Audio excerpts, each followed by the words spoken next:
Power to pre-scoring. Let's go. Touchdown. Let's go. That was awesome.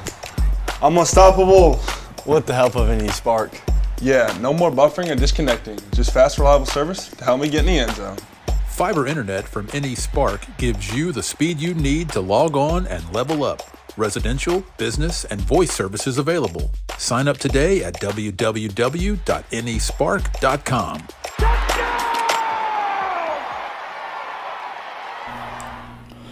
Welcome in MPW Digital Watch Party here with you tonight. Ole Miss and LSU live from Tiger Stadium in Baton Rouge. No McCready on site. I am Chase Parham. You're probably aware of that, or you wouldn't be here right now. Tyler Siskey, Jeffrey Wright already on the horn with me. We'll get to them in 1 second. We're a few minutes away from kickoff with the Rebels and the Tigers. Ole Miss, I think, closed as a 4-point favorite in this game. Ole Miss trying to get to a bye week with just the one loss there, being Kentucky a few weeks ago. As we are getting going here, LSU coming off a bye week. South Carolina was last week as well. And what's been a interesting, weird day. Not really upset-wise for the most part, but just an interesting day in college football. So we'll get to all those things and more here momentarily as well as we're getting going. Let me get my controls up in front of me as well. I've got a couple things that I am missing as far as I don't know where they are on my board. LSU about to enter the stadium, 6:44 on the kickoff. And as we're getting started, remember this is brought to you by Realtree. We appreciate them. The reason we are here, Realtree.com. Use MPW15 for 15% off at Realtree.com. They'll help you out. Sorry about that. I told everyone to be very quiet, but apparently that is not happening there in the first few minutes, so it's okay. Realtree.com, 15% off, MPW 15 for that. So make sure you check them out, help them, support them. They are supporting us to hang out with you guys, so we really would appreciate that very, very, very much as we're getting going here. I'll tell you more about that. Remember, this stream will go straight into the post-game show. Also brought to you by Realtree. Neil McCready will join us as early as he can for that. Shouldn't have a mic at all on him yet, right? If so, I'm not hearing anything, and it's muted. I'm not getting anything on that.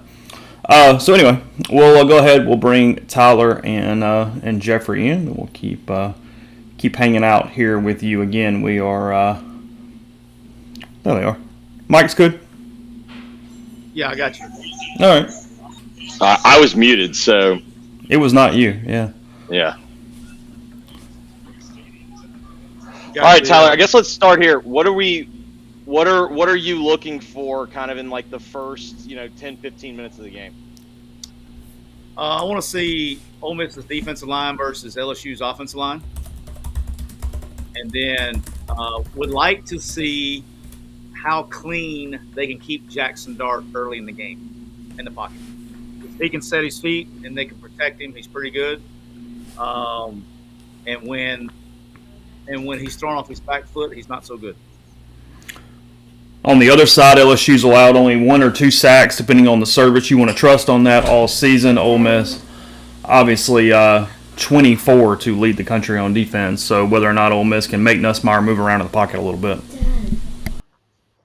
I think the other thing I'm looking at is how does Trey look, right? Physically, how does Trey Harris look? Because, I mean, to me, it's like I don't think they'll let him go if he's not ready. You know what I mean? Like, I don't think they would even let him go if he's not ready to go. And the fact that he kept moving up the injury report means he probably had a pretty good end of the week.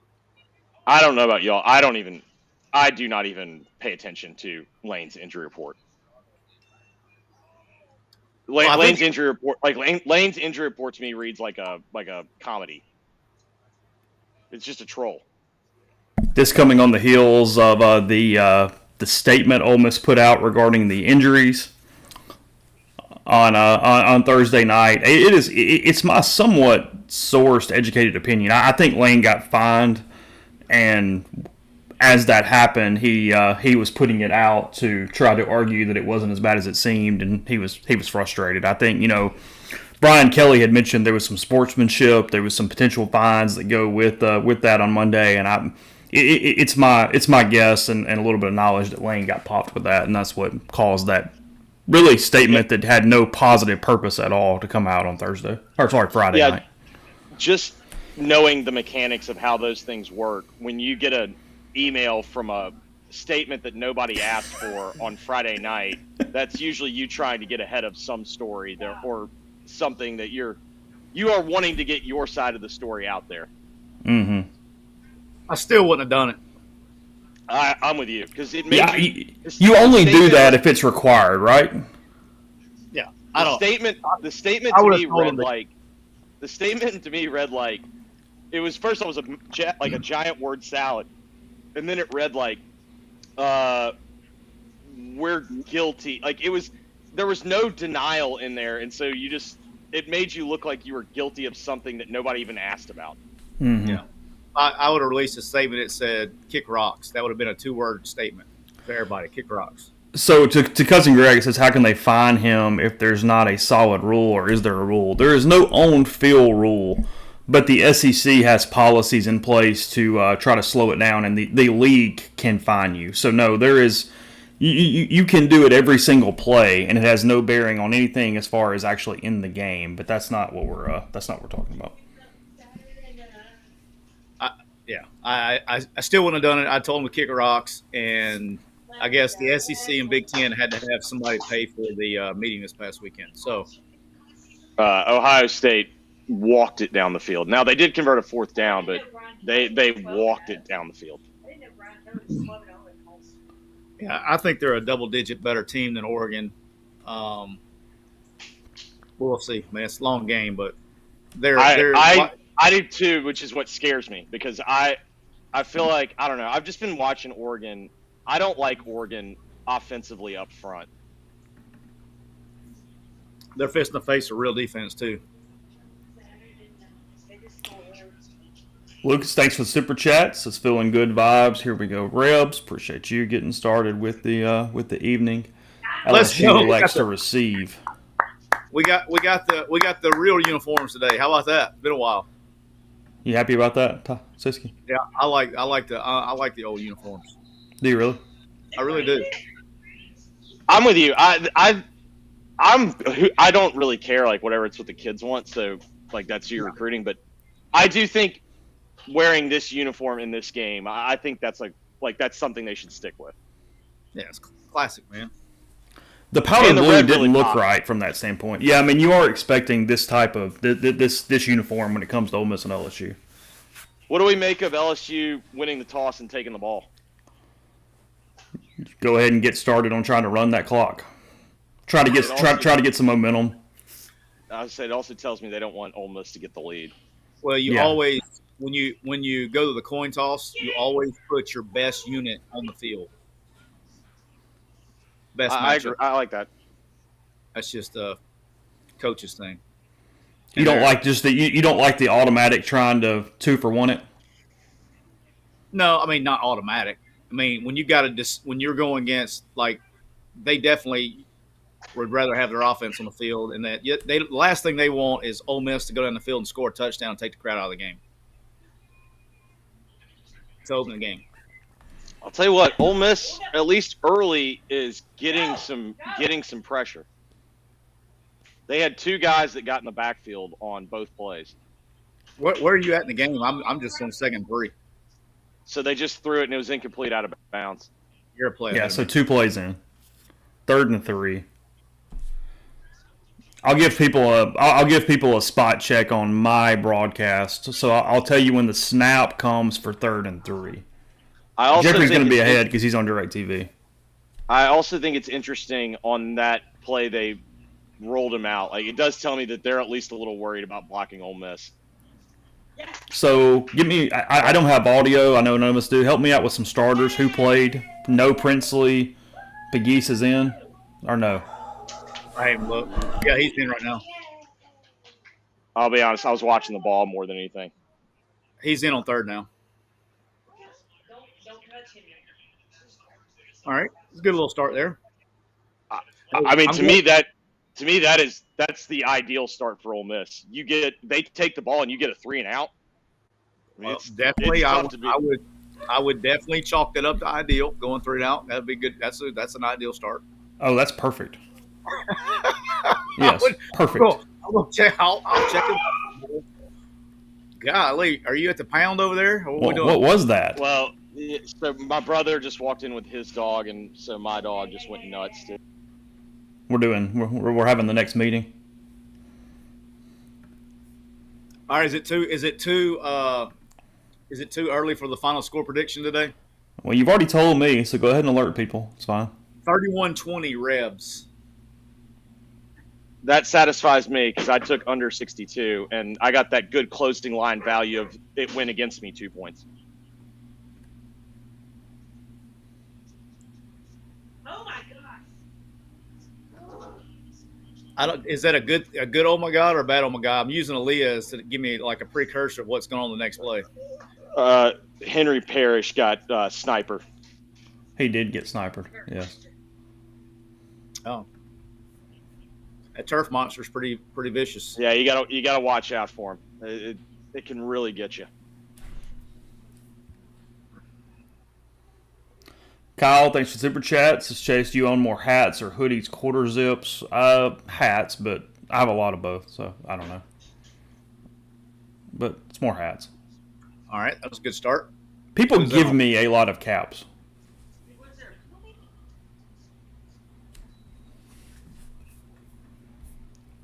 Yes, still no Ulysses Bentley sighting, but it's 2nd and 15 after the penalty and the sniper. Great chip by Parham. Oh my god! Oh my That was an God. unbelievable blitz pickup by Parrish. Oh. So snap now on 2nd down for anybody who was looking for that. I forgot. It was a really good blitz pickup. And then just a complete and utter drop. Oh, I'm behind. Jeez, Complete drop. Oh my god. That one's not on dart. Good. No, that grief. was he hit him. Unfortunately, he hit him on the 9.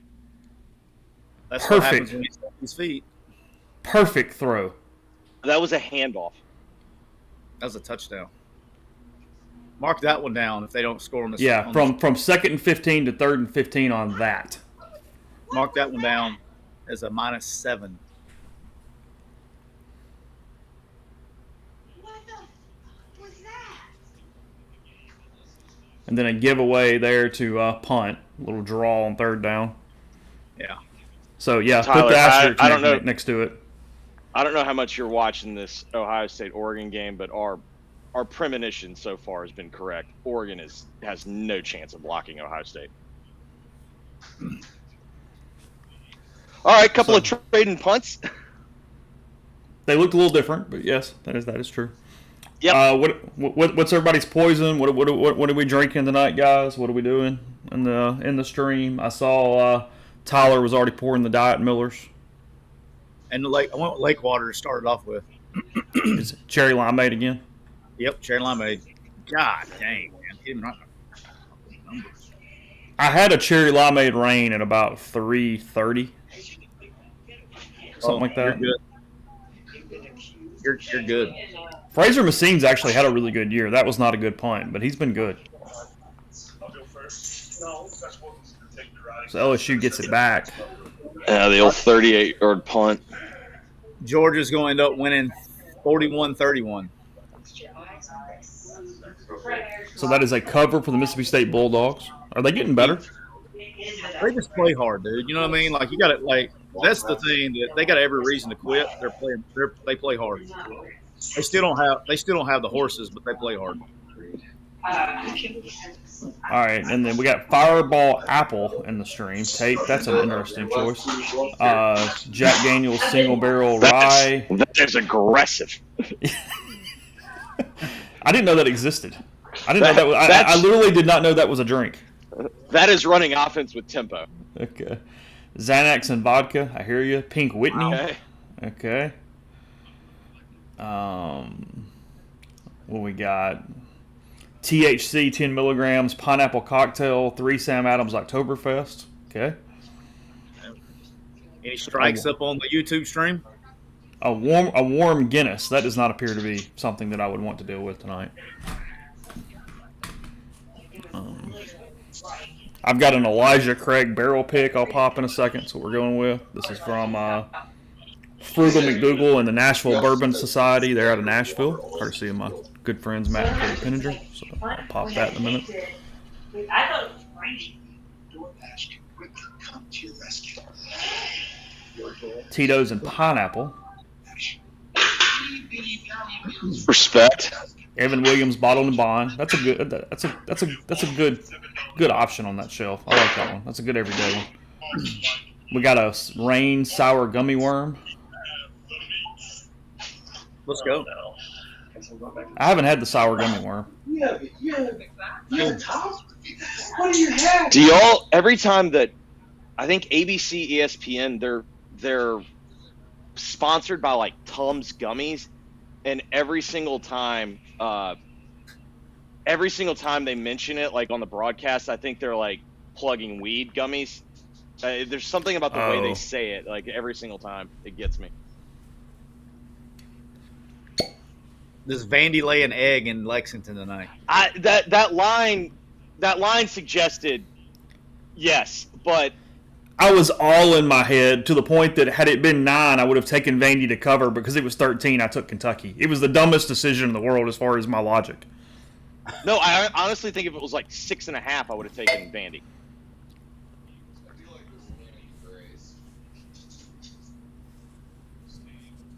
All right, I've got 1st and 10 for LSU from their own 38. Here's the snap.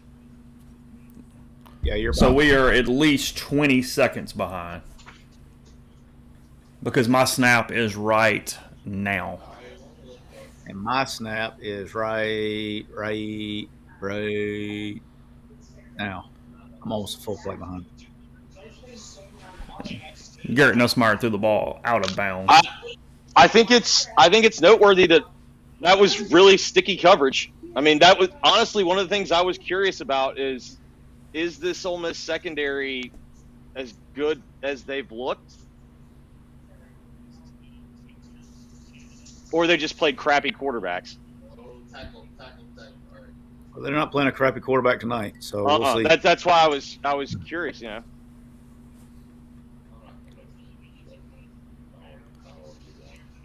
I'm gonna let him stay out there right now. Rock and rolls now. Bam. Good play. That's my guy. Trey Washington with a pretty nice play there. That's how you come up and tackle. I haven't seen the blackout Kentucky jersey tonight. I don't think I haven't turned. So that on. they're wearing black tops, black pants, and then I think they're wearing blue helmet. Princely's in the game. Yeah, Imana Malin is in the game. So it might be a pitch count 3rd down situation here. I think this is going to be offensive. I think it's going to be offensive interference. First name. Do what, Tyler?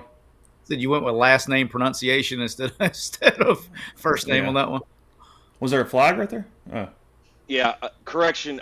Kentucky's going black tops, blue pants, blue helmets. That should be a legal touch. I think it's going to be offensive, either offensive interference or he stepped out and was the first legal touch. Should be a legal touching. Yeah. So Nussmeier's first completion coming back. Ken Williamson, your referee tonight. I think he completed his first. No, that was a run. You're right. Oh, did he? Oh, okay. Oh no, he completed one of the pass that came up and tackled on 2nd down. Oh, that's okay. Yeah, right. He has not completed a pass that has gained a yard yet. By the way, this white hat is one of my 3 all-time least liked white hats in the history of football. Oh, really? Kevin Williamson. Yeah, he used to be a Sunbelt guy back in the day. He graduated up. He sucks just as bad today as he did back then. Ken Williamson. Yeah. Kevin Williamson is the television producer. Yes, correct. Sorry, Dawson's Creek. I had the CW on mine. Yeah, I know you can find good officials anywhere. Just as a consumer of the Sunbelt's product, that's not where I'm going to find my officials. Well, they were for a long time. They may still have it, but for a long time they had like I don't know if you call it an alliance or a work together group or whatever. But like when they were early in the season and then late in the season when they played all the directional schools, they would call them up if they needed an extra crew, they would call up the Sunbelt crew, and then kind of as I got to Ole Miss and as I got to Alabama and then back to Ole Miss, a lot of the SEC crews were Sunbelt back when I was at Arkansas State. That might explain a lot. I think Williamson was the crew that when I think it was in the Egg Bowl when they threw the penalty, they picked up the flag, but because they said the receiver ran the wrong route. Siski, how logically do you know what route the receiver was supposed to run to pick up a flag from that? I don't know, but I got called for a flag, and at Navy, had a baby. Caden Lee for about 20 there. Yeah, they didn't. They're it's bad. That's my only 15-yard penalty on the field. Is I mean, I saw. Jackson's playing with fire a little bit here. Yeah, that he's seeing he's seeing everything right now as a window. Yeah. Right foot. I took Ron Cherry's call from the right phone, drew up a play that it got me a 15-yard penalty. I took it out of his hand. Yeah. He called us for pass interference, offensive pass interference on a 2-point conversion to tie the game. And in the TV timeout, I took his card that he was writing down the penalty on, took it out of his hand, and then drew on the card what the actual play was, and it was impossible to be offensive pass interference. He did not like that.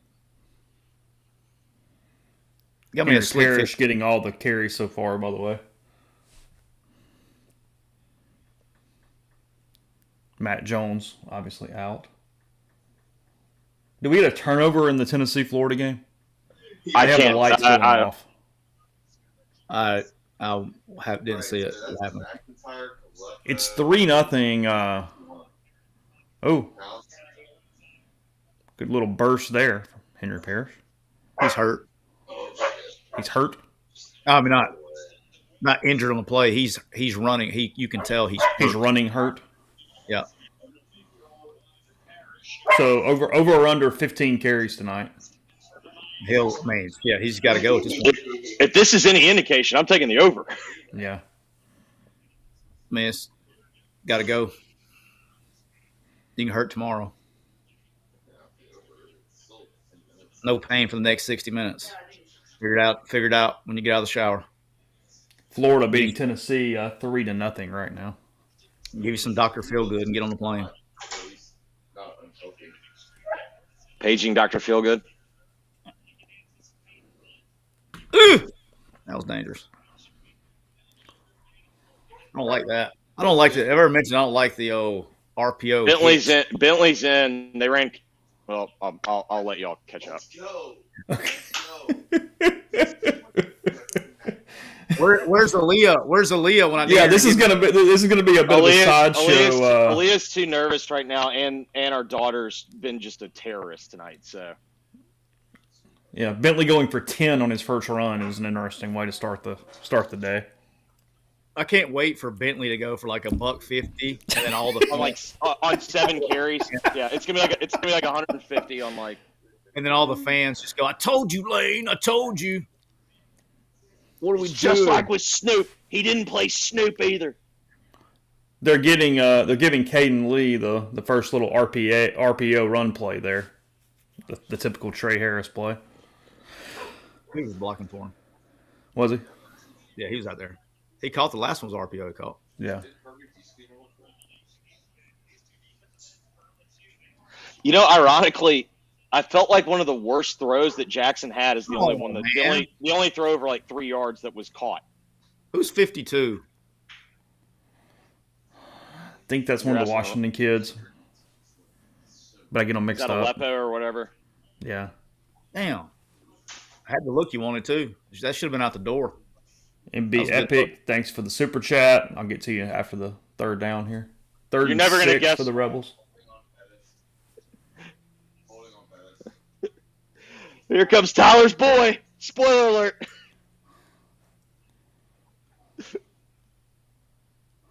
Oh. 57 doing 57 things. So Dart gets down to the 3, but Pettis with the holding call coming back, and not only does he hold him, but then he does the throw my hands up. I didn't touch anybody. So he gave the international signal for holding. yeah, you get the automatic hold there as well. God, You can actually not hold it. If they just see your hands like this, they'll just throw the flag anyway. There's no way that you can tell me that's the best you got. It's not possible. His feet didn't move. He gets killed on an inside move. Just got trashed on his feet there. Well, no shit. Imagine that. All right. Let's just go ahead. Is he going to make or miss this field goal? Well, we don't know that it's 4th down yet, so I'm just saying, let's go ahead. I'm just seeing 3rd down too, but I'm assuming we're not getting this. There's no way you can pause your stream for about 15 seconds, is there? I got too much money on the game. They do get it to Harris. It's 4th and 5. I'll be behaved, but yeah. And they are kicking the field goal. Dart coming off the field. So Ole Miss easily could have 14 points, but has 3 because of a drop, and if he makes it, the drop and the holding call there. God, he missed it. Sorry. I would have said miss, by the way, because I don't think this kid's a good kicker. I think they made a mistake. This is one hell of a bad start for Ole Miss. They should be up 2 scores right now, and this thing is tied, and LSU has the ball. Wide right on the kick. By the way, in football, that's usually good, right? When you leave points on the board. Yeah, 14 of them to start the game. Snap good, hold good. Simply pushed it. No, the execution was fine. Just the kid's not that good of a kicker. Earthquake incoming.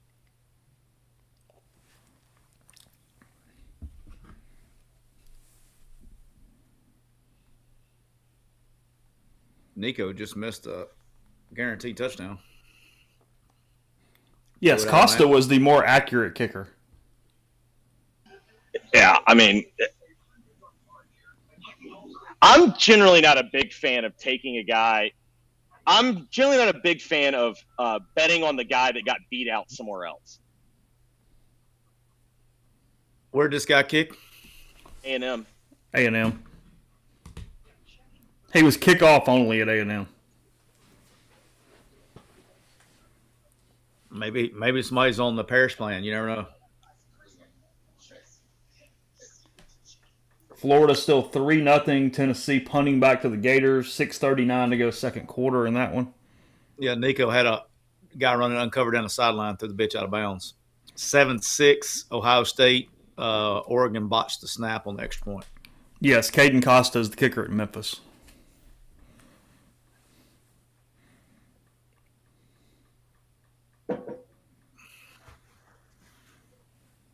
I don't know that bit. Does Siski have an issue with snap good, hold good? Is that a problem? I didn't see it.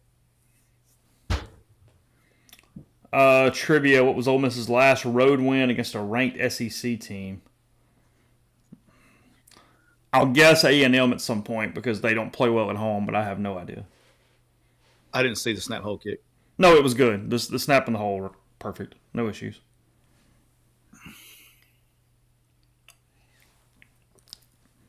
But yes, by asking the question in general, maybe it's Bama 15 and they haven't won one. It's been that long? I don't know. I don't know the answer to the question. Oh. Yes, Ole Miss should be up 10-0 right now. 14. Well, either way. It's definitely not going to be Bama 15 because A&M in 16 was at least ranked, so at least gets back to that. Was Tennessee ranked when they won in 21? Yeah, I mean, I would have thought so, but I don't know. But I don't remember that either. It's definitely the last would be A&M in that whatever. Hey, wasn't Mississippi State ranked when Matt beat them in the Egg Bowl as the interim? That's not a bad poll. I that sounds right. I mean, weren't they like 8-3 coming into that game? State 2017, the Fitzgerald broken there you go, leg Tyler. game. Great pull. Rear Girl Line asking, would you rather be Ole Miss or LSU after those series? I mean, Ole Miss is playing better, so you'd rather be the better team, even though you gave points up. Yeah. I mean, I'd like to be on the team that's had a first down. I mean, basically, you're just resetting the game with LSU getting the ball first now at 6:54. Yeah, this question is a good indicator of, are you a gambler or are you someone that is like watches football? Because if you're a gambler, you'd rather have LSU because you just know, hey man, if I'm leaving points on the board, that's not good. You start playing into the universe and karma and all those good stuff. Yeah. So, fat guy, we got a fat guy pick. Heads up, everyone. I wonder what's going to happen here, Chase. Although I'm not sure if it's a pick or a fumble, technically. That's a pick. Ball never hit the ground. Is that Jamarius Brown? Who is that? Ooh, oh, Nussmeyer with the cowardly. I think it hit off a helmet. Great play, Jamarius Brown. Ole Miss rotating some defensive linemen early, too.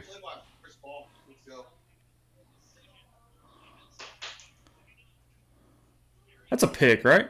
Yeah, that's a pick. If the ball doesn't hit the ground, it can't be a fumble if it doesn't hit the ground. I got a quasi-serious take. You ready? Sure. Sertain Perkins is who people wanted Harold Perkins to be in terms of development. Ooh. He's just throwing out Harold's first year? He's actually gotten better. Yeah.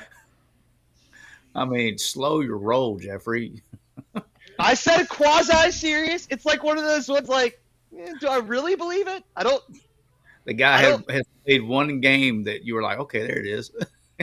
No, I think Perkins has actually gotten better as a player. You don't. You would rather you'd rather have Harold Siski?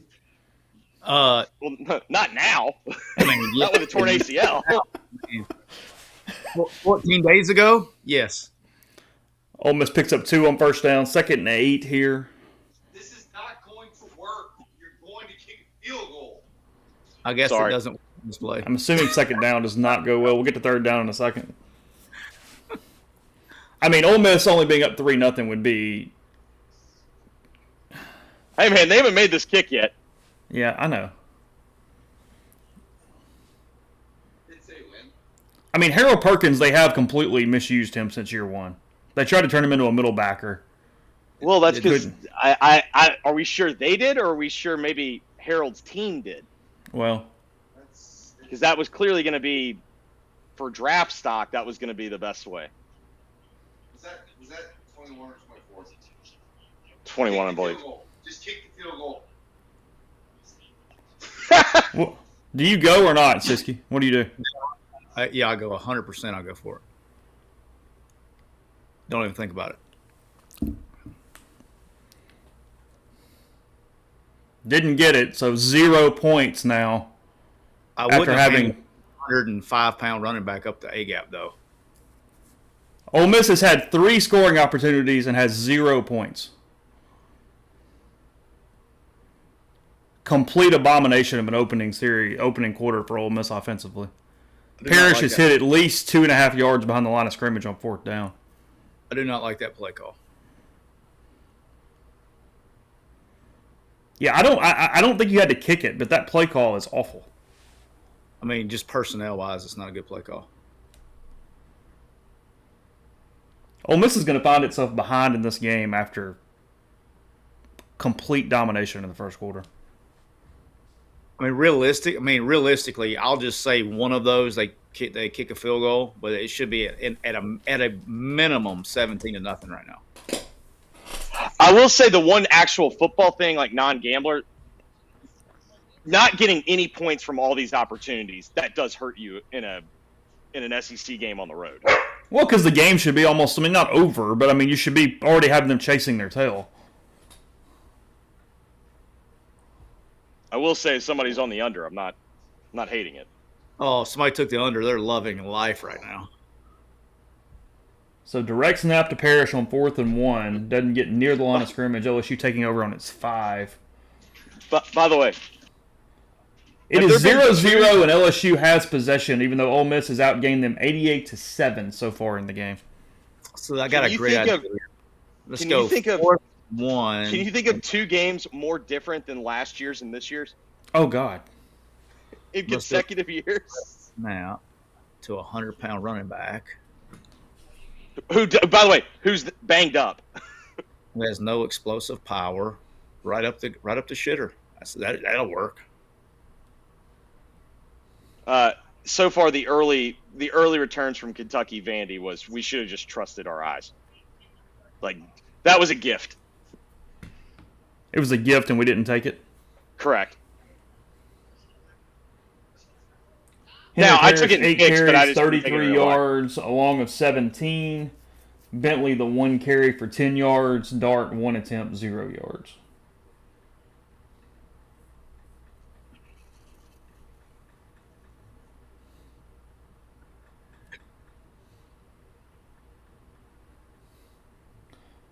Nussmeier starts the game 1 for 5 for -1 yards. They have 2 carries for 8 yards. Caden Lee, 2 carries, 28 yards. On I mean, a two catches, 28 yards. on a negative note for the Scoops and Cisco money line, I took the Gators, and Graham Mertz just fumbled trying to do the tush push from the 1-inch line to go up 10-0. Randall says, Siski, the rain mixed drink is dangerous. Yes, it is. That is correct. It's why you use beer and not vodka. Because if you use vodka, you really are in a shape. It's like it's a Red Bull vodka on steroids. Yeah.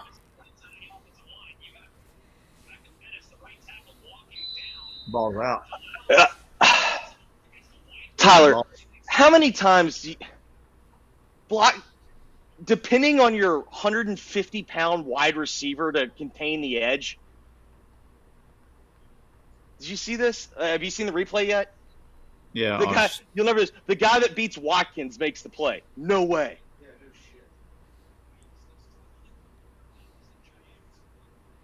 Nussmeier starting the game 1 for 6. And he's lucky to be 1 for 6, whatever. Like that. That was Defense- close to pick 6 territory, baby. They could have left Dart in there. They kind of get cute. Dart in there and read the last one, and they had pulled it from nobody. From a coach standpoint, Siski, when you've had Ole Miss's start, is this just to clap your hands and tell them to keep going because you're dominating the game as you are?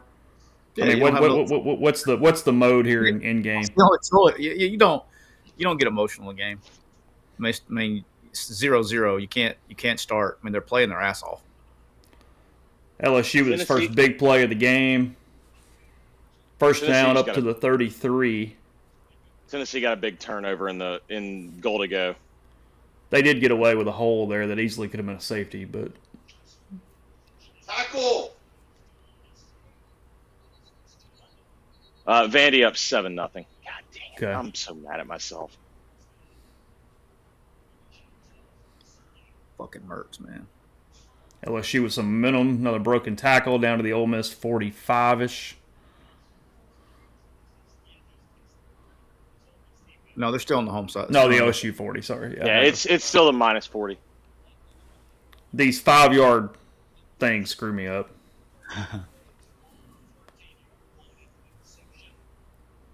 But this is their best drive of the night.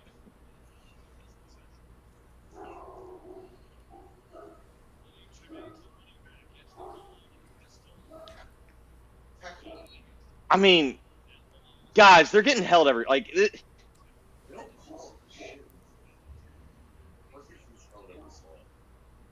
the easiest holding call to make is outside zone, and watch when their hands are like this on outside zone, they're holding. When you're a full player, like, you know what I mean? Like if you're on his inside shoulder and you're running left, that's a hold.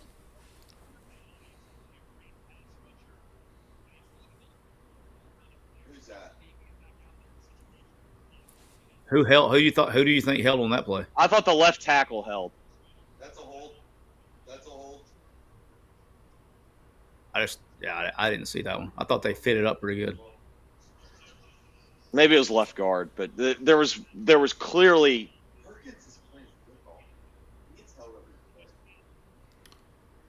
Yeah, that was Perkins forcing an incompletion there with pressure. 3rd and 10 for LSU.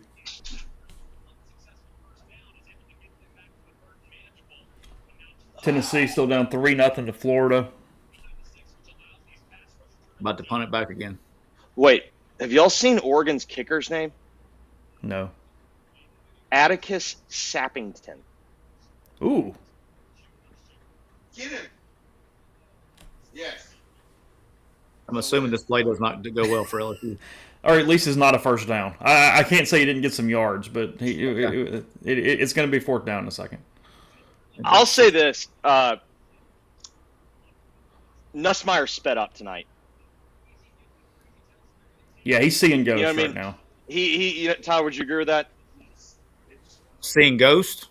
I think he's just sped up. He doesn't feel sharp. Like he looked rushed, and he looks like he's worried about Ole Miss too. Yeah, he's thrown off. He's getting pressure. He hasn't been. I mean, Yeah. That's what happens when you get pressure. I mean, you can't. Not 7-on-7. I don't know if it. I don't really say it's on. I wouldn't say it's anything he's doing. I think it's a good job by the Ole Miss defensive line getting after his ass. Yeah, no, I we got dog props here. Micah Davis No, back for Ole Miss, I by the way. agree. Ole Miss is the one doing it to him, but he looks sped up. He looks clearly affected. Most are when they're getting hit. Oregon 7-6 down. Ohio State 7. Oh, is that they have to kick the extra point? It'll be 7-7. No, they They missed they out. Oh, yeah, okay. they botched it. God damn it. Well, I guess he gets sacked on this play. Let me look at my right tackle. See what happens. How'd you Is your guys- dog doing any better, Jeffrey? He didn't have a great day today. Huh? Look at there. Imagine that shit. If we're grading film, he didn't have a good day in film. He's probably being graded like relative at this point, though, right? Like, I mean, I even grade. Yeah, if Aaliyah's grading him, that's not fair. But Go. There's got to be. I mean, who's the next guy up at right tackle? Because he might get an answer. no, there I mean, isn't even one. He's at- going to play every snap. yeah, like I mean, this is not new. This is who he is. He's holding on the air. I mean, he's over there bear hugging somebody. Make a play, kid. There you go. Went back to the same play. Trey Harris has got it down to The 27, I think. Hang on.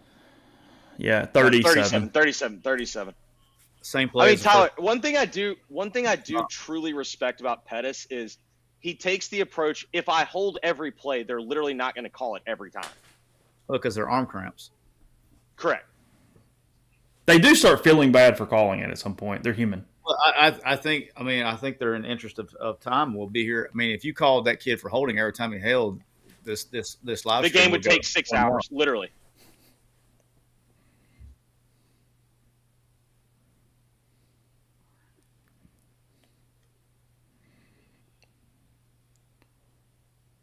They can't get anything. I mean, they're getting blown up in the run game inside.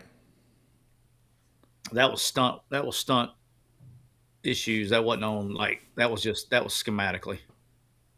That wasn't that one wasn't on somebody in particular. That was just they schemed them up on that one. They're good at drawing shit up too. They guessed right.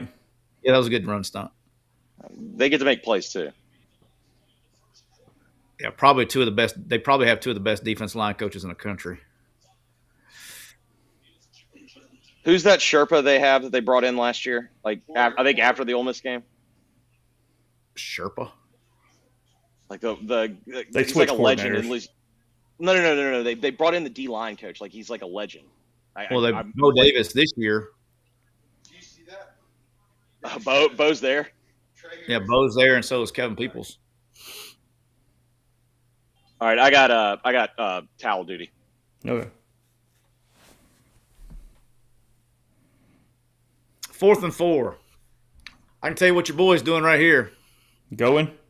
Hell yeah, kicker has kicked his last kick unless it's for the winner or for an extra point.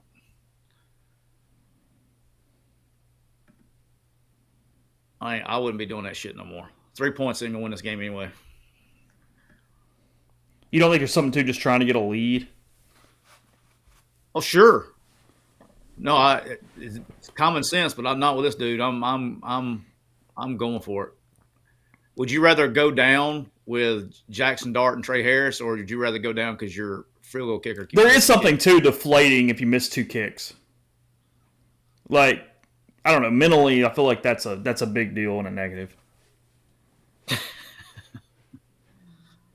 I just got a text that says, "Where can I bet a Micah Pettis anytime holding call?" The odds would be like minus 74,000. You're wanting the stat of like how many games he's gone, like how many games he's played where he didn't get a holding call, aren't you? I will bet you. I don't know. I don't know if he's ever played one at Ole Miss. Has he ever? Seriously, I don't know. I've never looked it up. I wonder if he's played a game where he played in all 4 quarters. Has he ever? It doesn't have to be in a game. I wonder if he's played 4 consecutive quarters without a holding call. And the book's out on him now. I mean, like, you don't think that's not coming up in the pregame meeting? You lost your mind. Hey, Ken, just give you a heads up. 57 holds on every play. Joe P, thanks for Super Chat. Cheers from London. Enjoying a nightcap and hoping Ole Miss can get some points here soon. Yeah, it's 1:30 in the morning your time. Appreciate you hanging out with us. We got a Nico pick. Florida's got the ball inside the red zone with a minute to go till halftime.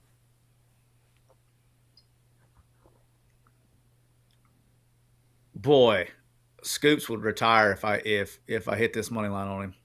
He may just go ahead and see if he can go ahead and start packing his shit for Talladega. I think he's there anyway. Well, I mean, he's. I'll tell you, and I mean, he's not here, so I'm not trying to like dog on the guy who can't defend himself. But like having other people pick your games, it's just completely throwing in the towel where you don't even blame yourself. Like it's completely disengaging from even the competition. Like it's kind of horseshit. Aka was great. Aka was great. That was one of the most fun pick sessions I've ever done the other day. He said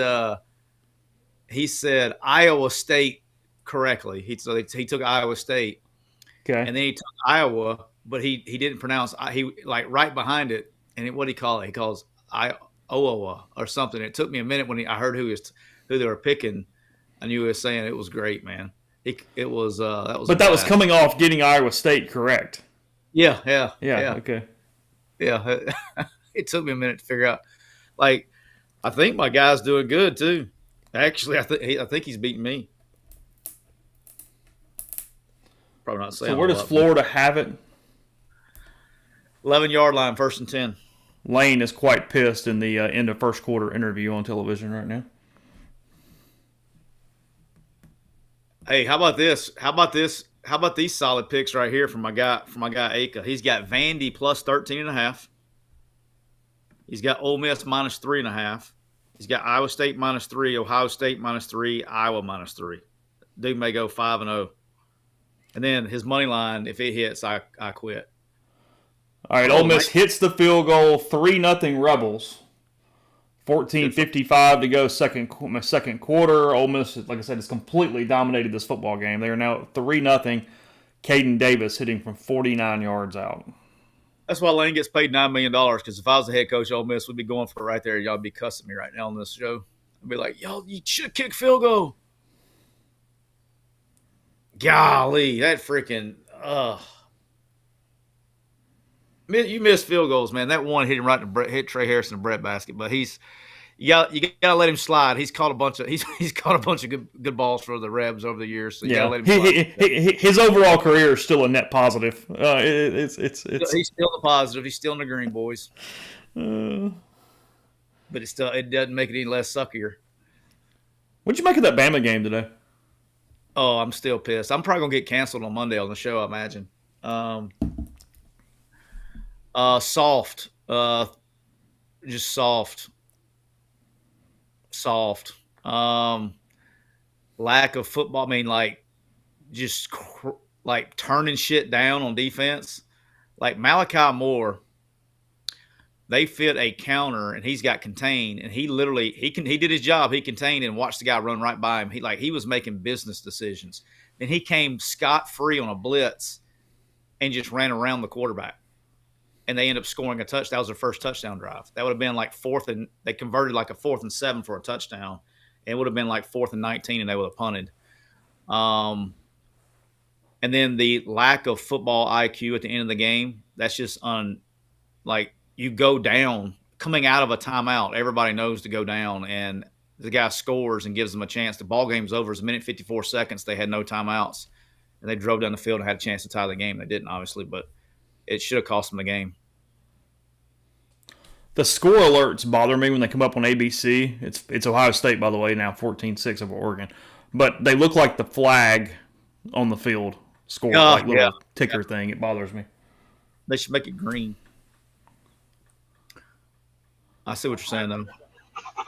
I got to tell you, boys, if I lose an under in which there were 0 points in the first quarter and the total's in the 60s, it's going to be tough. I mean, the odds of that is not very good. Yeah, I've watched enough.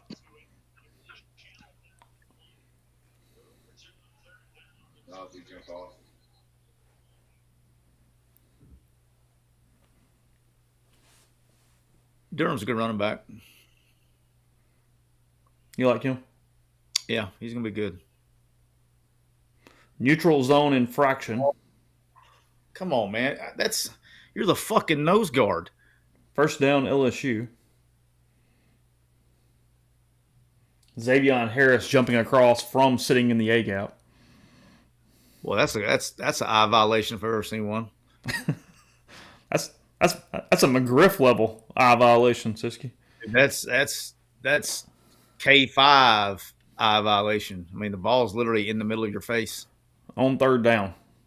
He's freaking zero nose.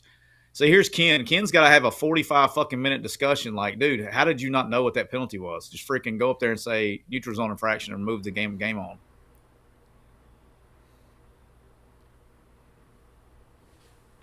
Ole Miss leading total yards now 139 to 51.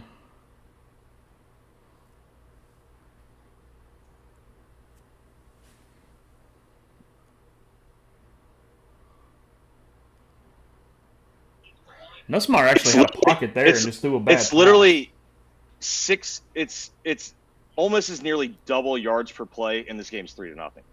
Yeah. That is accurate.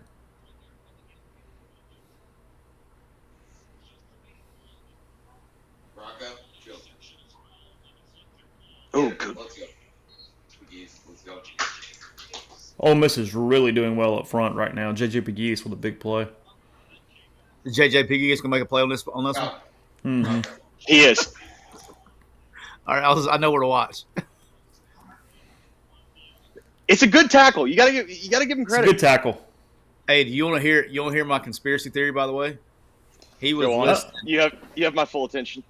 He was listed as questionable on the injury report all the way up the last injury report because he was the one that fakes the injuries. Oh, you think so?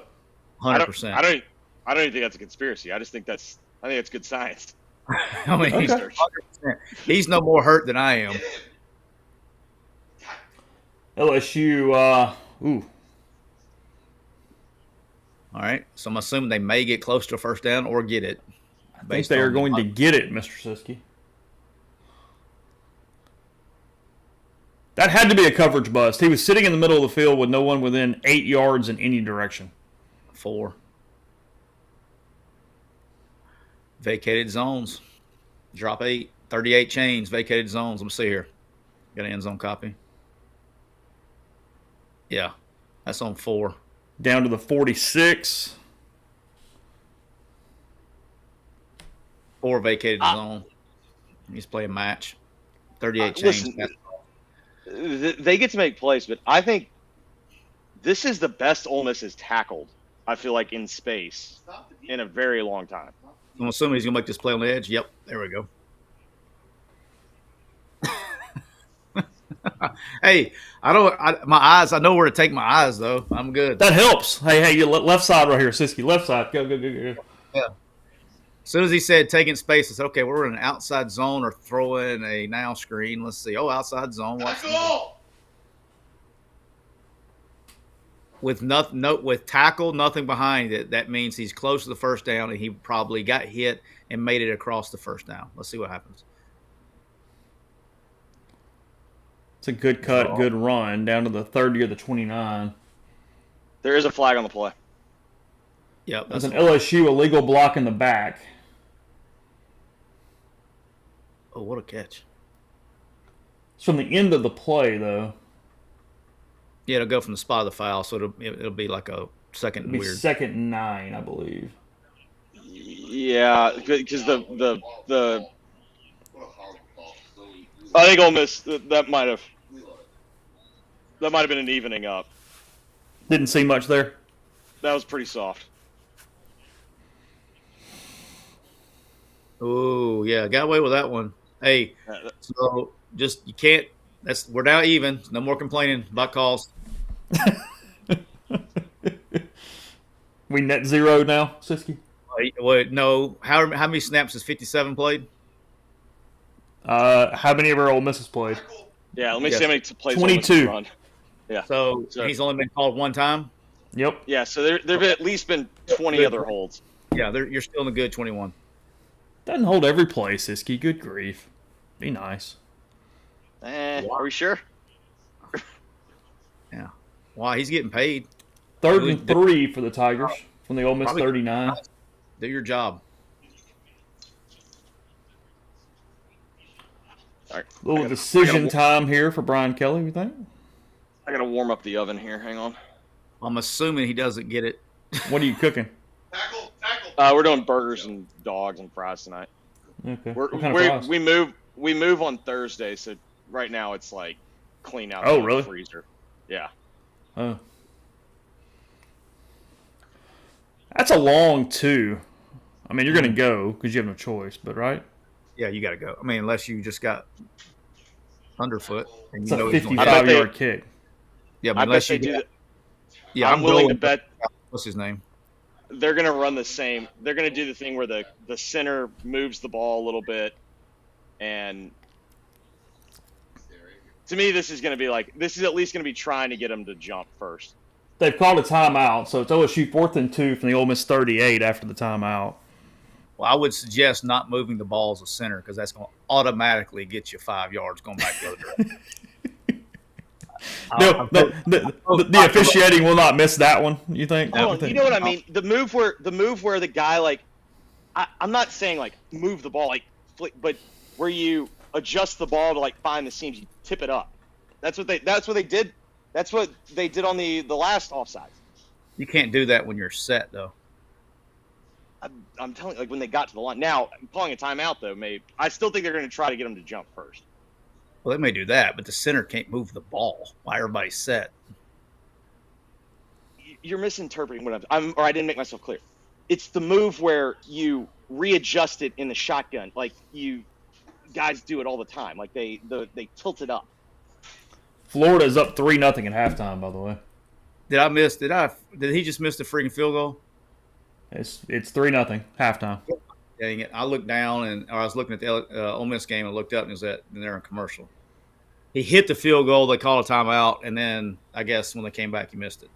Touchdown Kentucky also. They should be up. Florida should be up 10, 13 to nothing right now. By the way, they got a little Ole Miss thing going too. And I would like Ole Miss's chances of overcoming it more than I do Florida's. Well, that is fair, yes. Ole Miss has clearly been the better team through the first 20 minutes of this football game. They are. I think they're a double-digit better team.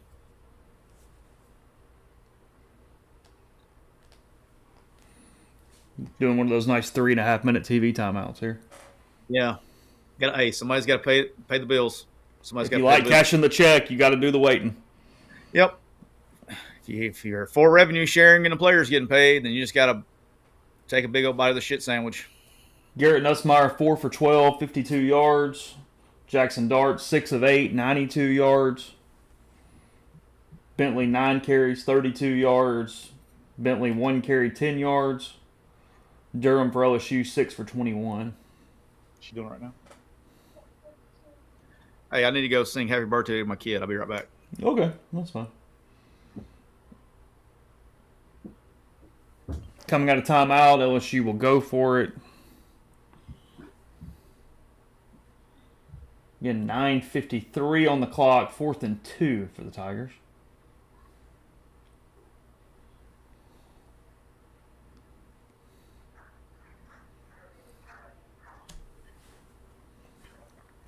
Incredibly long TV timeout here.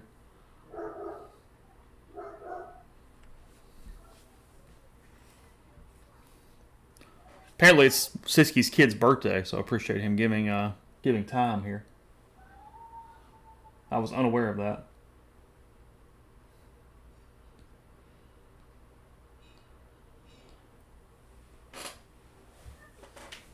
So 4th down, 4th and 2. Just completely blown up. Centurion Perkins shoots the gap, hits him in the backfield, has no chance there. Gets a little help on the cleanup, but LSU misses the 4th down.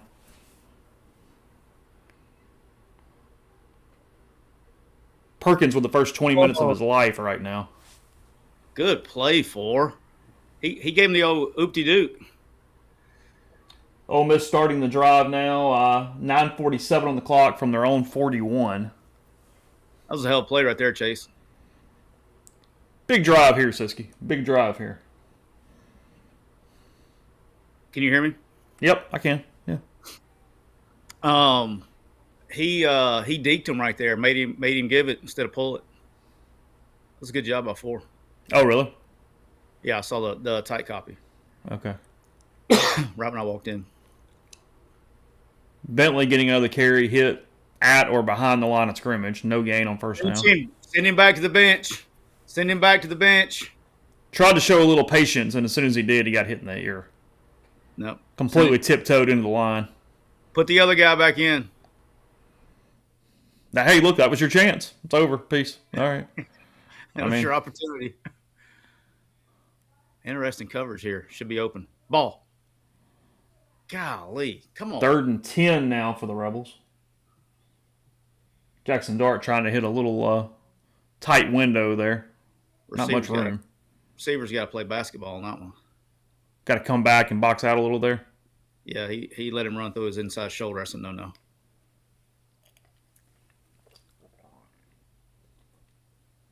That was 8. That makes sense. He doesn't have enough experience. Somebody needs to get on the ball. There he goes. So the interesting thing is, got to get 4th and inches. Oh, he's 100,000% going for this one. Just don't go tempo and give it to the 2-pound guy in the A-gap, please.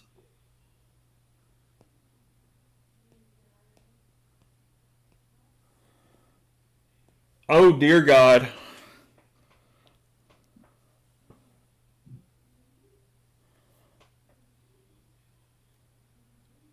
I'll let everybody get there. I would say I've tried to do a judicious job of the mute button here. Ulysses Bentley, 50 yards, house call. Hey, you deked me on that one. You deked me on that one. Siski thought that bitch was going the other way right there. He thought it was as soon as he went in shotgun, I said he's fixing to give it to him in A-gap, and he's fixing to get stuffed. And I was like, oh, he's going to fumble. Thank you, sir. Caden Davis knocks home the extra point. Ole Miss goes up 10-0. 8:39 to go second quarter. Rebels 10, Tigers nothing. Ulysses Bentley now, 3 carries, 60 yards, including a 50-yard touchdown run. Hey, what do you think about this, Chase? What you know about that? All right, so we got a mint chocolate chip ice cream cake. Is that what we're doing? Sure enough. I love mint chocolate chip. I know some people don't. I love it. Oh, that's my favorite. Is it really? Mm-hmm. So whose birthday is it today? Brock, Okay. 17 today. So you're spending 5 hours with us on the day it's your kid's birthday. How about that? I hear you. Team player, man. Team player. It did appear that, I don't know if it was in a positive or negative way, but Lane did just yell something at Kevin Smith there as that play was ending. Hey, don't make a mess, knucklehead. I'm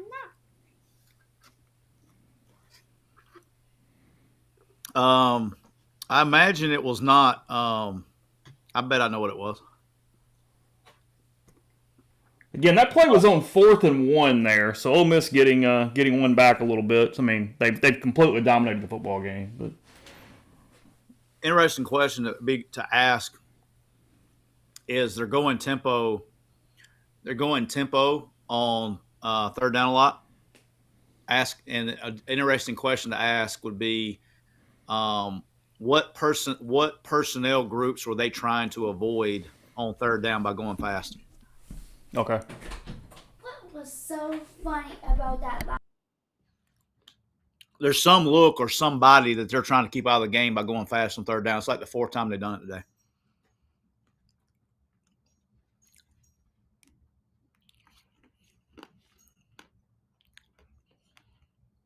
I don't know who it'd be, but somebody. What up, Snoop? What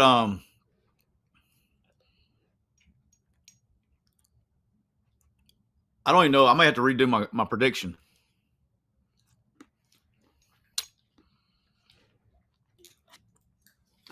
I don't think LSU's gonna get to 20. Oh, what a pick. Your boy Diego's still a pick. He's muted. Yeah, I'm listening to you. I had kid and dog. I had a lot going on there for a minute. Yeah, well, so I did order some glasses. Ramey is asking about my bourbon glasses, but then these were a gift. It's the, but yeah, they're Kentucky Bourbon Trail etched. I don't know if you can even see that or not. That's Yeah, nice. you can't. There you go. Libby glasses. Apparently the new Glencairn, what they suggest for. The distillers from the Kentucky Bourbon Trail designed these glasses to be the preferred bourbon drinking. That looks like that came from the Sean Watson massage cupping session edition. Yeah, we're doing the Elijah Craig barrel pick from the National Bourbon Society and Frugal McDougal's there in Nashville. That's what we're going. Yeah, cat's still alive. Peanut Butter's hanging out somewhere. I love that cat. He's all good. We've not gotten back in the wall. We haven't fallen 20 feet at any point yet, so we're golden. Whose cat is that? Yours?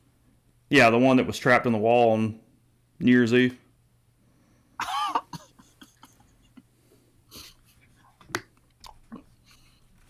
I'm saying, is it how old is the cat?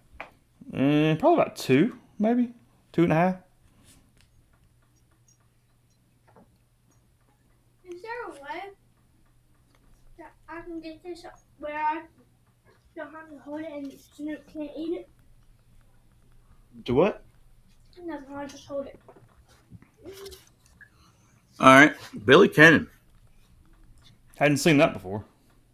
Who's that? Never heard of that. Did they play Ole Miss when that happened? What happened? Yeah, I think so. I'd have to go back and remember, but I believe that's correct.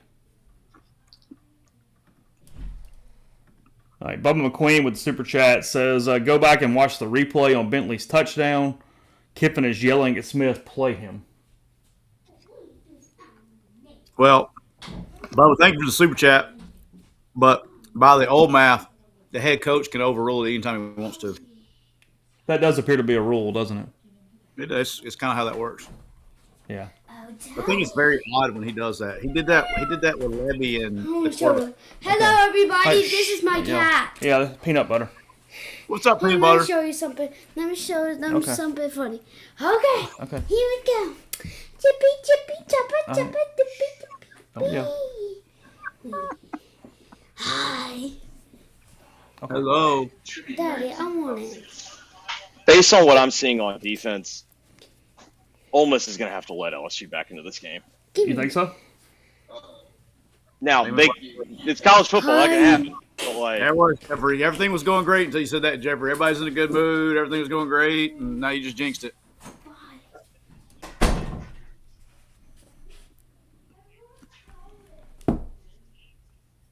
You got to It's stay pissed second and off at 10 from the LSU 42 right now.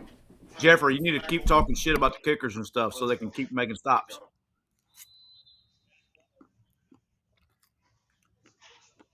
You're not right here.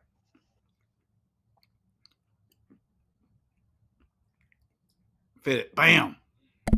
Yes, that's the Wildcat. That is correct. Hey, I didn't know if y'all knew this or not, but number 2's pretty good when he wants to be. Yeah, he's all right, isn't he? If the motor's there, he's doing okay. He's all right. I figured he'd play good tonight because this will be the tape. This will be the tape they turn on with the 2 tackles. He's going to get paid tonight. LSU getting a false start there. 3rd and 13 now for the Tigers.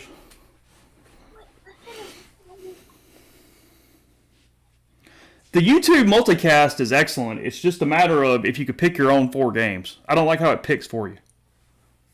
You can pick. It's weird. You can pick your own 4 games in the NFL. You can? Mm-hmm. Just not college. Not today. I couldn't. If you go, do you have YouTube TV up right now? I don't have it, period. I've got Hulu. Oh, gotcha. When you click on the home screen, if you click the game from that, sometimes it says watch in multi-view, and you can pick NFL. You can pick what game you want up there. They let Musmeyer get out, find a soft spot in the zone again, down to the Ole Miss 40 on 3rd and 13. Tigers pick up 20. yeah, they just added that this year on Sunday Ticket. Like, I love when the NFL does the move of they give you something that should have been obvious from the beginning, and they're like, "Look what we do for the fans. Look, we did. It's fans first. Fans first." They like, listen to the fans, Jeffrey. We literally paid $450 for this. Like, thank you. We're so grateful. Got a little problem area for the Rebels now. Yeah, that you can't let them. I mean, good quarterback. No, give it a second.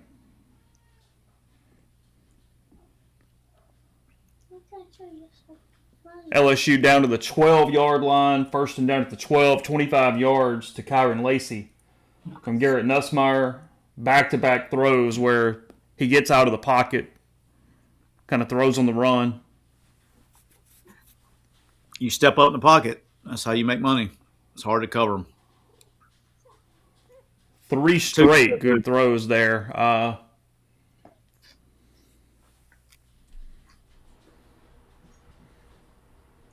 LSU punches it in from 12 yards out. Nussmeier to Green for 12 and a score. So three big plays in a row. LSU cutting it to 10-7 pending the extra point. 5:33 to go second quarter right here. I'll tell you what else I noticed on that drive. They started going tempo and got the linemen tired, and they didn't sub a lot. Mm-hmm.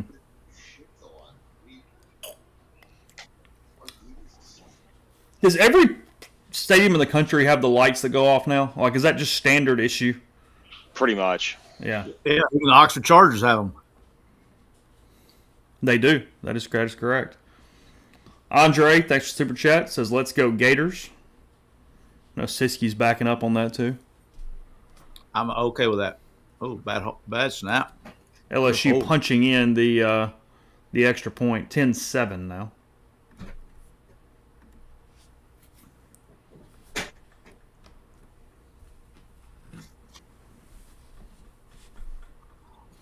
All right. Should be 27-7 right now. It should be 27-7 right now. It's about right.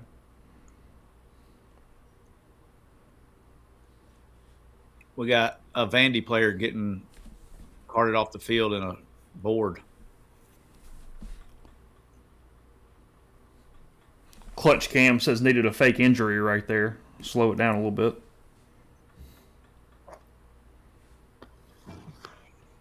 There's not been one yet. Lane probably knows the check doesn't hit till next Tuesday.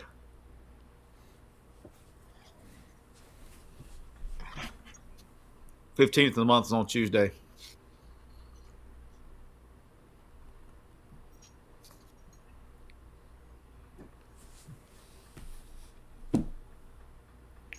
Did you take Nussmeier or Milrow if you had to take one in the draft, Siski?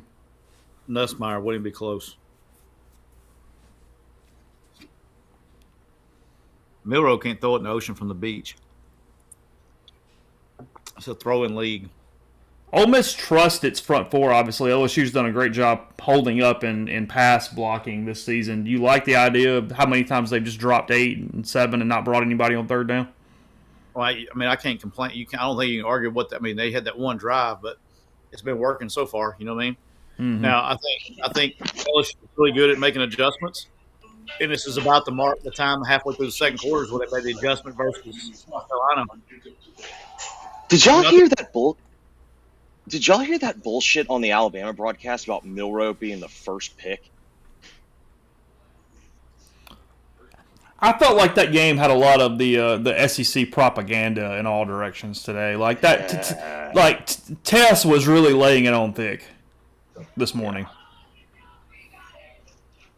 But like, Jesse Palmer's usually not like that, and there was like at some points like, this is why people are talking about him moving up the draft boards and potentially even being the number 1 pick. And it's like, oh my God, he throws like a running back.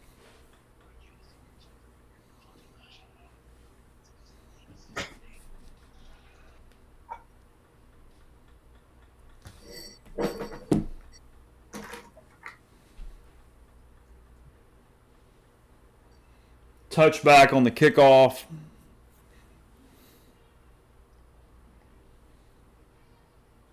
Yeah, I'm not a big I know it was really in vogue there. Where everybody was kind of in love with him. I'm not a big Test guy calling games. It's just too much and too syrupy. I turned them all off now. He knows who's connected to paying the check, and you're just getting that. Yeah. Also, Tess has either Tess's agent is somebody that is a big source, or Tess is someone that talks a lot, because I think a lot of his popularity is media driven. And he's also apparently a very nice guy, but just starting the second half in Knoxville, Florida up 3-0. So I know why the field goal didn't work at the end of the first half. They just showed it. Never seen that before. Right out, kid. Dart for 17 on first down. That was what was supposed to happen on that last quarterback counter that 52 got freaking waylaid. It's the same play they tried to early in the game that 52 screwed it up. Florida had 12. I've never seen this in my life. Florida had 12 on the field goal team when they kicked it and made it. It was illegal substitution. Oh, really? Like 12 in formation. Like it's at some point in time when you run the same people, it's like, hey, we got an extra guy. Where have you been? Make a play, kid. He's really trusting the receivers here. One of these is going to get picked off tonight. Tyler, is the crosser not open? Because there's double coverage back there. Well, I guess we'll see on the. I can't see it. That's what I hate about watching on TV, because you can't see yeah. Ole Miss has converted one of 4 deep shots, but one of those was certainly not Dart's fault. Throw it to Priestcorn. Did he throw it to Priestcorn? No.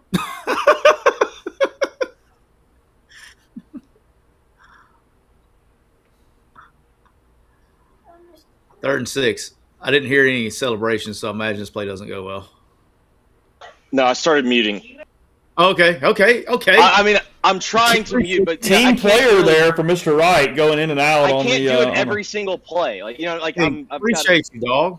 That's very nice of you. Oh, and he did hit Priestcorn. Hey, Hey, good job, Jeffrey. That would be a team player. I'm trying to leave it out for everybody. Hey, my 8-year-old just walked in here a minute ago on the last one, and he's like, I can't get a play. blow it up, kid. I can't actually watch a play without hearing it. That's a good job by 3 there. They're reviewing targeting in the Florida game. It was a crackback block on a freaking. I don't know how you crack back on a kickoff return, but we're just find out. When they do the old booth initiated review, it usually doesn't work out good for the old player. Mm-hmm.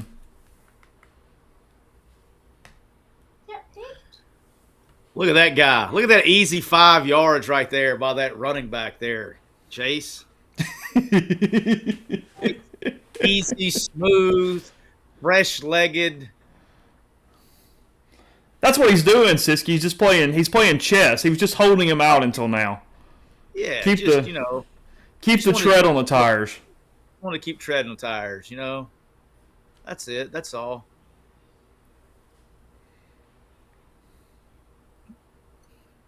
Bentley's gonna go from not playing to Wally Pippen Parrish. Oh, keep your feet there too.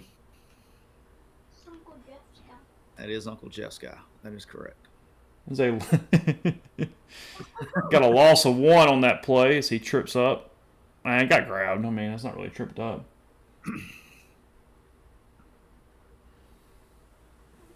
Big 3rd down here for the Rebels. 3rd and 7. It is. Oh, playing a little heavy personnel here. This will be easy, and it is. That's bad. That's bad defense right there. They were mismatched personnel wise. They did not have the correct personnel in the game. That's why that was stealing. It's almost like the personnel that you have is important in the game, and they're going to go tempo and leave them out there. Watch this. I bet they go tempo the rest of the drive and keep them spread out. It's 2-minute warning. Oh, had them. You can't have 40 and 8 in a game at the same time. They got it. All right, so I'll be watch for 11 personnel spread sets from here on out. Okay. I think you can. I think they can. Apparently, I guess they feel like they get the matchup with a tight end or 8 or 86 in there. Yeah. So explain why. What are we doing with that? So they're basically they're going heavier in the box with backer structure and bigger bodied nickels. And so you can formation them and spread them out, and then you can run a quick game to death because they're going every time they've gone to that defensive personnel versus spread, they've been in a soft zone look because they're scared to death of playing man with that coverage with that personnel in the field. So if you can keep them in a soft zone, then you can just keep quick gaming down the field, and that's what he was doing until 2-minute warning hit. That's why he was going. It's probably why he was going tempo. Now I'll watch a little closer because I don't do any film study, but that's probably why he was going tempo on 3rd downs because he had the personnel that he wanted in the game to know what coverage they were going to run, or what they could not really what they were going to run, what they couldn't run. Yes, I apologize. 2-minute timeout. It is only a warning in the NFL. My 8-year-old is in here. I would respond to what I really think about that terminology that they're forcing everybody to use. Hey, I want comments from the peanut gallery. I'd ask for it.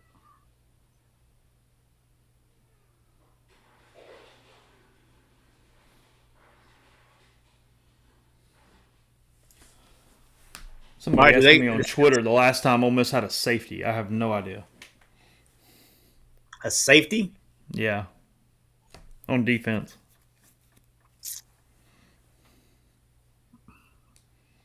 So 1st and 10 for Ole Miss on the LSU 19 coming out of the 2-minute timeout. Rebels leading total yards now 254 to 161. Darts thrown for 137. Ole Miss has run for 117 in the first half. 50 of those, though, coming on one play. Imagine that, Chase. How many people are going to be on the board? Like, I told y'all. I told you. Every single one of them. Told you. Siski, I will say, if this keeps going the way that I think it is, Uncle Kevin's going to have some problems.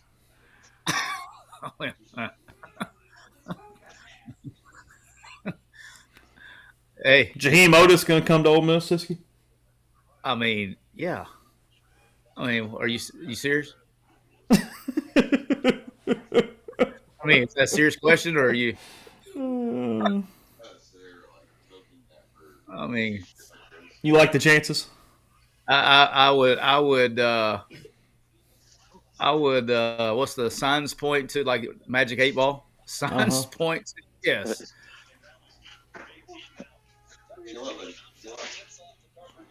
Third and 4 coming up for Tennessee God, Shaq is a large human being. from midfield.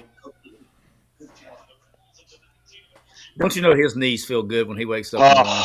What do you think his back feels like? Throw it away.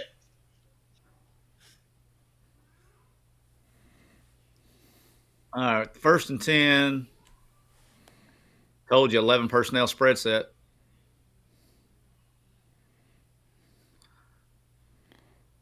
There you go, kid. Get down. Oh, don't do They that. threw the flag. Wait.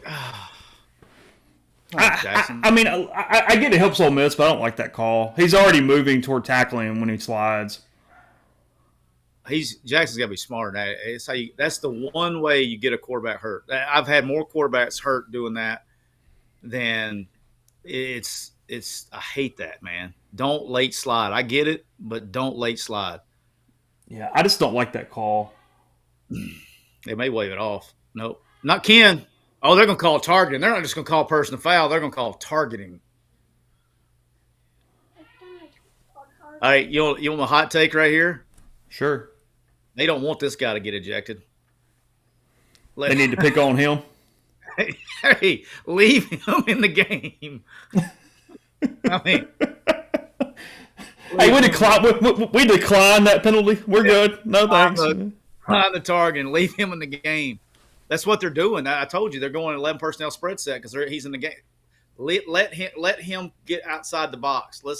He's a straight box player. The only thing I would say though, Tyler, is if he's in the game, his backup has to be worse, unless it's Bentley.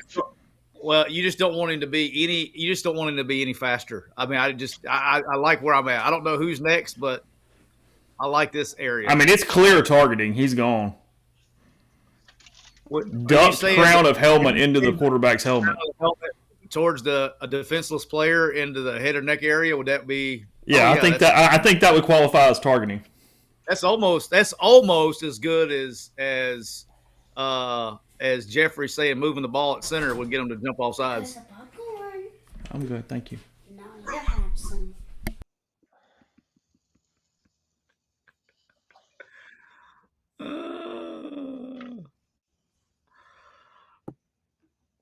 Wait, there's an ambulance on the Kentucky game. I'd let this decline. Leave him in the game.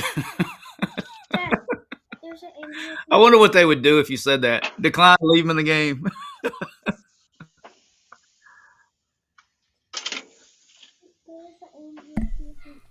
Yeah, no.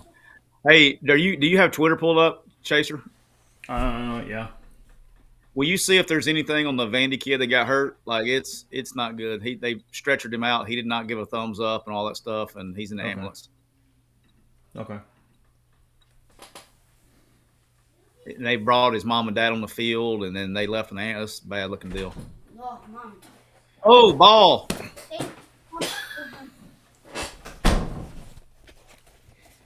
Vandy just calls a turnover 7-7.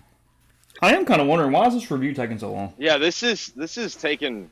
Well, they're now writing stuff down Because it's Ken. It's Ken. Well, I'm also, trying to tell you. wait till you see Siski. Ken's clearly talking with somebody too. Ken's an idiot. Like I saw Steve Roberts was our head coach at Arkansas State. He never argued with anybody but Ken. That's the only guy you ever argue with in 10 years. Ken. That's it. Okay, so Ole Miss is going to have it 1st and 10 on the 7 here whenever we finally start back. Or Is 1st he and gone? 7 from the 7, whatever. Is he out of here? Yeah, he's gone. Oh no! They waved it off? Yeah, they reversed it. So maybe Tyler, maybe you're right. Maybe Ole Miss went and begged. Hey. Well, what was the call targeting on the field? What do they call? No, he's staying in.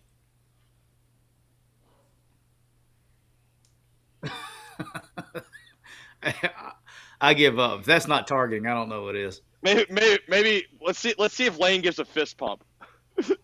So now we have 1st and 10 on the LSU 19. Was it a personal foul? Yeah, with targeting? they might have kept the penalty. They might have kept the penalty, but took off the targeting.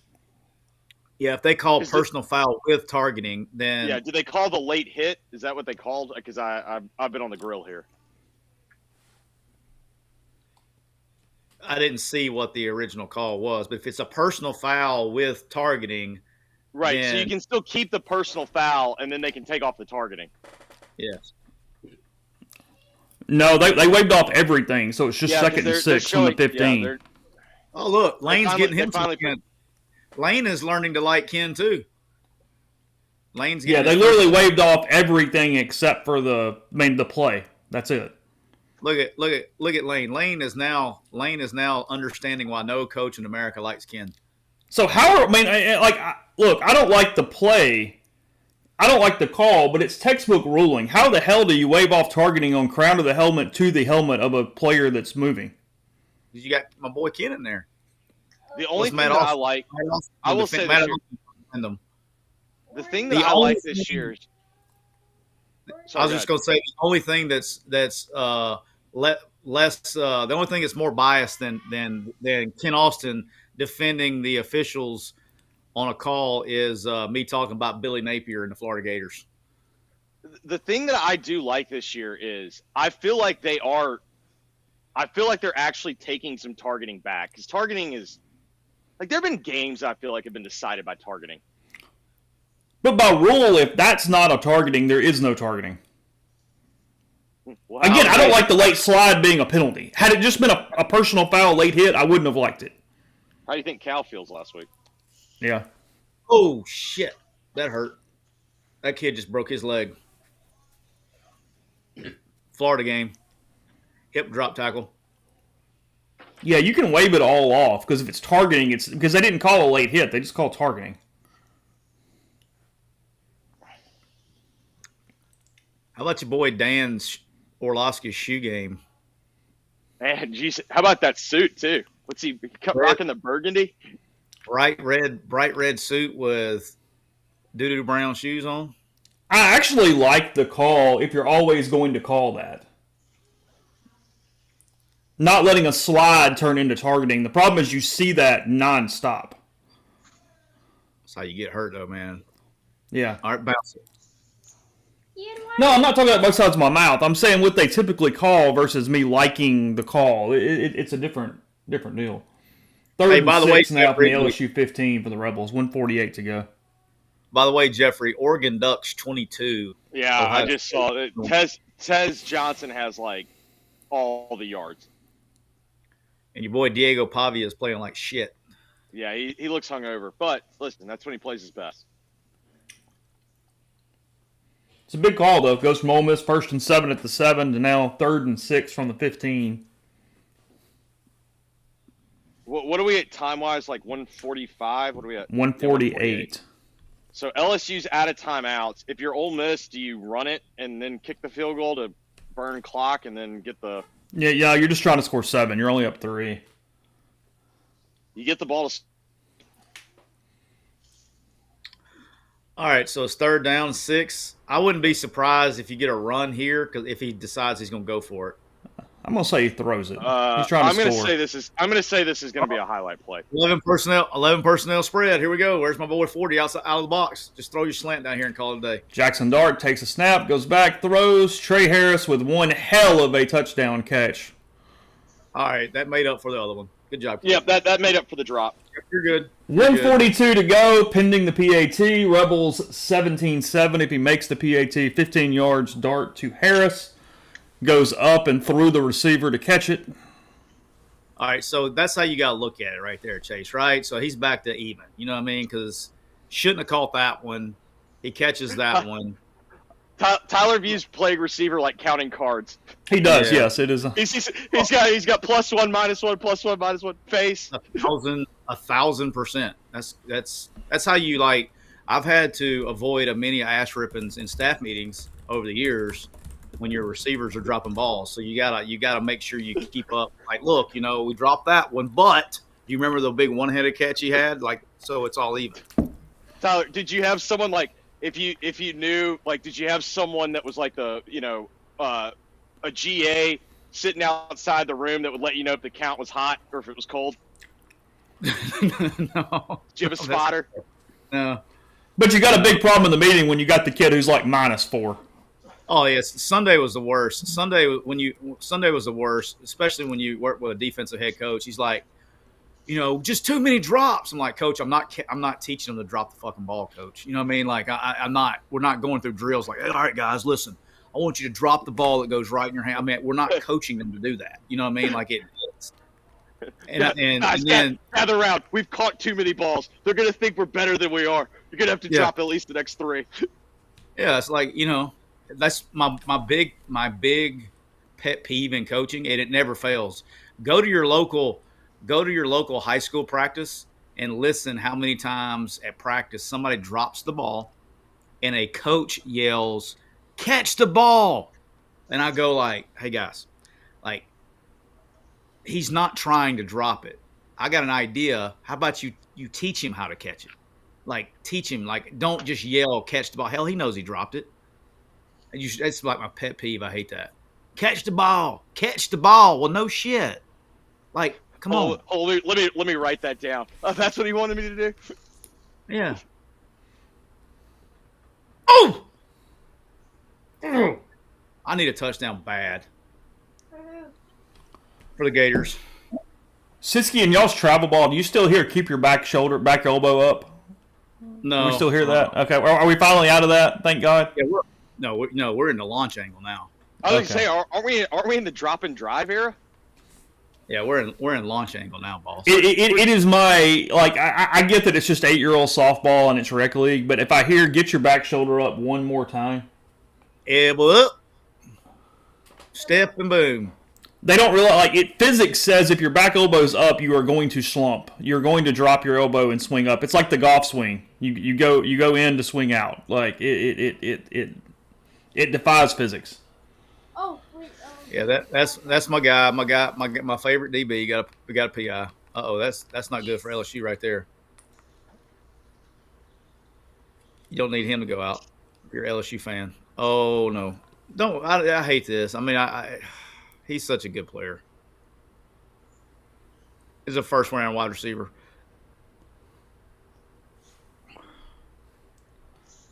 So Kennedy, who's been playing a ton of corner, gets the pass interference there. LSU gets it 1st and 10 on their own 40. I'm not watching. Tell me if it's bad injury. I can't watch. 1:40 to go. I haven't seen a replay yet. Yeah, I haven't either. I just like straight. Karen Lacey on the ground for LSU. Like, what happened? Is it bad? They still haven't shown it. They're just showing him agonizing. So I can't imagine it's great. They showed a slow motion replay. I turned my head. Y'all didn't watch that? I don't see that one? Yeah, it's knee, Siski. It's knee. Yeah, it's a torn knee. Did you see it? Yeah. Bad? Yeah. Yeah, it went in a direction it's not supposed to go. Dylan Jacob is supposed to. Man, I hate that for that kid, man. That's a first round guy, man. I mean, it wasn't like an patella turned around, but it looks bad. Well, you just don't want to see a ligament injury. Neil said he got up like he's walking like he's okay. If so, he's a hell of a... He's walking off, but I also saw Chad Kelly walk off his torn ACL. I mean, if it's a hyperextension, he's the luckiest human on earth. Hey, why in the hell is Austin Thomas's goofy ass wearing a headset? That guy doesn't even know what a fucking first down is. What a goofy bastard. I'm sorry. I know some of y'all may like him. I don't know who you're talking about, but I got good news for you, buddy. Your boy's got life in Knoxville. Well, I'm watching. Graham Mertz. Oh, and Mertz might be hurt, which I don't know, because Lagway. I actually think Mertz gives them the better chance. Yeah, Mertz has actually played okay. Yeah, he's played okay today. Mertz really has played okay, actually. I look, Jeffrey, right before you got on today, started this deal, I was telling Chase, I can't wait. It's going to be, pick! Oh, fuck! What are you doing, 16? Tip balls have got to be our balls. I'm willing. I need to will the Gators to victory just so I can see all of the people crawfish on the Billy Napier takes, just for them to crawfish back to the Fire Billy. Yeah. So it'll be the I'm sorry I was wrong about being wrong. Yeah, because the last stretch of the year is still there. LSU down to the 45, 142 on the clock, 125 on the clock. Sorry, did get away from a holding there. They were hog tying on the edge. Is it just means this game's still got a chance to get in the 30s? It does. Another 12 now for the Tigers. Yeah, I think you're a play ahead. What do you got on down the to clock, the 33? Yeah. They're just working dig routes. They're playing blitz coverage. They're just playing man free, but they're playing catch. They need to get up and challenge them. I would go challenge them with 2 not in the game. Get up and down to the 13, down to the 17 now, just getting no pressure. He's also holding the ball for about 1.25 seconds. Hell, damn, two's back in the game with a catch. We got our first guy down to stop the situation, I think. Is it 98? Lane is all in Ken's grill about the holding or lack thereof.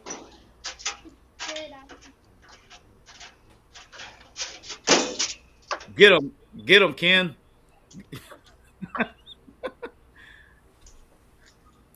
Ken's so don't get me started. The chat is very fortunate that my 8-year-old's up here. I'd be letting y'all know what I really think about Ken.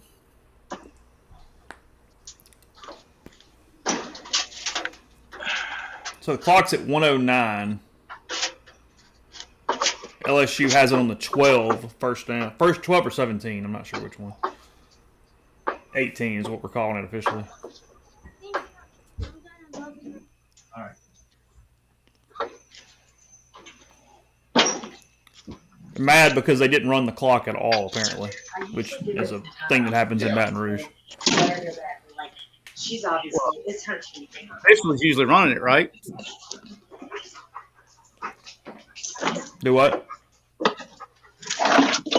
This one's usually running the clock. Yeah, it was a joke. Oh. The fries are done. Okay, I'm doing I'm toasting them up. Oh, now we're going to challenge. All right, well, I gotta toast up I need the cheese. Where'd the cheese go? Here it is. And I need the box, please. Go fit him up. Good. And we have a ball game, folks.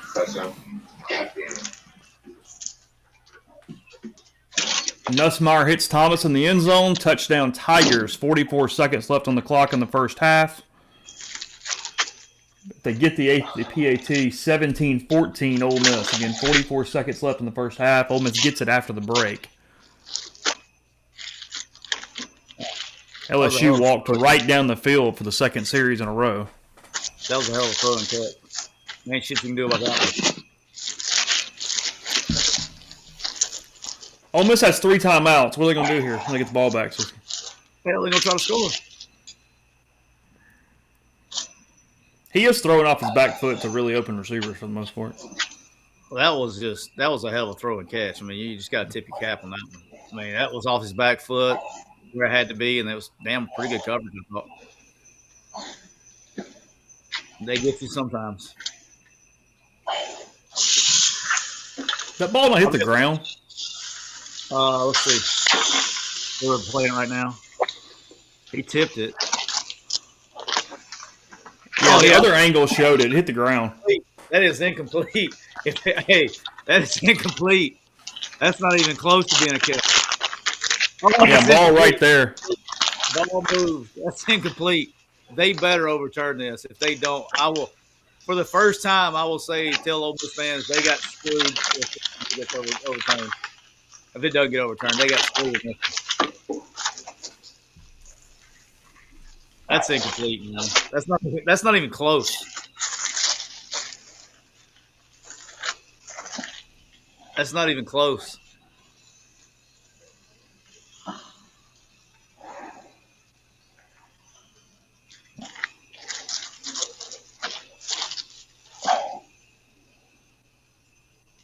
Yeah, it's not even close.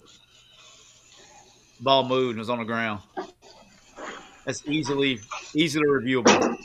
Ball ground. We rolled over top of it. That's incomplete.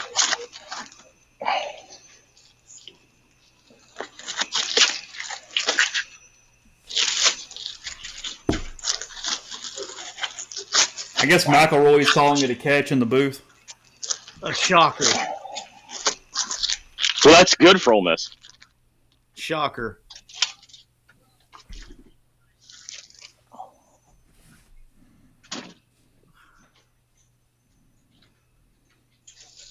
There's a 0% chance that that's a catch. They brought it back. They ruled it incomplete officially.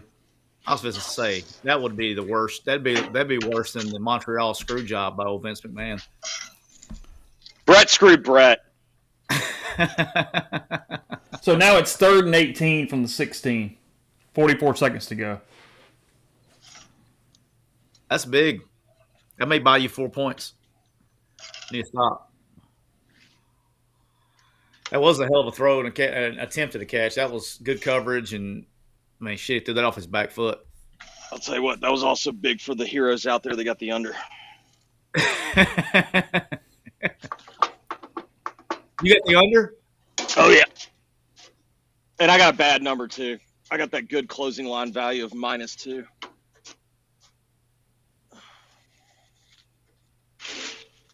All right, Ole Miss may have dodged it there. 4th and 8 now from the 16 after an incompletion.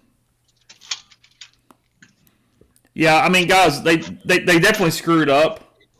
They didn't run 20 seconds off the clock, but it's not LSU working the clock. It's SEC officials. It's not like Billy Joe from Baton Rouge is up there hitting the start and stop button like a high school. He had too much. He had crawfish on his fingers. He had to wipe it off. Yeah. All right, I'll be locked in. I'll see you on the second half. I'm worried. Yeah. Okay, Hi, Bo. cool. All right.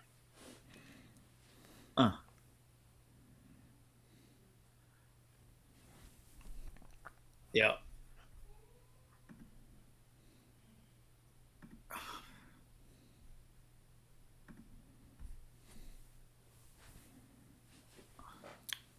All right, 4th and 8.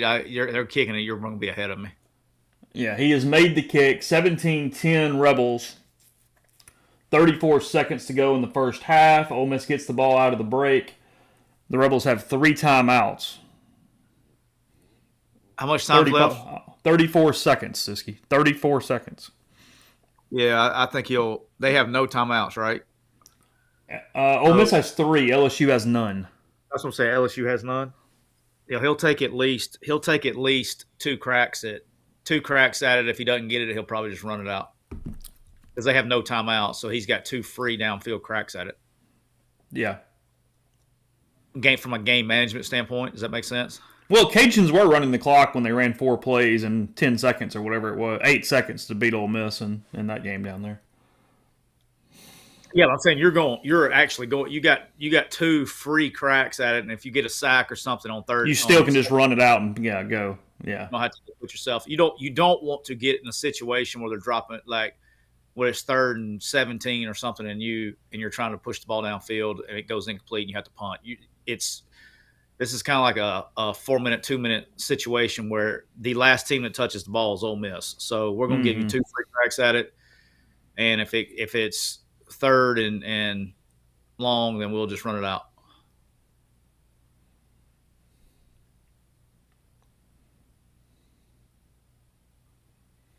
Touchback. Rebels take over. 34 seconds to go. Garrett Nussmeier now 11 of 23 for 172, a score and a pick. Jackson Dart 12 of 16, 152 and a score. Bentley 4 carries, 64 yards. It's pretty good average. Parrish 9 for 32, averaging 3.6. Durham for LSU 7 for 23.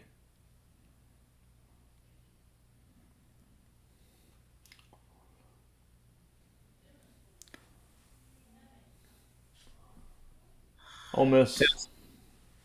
Tennessee scored on 4th and 1, 10-7 Gators. Ole Miss with just a dump for 5. They let it run. Nope, they stopped it.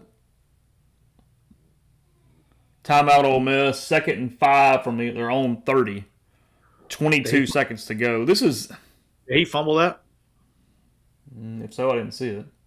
I would hope not, since Lane called timeout.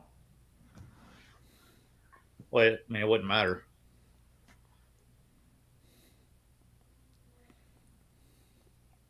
I guess the clock would have ran, but they would have reviewed it anyway and backed it up.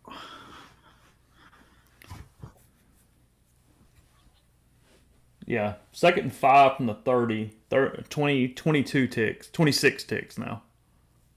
They got 2 left, right? Yep. Yeah, I kind of agree with that. If there's a possibility of a loose ball on the ground, timeout's a little weird. You can just go to half and call it a day right there. Well, they haven't showed a replay. I haven't seen one.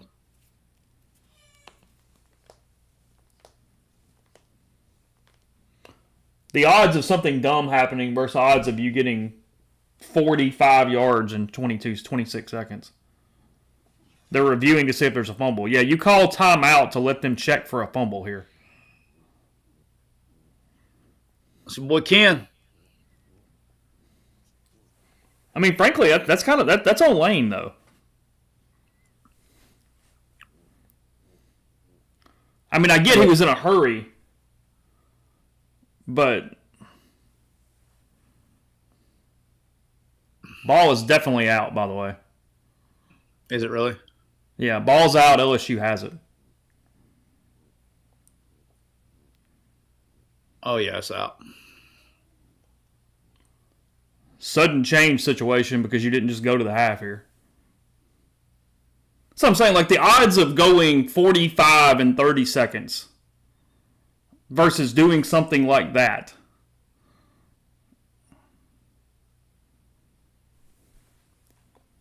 That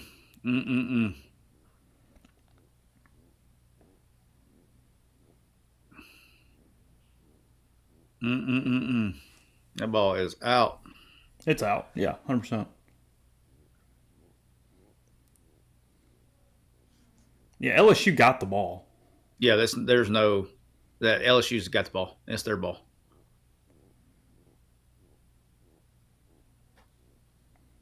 Lane's not gonna be happy. Oh, Lagway, you motherfucker! Lagway just threw a freaking pick. All right, if it goes like we think,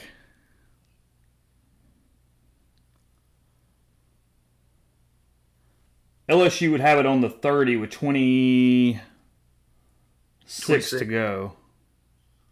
With no timeouts. Yes. So you got to play some kind of cover 2 shell on the sideline to keep, and then get them tackled inbounds short of the first down. Put them in a hurry field goal situation.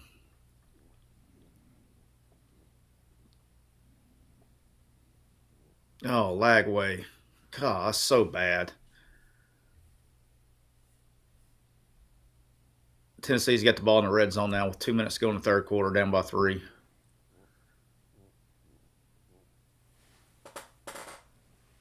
Yep.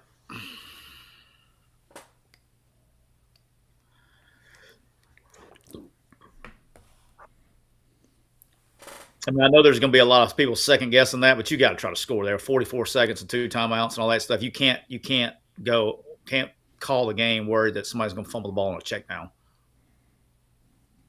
We had him open there.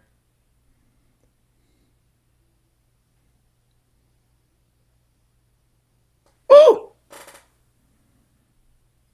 They got lucky on that one, boss. 2nd and 10 from the 28. If you get a sack here, it may take them. It's going to be hard to get the playoff. 21 ticks now. I mean, they're just throwing it. I mean, I think they're just taking 3 end zone shots. Yeah, you can't. They're not going to take a shot. They're not going to take a chance of being short of the first down. If you get a first down, clock will stop. Yeah. So 3rd and 10 now after all that. 28 from the 28. 14 ticks to go. Oh, just dropped a pick. Oh, 0. I guess that's why you play DB. Oh, that's turnage. Come on, dog. Just straight dropped a pick right there. Straight dropped that one. All right, so LSU's going to try to steal 3 points here. 3 incompletions in a row.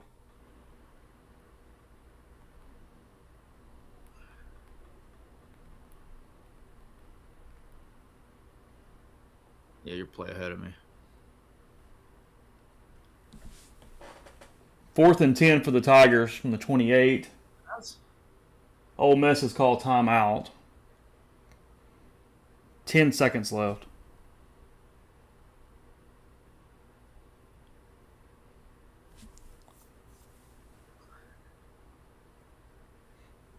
Joseph wants me to ask you why you like 28 but don't like 57. Both are bad and have 3 penalties a game. Because 28's not soft. And he moves his feet.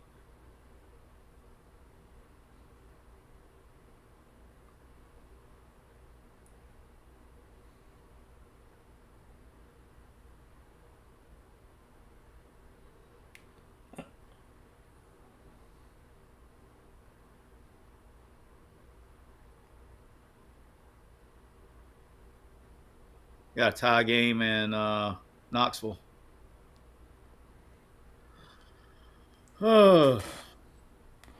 Makes the kick. 17-13 Rebels. I would assume going to the break. Now 5 seconds left, so LSU gets 3 points off the Ole Miss turnover inside the final minutes of the first half. Tennessee is tied up with Florida now too. Yeah.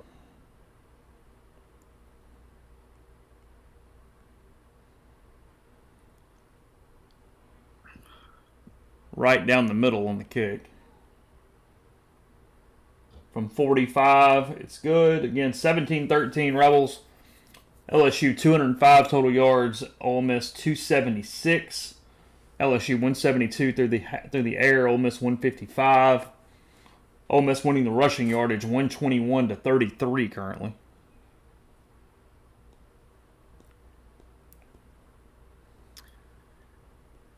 Left some points on the board in the first half. That's going to be the story of that first half. Left a lot of points on the board. To only be up 4. Yeah.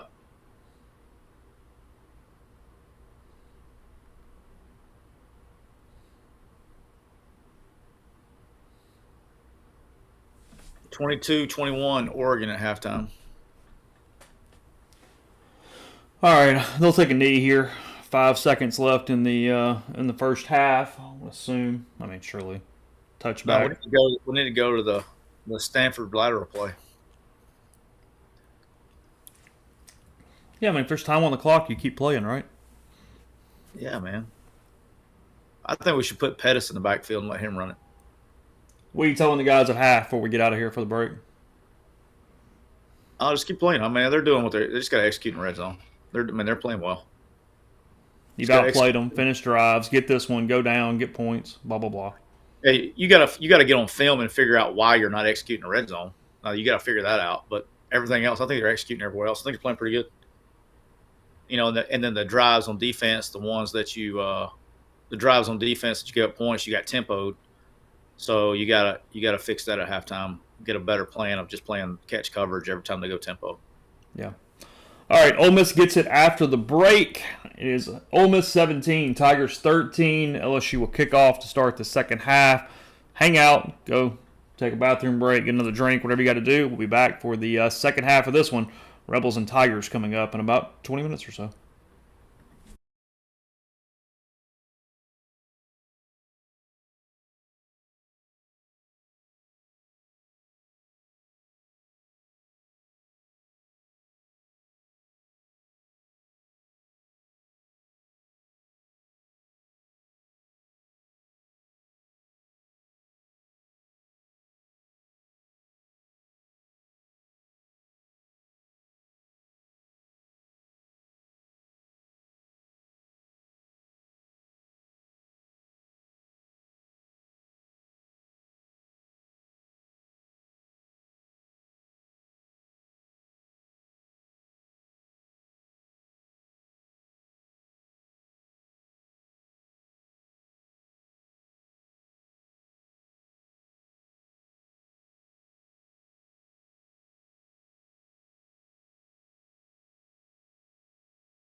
You're back hot, by the way, Siski. Oh, my bad. No, you're good. I was just giving you a warning. Fine. Finishing up halftime. I don't know how much time's left. The college halftime lasts way too long.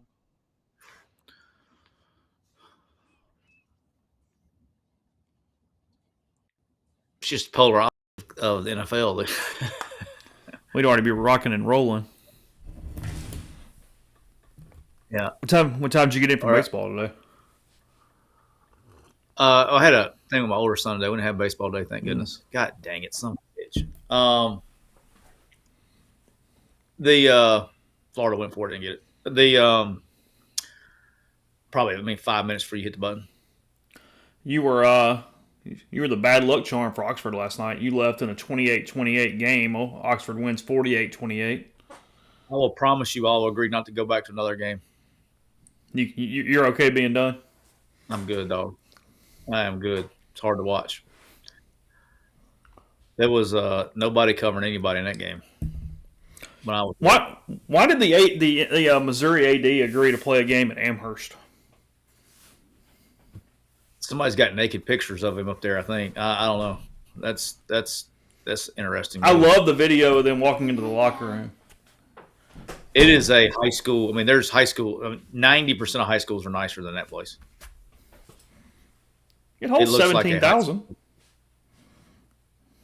I mean, it's bad. It's tiny. It's like chain link fences. It's a bad deal. Gosh dang it, I'm pissed off at Lagway right now.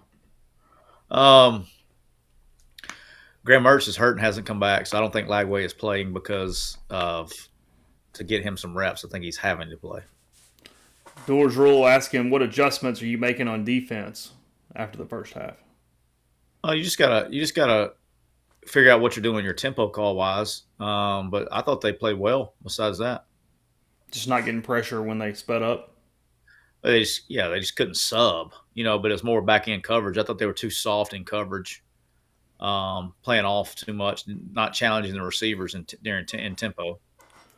What does the logistics of this look like? You've got analysts or like you got the press box people like passing stuff along, and then you're just talking to your position groups as in huddles. Like, I mean, what logistics of the halftime to actually relay the information? What are we looking at?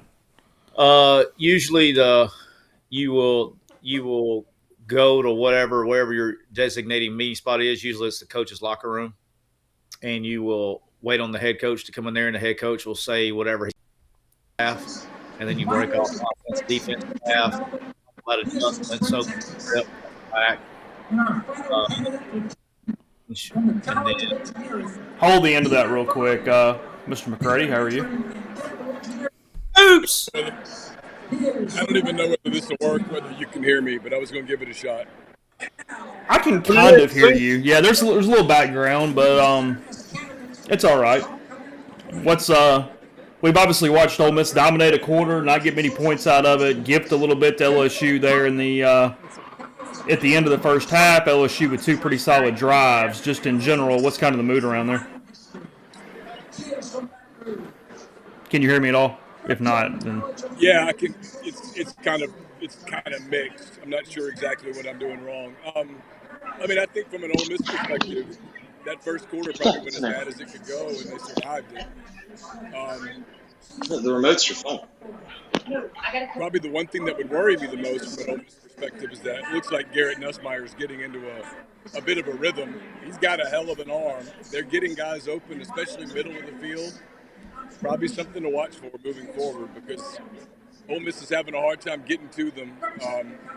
They're not able to generate the kind of pass rush that they normally have all season. Some of that is just Will Campbell's so good on that left side, man. I mean, you just can't get by him. He has such incredible feet. I mean, I hate to compare him to Laramie Tunsil, but it sort of reminds me of Laramie Tunsil. Yeah, I mean, they were able to, Perkins had a hell of a first quarter, a little past that. They mixed up some stuff. Siski and I were talking about that once LSU got into that tempo a little bit, it's just sort of been a breakdown, primarily on the back end with those guys running free, but also, third down conversions only rushing 4 or 5, something like that. It's been Been a little uneven for Ole Miss defensively there.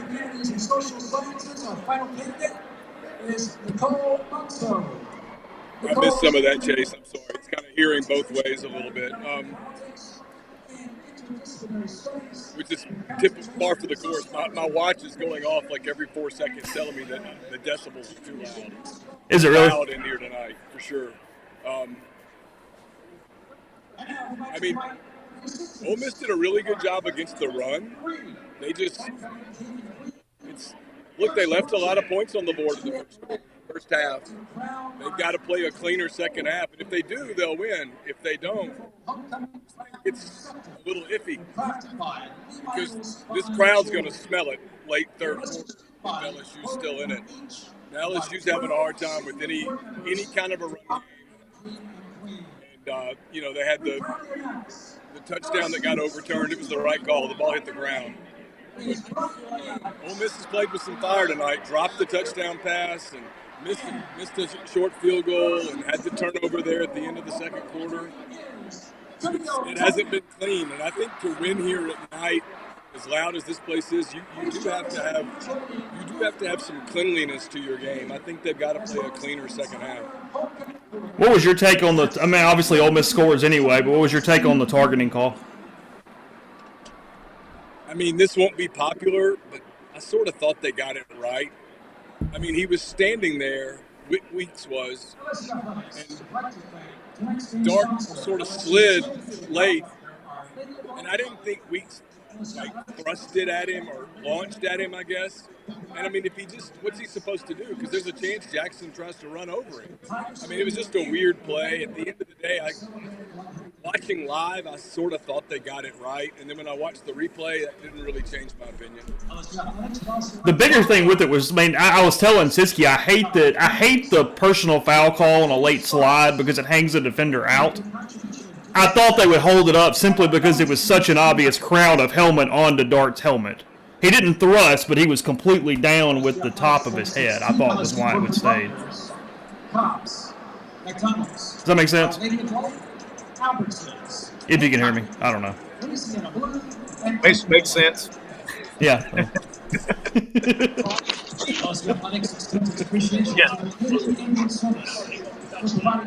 Dude, you eat anything good in the press box or what? They had some catfish and some salad, and I'm on my third coffee, Tyler, because it's going to be a late night. The first half lasted 2 hours. So it is community coffee, though. We got that one right. I mean, you've been here before. They do a really good job from a media relations standpoint. They're among the best, always have been. How was the catfish? Rocco chill. He's not going to bed. Frozen. It was fine. It was food.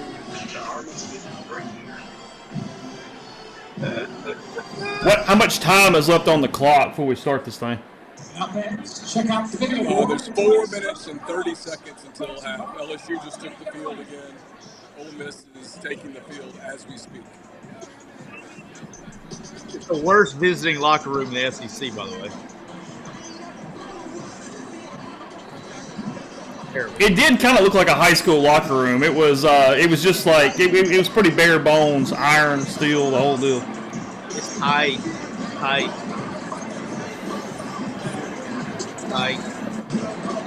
They put the cover up, so they got the awning outside the door of the locker room, and they leave it open. Yeah. Usually when they get mad at you, they'll take that awning away. Yeah, they got the awning. They got the awning thing up. How many press box sarcastic jokes when Bentley broke one for 50 there in the first half? It's just me and Michael Catt sitting right here and Brett Norsworthy. I mean, we kind of laughed about it, but I mean, on that play, he only had to break. He only had to break one tackle. It was all skill, Scoops. It was all skill. All coaching. All right, fellas, I can't hear you very well. Yeah. We'll talk to you after. Peace out. Appreciate Neil for giving it the old college try there on that one. I was just fired up that he got some catfish. Did he say that he actually had tried the catfish? Zero chance. Zero. Okay. You and I both know he didn't try that catfish. Yeah, I got a little confused on whether he had actually tried it there. 0.0% chance. Jeffrey, you're back in now. My bad. I missed that. No, he said he had tried it, but he thought it was clearly frozen catfish. Okay. Yeah. Yeah, Louisiana catfish is not great. Like, everybody goes crazy about the Mittendorf's thing, and I'm not a fan at all. You don't Jeffrey, like that kind of sounded like somebody was trying to tell me that Jones was better than Bentley's. What that felt like. Uncle Kevin? I'm going to stir the pot on that shit. That's great. Uncle Kevin got some splaining to do. No, he doesn't. There's a guy that makes $9 million. I 1,000% agree with your take on that. Like, in the end, you're the head coach. I've never, not one time in the history of football has a position coach said, "Now, head coach, this is who we're playing." That has things that have never happened on a football staff for 100, Alex. No, it's the Herman Boone from Remember the Titans. I ain't ever seen an assistant coach get a W or an L. Yeah, and because I've been in those meetings, I know how that goes. Who do you play? Jeffrey, you can get Ole Miss at -2.5 for the second half. You interested? That's free money. I'm just live betting is what's cost me the last 2 weeks. Like I should have made you last time we did this. You won the last time we did this. Ole Miss is going to win this by double digits. Take it. Let's go. So here's my concern. What did you see that allowed them to neutralize the pass rush? Because the pass rush was clearly in the second quarter, it was nowhere near as strong. They just went tempo. They'll be ready for that second half. Take it. All right. All right. Final score prediction, Siski. What's it going to be? What's the score right now? 17-13. It is. Oh, I'm Tyler, staying on a scale of 1 to 10, you 31-20. I'm on target. 31-20. I'm still on pace. Tyler, how many units? How strongly do you believe in it? Oh, I don't want to. Just don't go a lot at pace. In case it doesn't hit, I don't want you to be too mad at me. I just want you to be a little bit pissed, not a lot pissed. All right. No. I mean, it's a bet. It's the point of wagering. Tom Brady, you're going to be approved as a minority owner of the Raiders on Tuesday. Is he coming out of retirement? No, but that's a little bit of a weird deal for a broadcaster. I bet they don't. He doesn't cover their game. Yeah.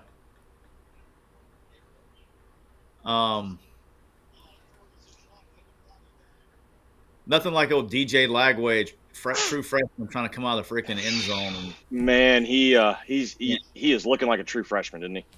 Yeah. Did you see the pick? Yeah, that was terrible. Like and the guy was just like he was just waiting for him on that crosser. I know he was hard to see, with that bright ass orange shirt. Yeah, and right where he was looking. Yeah, very difficult to pick out. All right, let me. Nothing like starting to drive at the plus 28. That's yeah, Tennessee catches the punt at the 45, runs it down to the 28. It's a good point, Leif. Glad something's finally going right for Mr. Brady. That's good. Gets positive in his life. Yeah. Well, I was curious about this. Now that he's officially an owner, can he do the production meetings now, or is that like no matter what, if he's an owner, he can't do production meetings? Good call. I don't know. That's a good question. Yeah, the timing is odd to me on this. I mean, if you got a chance to be an owner in NFL, though, that's better than broadcaster. Yes. He gets to be both. It's true. And that is a beautiful, beautiful stadium. What's our sideline reporter saying? People in the stream. I mean, all right, Ole Miss is getting started. 1st and 10 from the 25.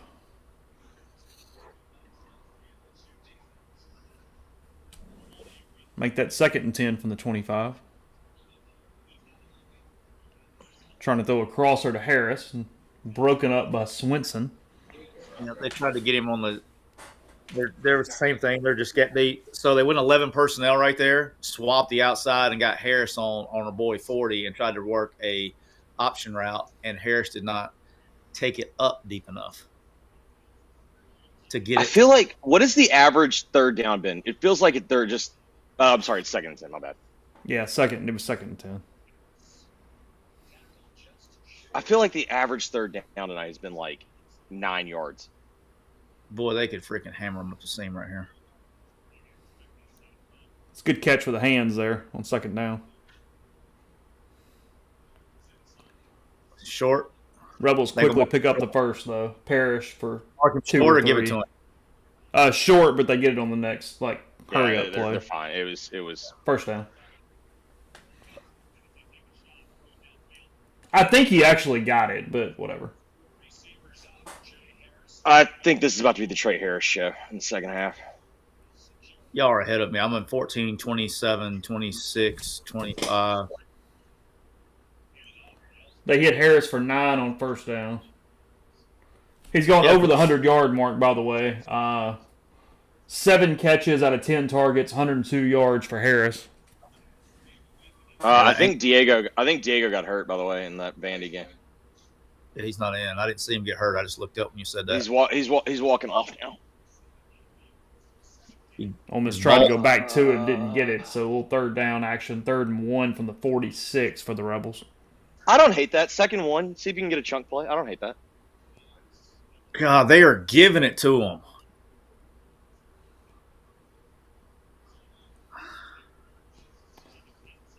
Yeah, I don't mind the 2nd down either. That's fine. Put in 24.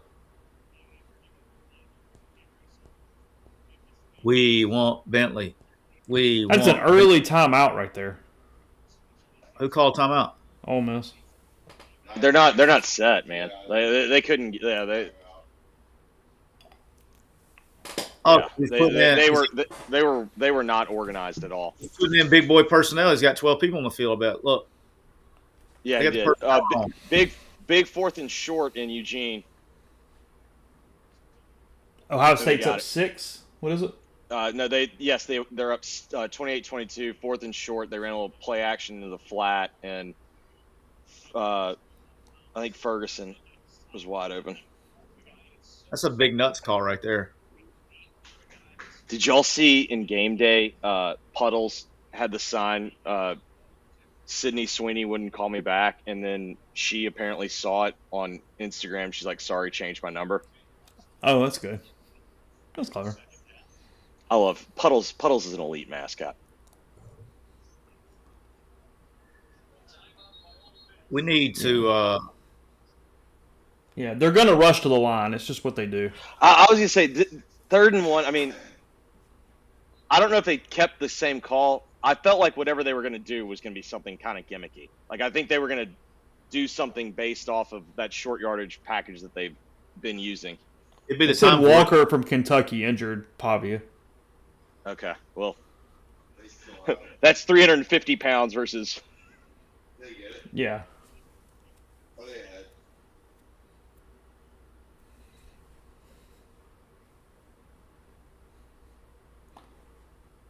No, Puddles is probably a top 3 or 4 mascot. Yeah, I think Puddles is an elite mascot.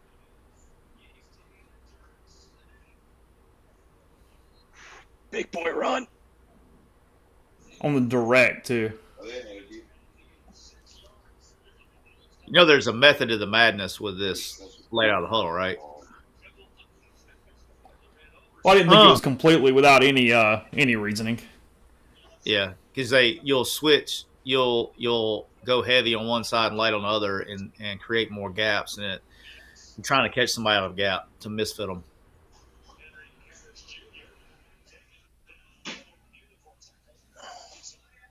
That was a bunch of nothing.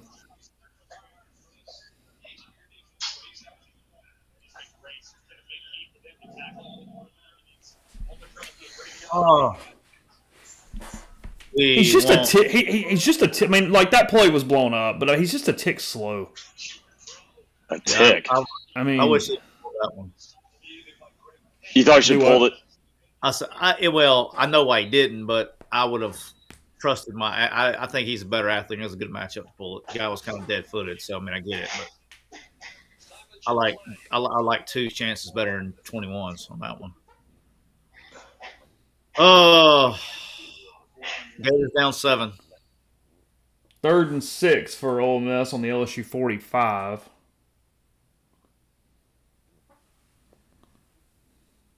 He hurt his ass. Where's the ball? Midfield, right? Yep. Well, LSU 45. Yeah.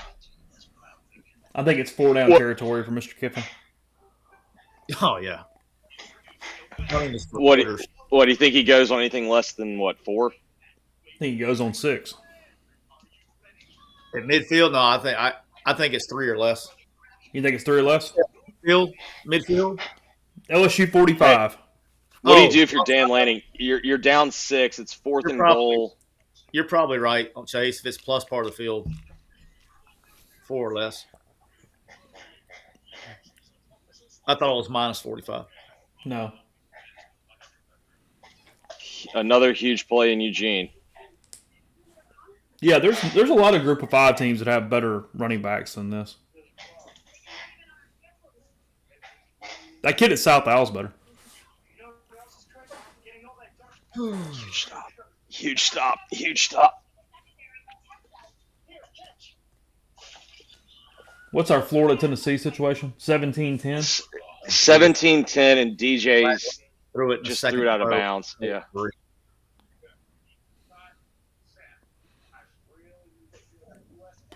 Or all those points he left on the board. Told you, Chase. Taylor in the stream saying Harris got hurt on the deep ball. I haven't looked since then. He asked out. I don't know if he was asking out because he was hurt or if he was asking out because he needed to win a break. I think he ran another deep, it was another go route. Allegedly now, this is allegedly, that Toradol wears off about halftime. So in theory, if he was taking a tablet, it's going to take another what time? How long? How much we've been on? We've been on at halftime. Probably I don't know, 7-8 10 minutes. Yeah. Probably needs to start this next drive before he'll be ready to go. And he'll feel a little better. In theory. Allegedly. By the way, I didn't think it was a tablet. I thought it was a injection straight to the. They do them both now, boss. Oh, we got it in pill form. Yeah. Jeffrey, did you jump on Clemson today? Oh, it's my favorite. It's my favorite bet of the year. Yeah, Wake. Oh yeah. Yeah.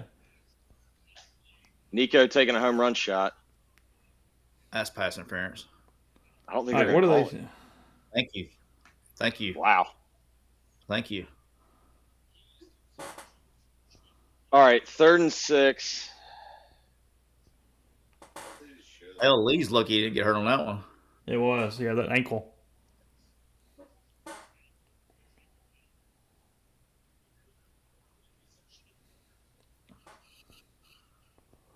$11 personnel spread, shocker. Oh man, great catch. Sorry. You're okay. I saw it. I was just kind of waiting. I was giving Tyler a moment. Thank you, Chase. I appreciate it. Jackson Dart throws it into Jordan Watkins for 7 on 3rd and 6. 1st and 10 from the LSU 38.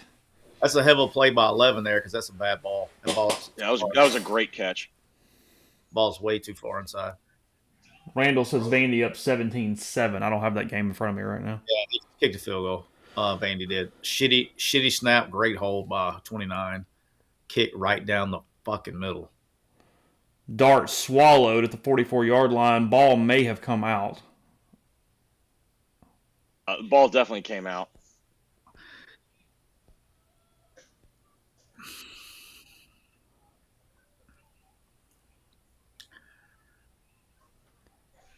How goes the runner?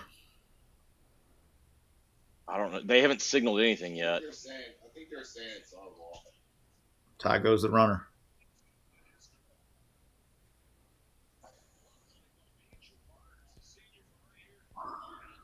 Okay, here you go, Tyler. Ken's about to huddle them up.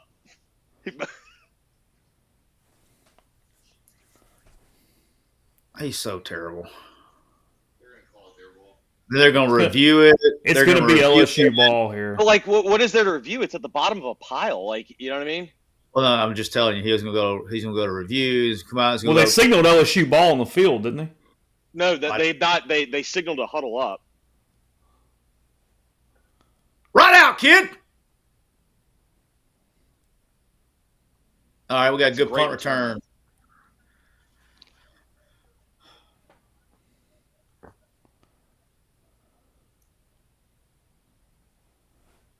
All right, they're going to give Ole Miss the ball, but they're going to give them a penalty for I guess somebody Scott pulled somebody off the pile.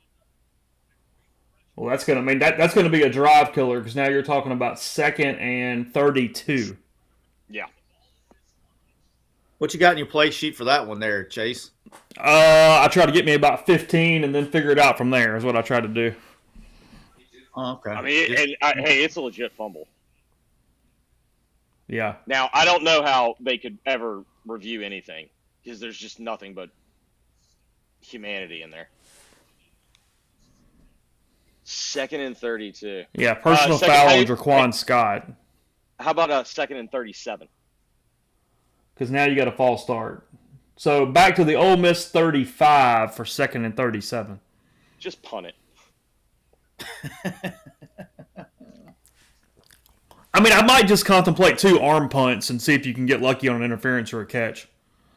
Tyler, you did bully me into getting beer this week. Okay. Let's go. Triple Mask asking what drivers we're hitting. I've played 3 rounds of golf the entire calendar year. I'm a bad person to ask about anything golf related right now. Ping. I'm still hitting the sim, but I mean, I haven't bought a golf club or played golf. Yeah, I'm still hitting the sim from I don't even remember. What year did I get married? 2020? Yeah. I got a new driver the year I got married.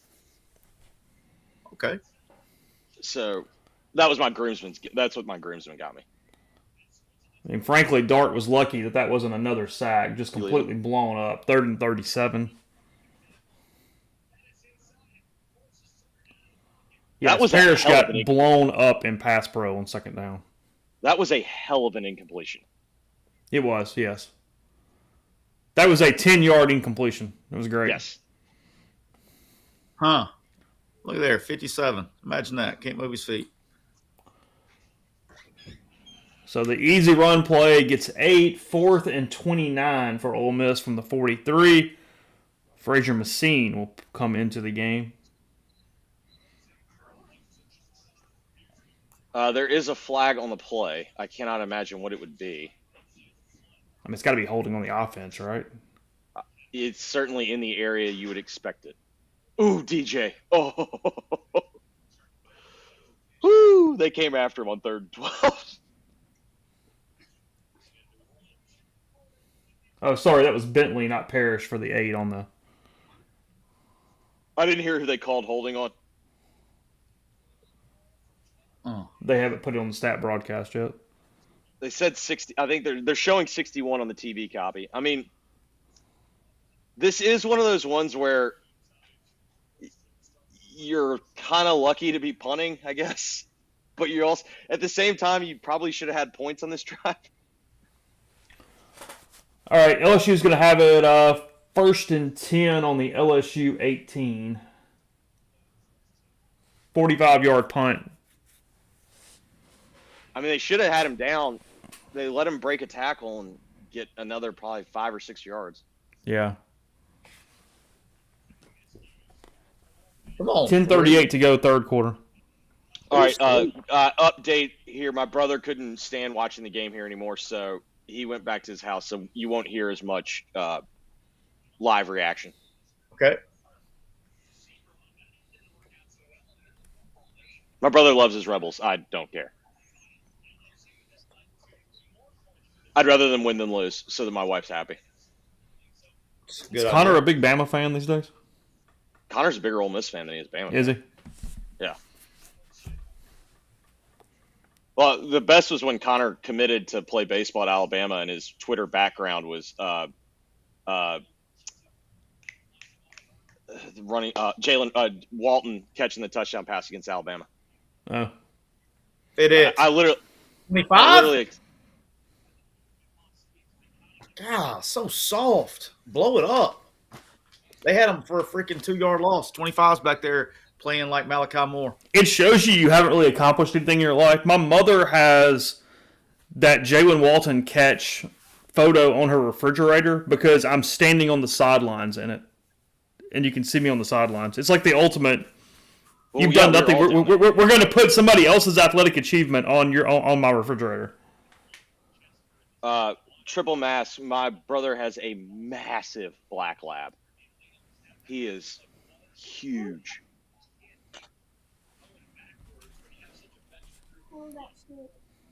Like big block-headed rascal. Oh, yeah. 2nd and 10 after the false start on the 18 for LSU. They completed 5 on first down. Should have been a minus It's 2. a ref show. It's a ref show. Okay. Kind of got a big third down here. So I'm assuming he doesn't get it right here on 2nd and 10. Yeah, no. This feels kind of big.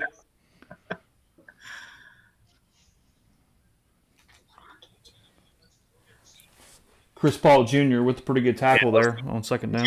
Dog, man. I like 11, man. Like 11. I like 11. Good He shows up with the lights on. Not a practice guy. I respect that. It's a gamer. Yeah. You ain't paying for practice. He ain't paying for practice. Yeah, I like 11. 3rd and 4 on the LSU 24. They're playing too soft. They only brought 3. And he gets a lot. Down to the 24. 40. He gets 46. Yeah.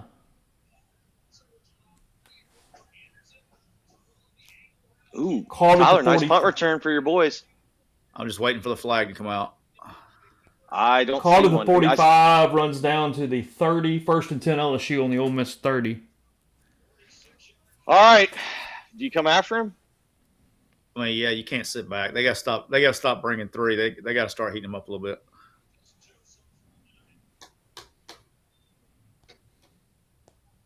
I can't tell how many safeties they got.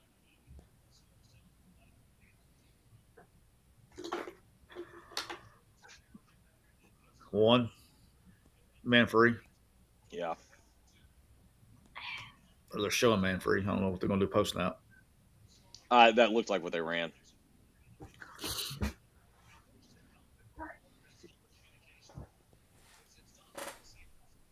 They brought one. They brought a gap blitz. They got to start heating them up. I'm with you, man. Triple Mass want to know how he can get a quick U hat, Siski. I don't know. I don't. Do we They're got a not for merch? sale. We don't have a merch store? No.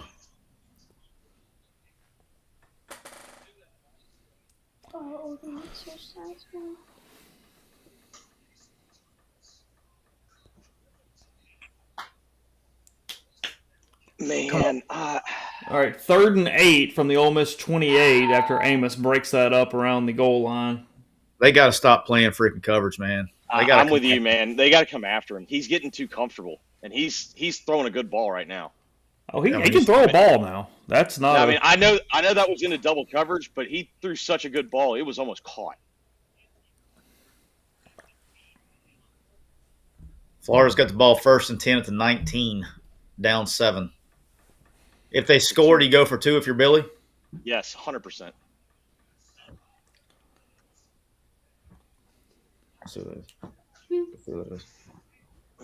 Oh. Kentucky just watched the snap. You got to get that one right. That ball was in the air way that too ball long was in on the air 3rd a down. really long time. Yeah, you got to catch that football. How is Ramos still there? Or is this another one?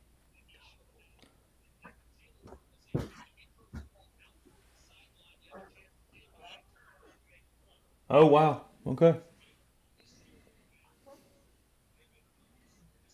Ooh. Yikes. Yeah. Yeah. That was the big right miss. Yeah. That was my miss off the tee. I'm assuming he misses his field goal. Oh. It looked like you when you really go after it, Siski. That thing takes off and takes a hard right down there somewhere. You're just doing this. That did look like your boy off the box on that one. that was a nice high spinny slice. It had the distance, but it went a little that way. Just a little that way. Just a big old foul ball. It went straight just long enough to fool you, and then that's it. Yeah. That's and it kind of came off. It kind of came off in the window that you wanted it to. You're like, oh yeah. That is a really sick feeling when that thing stays straight for about 80 yards, and you go, hey, maybe, and then all of a sudden you go, oh shit. Okay, no, that's not good. You're getting ready for the club twirl, and before you get to the club twirl, you go from the club twirl to the club break, in one motion. Oh, Chase knows if the ball just gets in the air, it's a club twirl for me. Yeah. You got it off the tee, so we're gonna play. I didn't top it. Therefore, we're gonna make it look good. Chase got to witness that ball flight about 18 times the last. You had a rough day at the yard, bud. But 18 consecutive times. There's just nothing worse also than because when you can't get off the tee, the round is just so miserable.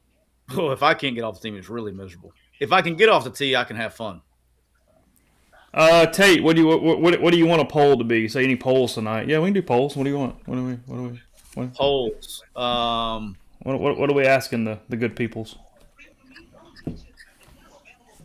Let's go. By the way, how is that flavored fireball treating you right now? I need more details on how that's spent a half with you. Because I think you said you had the Pink Whitney, too. So that was one hell of a combination we're going on tonight. Oh, God, that tastes like college. You know you've gotten old when people tell you what they're drinking and your first thought is like, God, that would just give me such massive heartburn. Clutch Cam, thanks for the super chat. When Golden calls simulated pressures, they struggle to pick them up, playing entirely too much coverage. Spying Nuss, but he can't run. I don't know if they're spying Nuss or they're hugging up on the back. I hear everyone. Man, if we got complaints, it ain't the defense for me. Yeah, I don't think they're spying. I think they're hugging up on the back and he can't find him in protection. McKenna 10, good bottle there. It's a good bottle. All right, 1st and 10 for the Gators. Says it's good, tastes like apple cider. Spicy cider, sorry. Okay. Yeah, there's one of those that the girls in college would shoot into Angry Orchard. I can't remember the name of it. What was that thing called? Your boy Pavia's back in the game. I saw.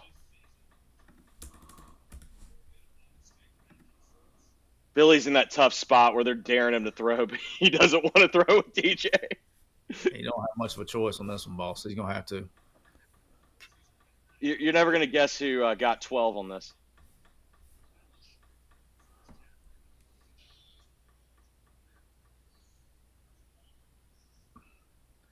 Not on the next one. Not on the next one. Huh. It turns out that the guy that can hit the hole might be the better running back. Am I insane? Hey, look, they're just fresh legs, man. Fresh legs. That's a good point. Yeah, they did save it. Listen, it was saving him for. I think Houston claimed that one year when he moved Dexter to running back in the second half of the year. Listen, he couldn't have played the whole year. No, you pick your spots. It's a pitch count. He had to listen. I'll tell you, had we played him early, we wouldn't have him right now.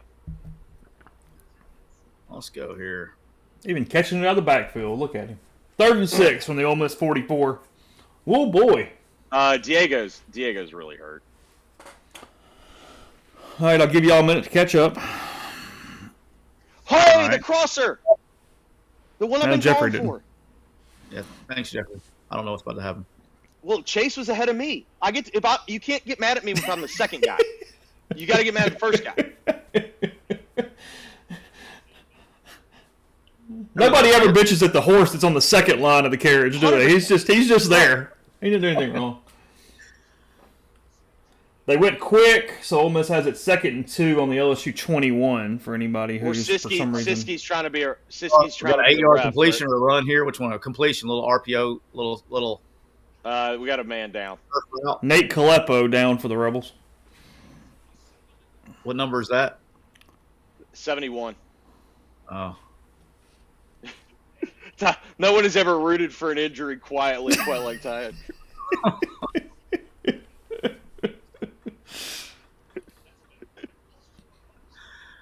I'm not rooting for an injury. I kid, kind of. What position does he play though? He's the guard, Inside. right? Yeah. Well, yeah. We need to move 57 over to guard and put somebody in right tackle. So you'd be okay with the guard? No, 100%. He's a guard. That's why there's guards and there's tackles, and he's guard. And he's an NFL player at guard? I don't know. I wouldn't go that far. He's just a better guard than tackle. I mean, he's big. He'll get a shot because the offensive line plays so terrible, but I'm not going to sit here and say he's going to be like a 9-year dude in the NFL. God, Ibuka. These receivers are so damn good. God, they're so good. Man, Billy is really working the clock. So this to me tells me if they were to score, he's going for 2. But yeah, well, he's only got Yes, let's go. Go for 2, Billy. I can't say I've ever had chicken cock bourbon. Sorry, that's not one that's been on my radar. What kind of bourbon? Chicken cock. I was just asking about it in the stream. Yeah. No diddy on that. As opposed to fighting cock, which I was aware of that one. Go for 2, Billy. You have to, right? I mean, yeah. Although, I mean, I don't know. I mean, man, do you really want more plays with DJ? I mean, here's how I look at it: is if you don't get it, they're going to pay you $26 million to not show up at work, and if you do get it, so it's like a win-win situation. Yeah, but if you win this game, it completely change. That fan base will still it'll change the way. Like this is a huge game. Like if you win this one, it can buy you some time. Well, until he gets the last 5 games, which is like in a week. Yeah, but dude, you know it. We're 7 days. Like I'm being serious when I say this. Coaches are now. I'm being serious when I say this. Coaches are now on 7-day contracts. No, I agree, but that is what the money's for. No, that's what I'm saying. If he doesn't get it, then they'll pay him $26 million to not show up to work tomorrow.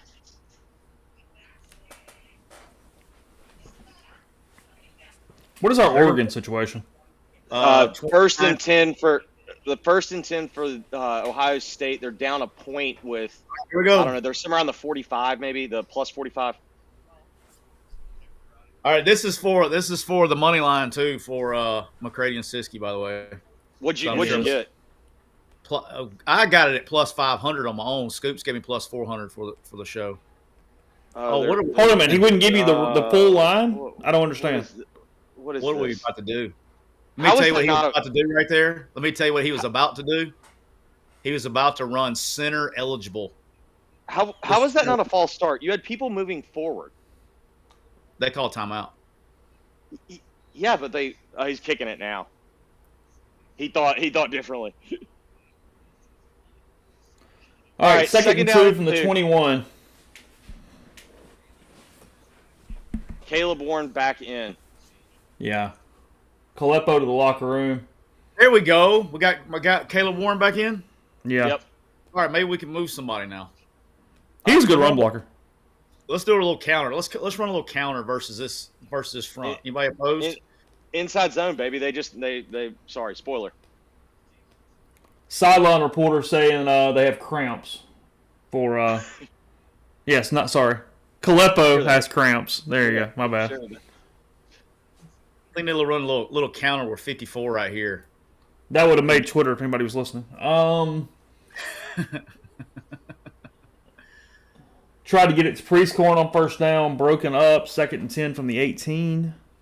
Okay, I'll know who to watch. That it never had a chance to begin with. Yeah, that was that was blown up at the snap.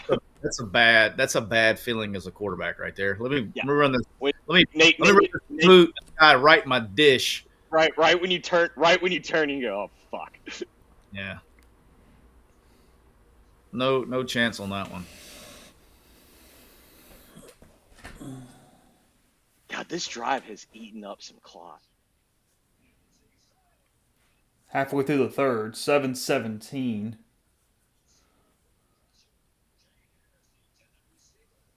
Diego Pavia with a big first down and a ball spin. I'll tell you what. I'll give DB. Good play. I'll give the DB credit. Great play. And Jackson took a shot. I mean, I bet I know where it came from. No, it was backside. Okay. That was a strange series. That's on the running back. Running back's got to come off and throw something like that. I'm assuming he doesn't get it here. Since you said strange series. He doesn't. I think they're going to get away with not grounding. Because if it's grounding, they might have been out of field goal range. What receiver was in the area? Ball got past the line of scrimmage. He got hit. He's out of the tackle box. You just have to get it to the line. Okay. Yeah. Only thing was the ball was on that hash, so it was close. Again, this is going to be another tough one for Uncle Kev. If literally Parrish is in there for his run, that's on 11. Help him out, 11. If he's in there for his pass pro, I mean that has been the sitch is the pass pro. Which I mean, this game they're holding them in for pass pro more. A lot. I mean, most of the season they really haven't had that high of a percentage of even holding them back in for pass pro. Yeah, that one was on. Hey, I guess they don't ask how, they ask if. Yeah, you don't need a picture of it. 2013 Rebels on the Caden Davis 35-yard field goal. Ole Miss extends it to a touchdown lead. He eked it in. That was a little tight draw. That was a little tight. Very tight draw. That was hey, he aimed it at that right post and he drew it in there. About 6. That was aimed at the right post and we draw it about 6 inches. Yeah. I don't even know if that was a draw. That might have just been like wind. 10 plays, 54 yards, 2 minutes, 36 seconds for Ole Miss on that one. Now BK is giving Ken an earful. Ken's had a rough night. Shocker. I bet his wife yelled. Where are you located, Tate? Because it's only 9:30. We're not 10:30 yet. Tate says, "Oh my God, it's 10:30 p.m." Not yet. East Coast. Yeah.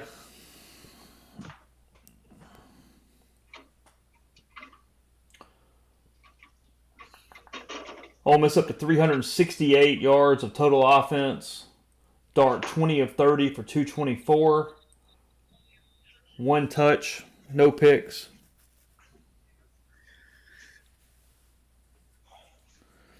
Yeah, Joe P hanging in with it being 3:30 a.m. in London right now. Let's go. I wonder if he's going. Nice ball, Will Howard.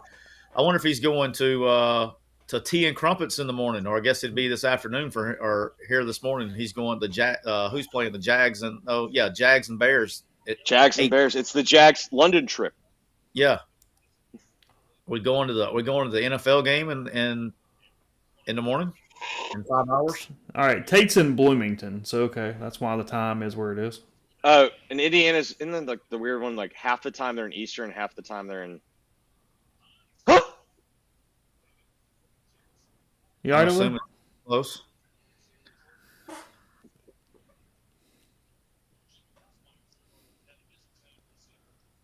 Huh. Oh! That was a little problematic. They badly need a turnover. A turnover would be pretty big right here. They need a ball on the ground. For those of us that have Ole Miss minus 3.5. Attendance is 102 and change, by the way. Okay. All right. Gonna roll down. Counter. Fit it. Oh, shit. Missed the fit. Vandy with another 50-yard field goal. They go up 20-7. 3rd down and 1. Here we go. Ohio State, 31-29 with a field goal. Ole Miss showing a tight front. Yeah, northwest corner is Central Time Zone. Vandy now up 20-7 on Kentucky. LSU's got it 1st and 10 from the 36. Wait, I'm missing. Is there a conspiracy that Sean McDonough's a LSU fan? I don't know. Haven't seen that one. McElroy has been complimenting the Tigers apparently, but I haven't not seen anything on Sean. Ooh, good play. Sorry. It's getting nut cutting time. It's hard to keep your emotions in check. Because I'm up. Let's see. Right now I'm up. What would I get? 2.5? Would you say? Yeah, it's 2.5. Good play, 2-8. What is our situation in this Florida-Tennessee game? We're at the end, right? It's 17-17. I don't know where the ball is for Tennessee. They technically have it 1st and 10. Minus 45 or somewhere like that. Yeah. I mean, they're trying to get a field goal off. Ole Miss is just not doing anything due to the quarterback right now. Say again? Just a lack of pressure. You got to make that tackle. How are you not rushing this aggressively and screens still work? Well, the guy. Well, I mean, they had a guy right there. He missed the tackle. I mean, he dropped his head and dove. Oh, Nika. I mean, look, if you just that wasn't on Nika. That was a good ball. It's good. Actually, a really good job by the tackle there, left tackle. Yeah, I agree. Yeah, he kind of got in there. All right, 2nd and 5 rubs. I mean, it's 4 down. RPO. Flag flew early.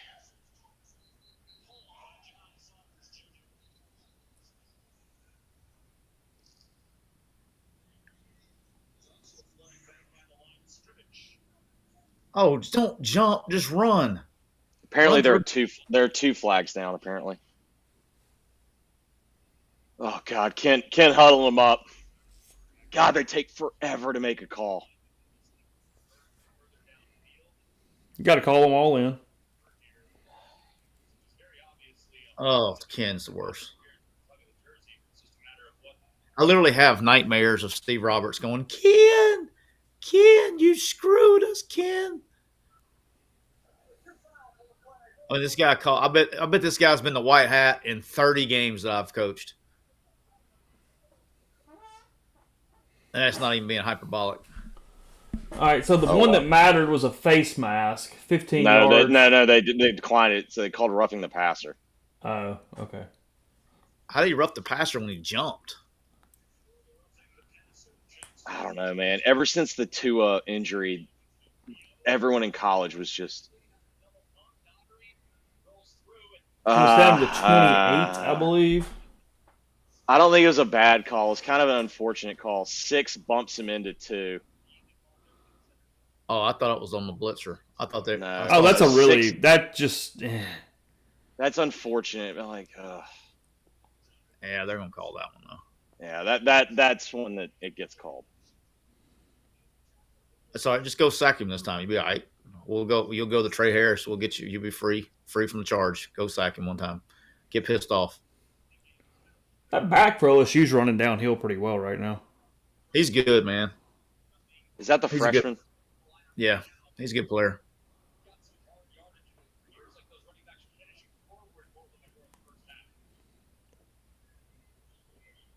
All right, boys, we're going to OT in Knoxville.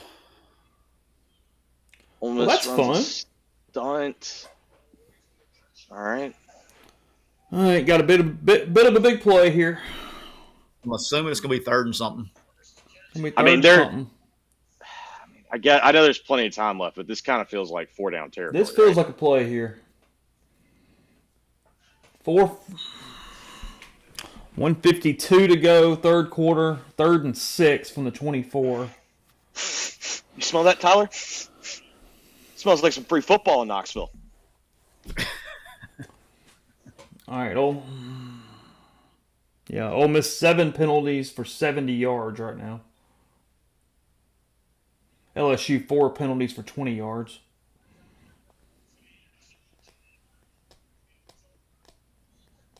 Woo. Four can't get lined up.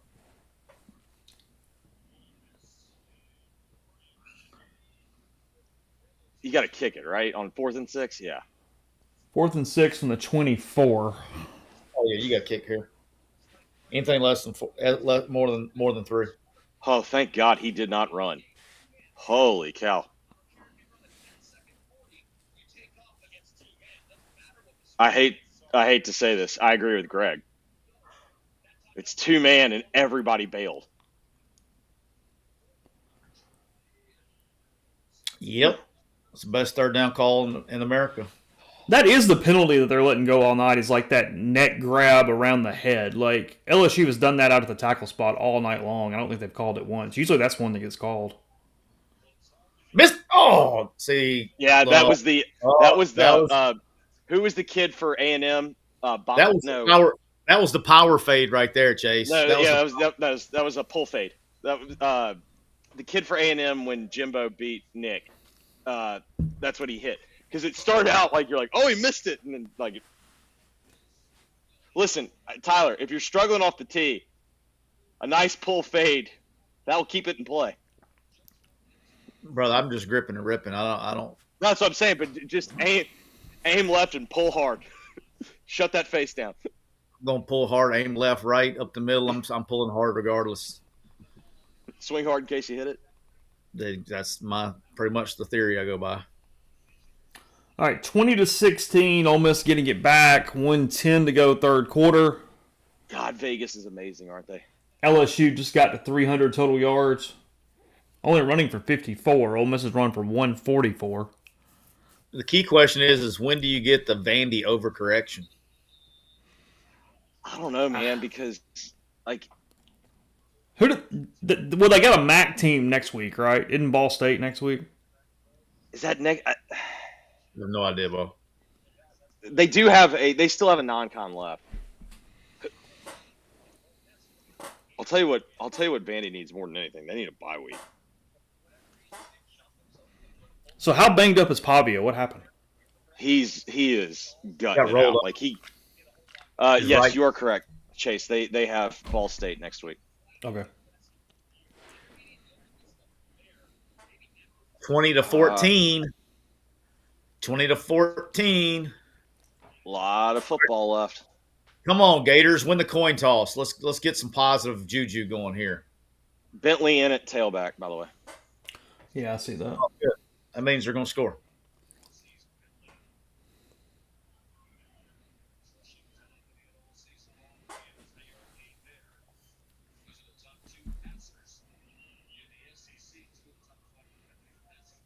God, 16-36.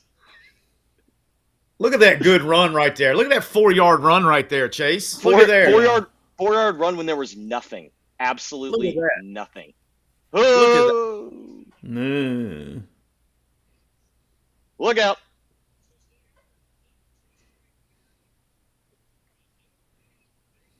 Tyler, I think this has to be your boy. No, he got him. They didn't communicate though. They slid left and they left an empty free runner. Should be 18. Should be free. Yeah, they're in full slide and actually that's on freaking the tight end. Yeah, they didn't count right. That's the tight end. Get your fours up, everybody. End of the third quarter, Ole Miss facing 3rd and 15, up 20-16. Ball is on. I don't know where it is. Gosh, it is Kentucky. That's the second time that's happened. It's on the Ole Miss 20. Dude, Kentucky has botched 2 snaps on field goal. 2013, not 20. All Yes, right. Gators. Gators with the ball first. No. Oh, don't he Lagway about freshening himself out of a job right there. Whew, boy. Well, I don't think he can freshen himself out of a job right now, right? Mertz is hurt.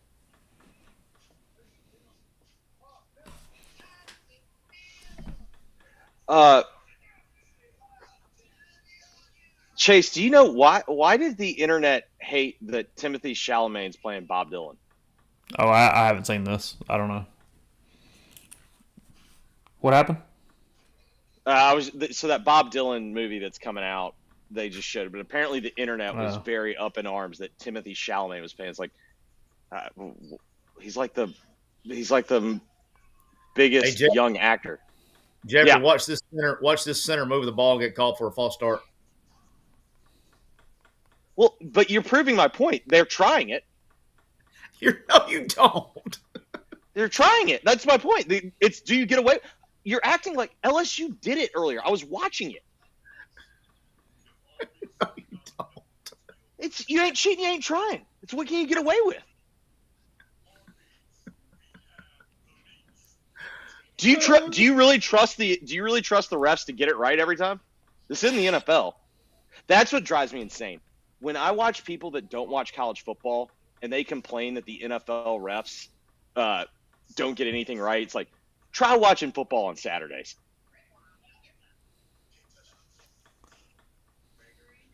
What you got for 3rd and 20 in overtime? Anybody? Draw and hope you hit your field goal. Ah!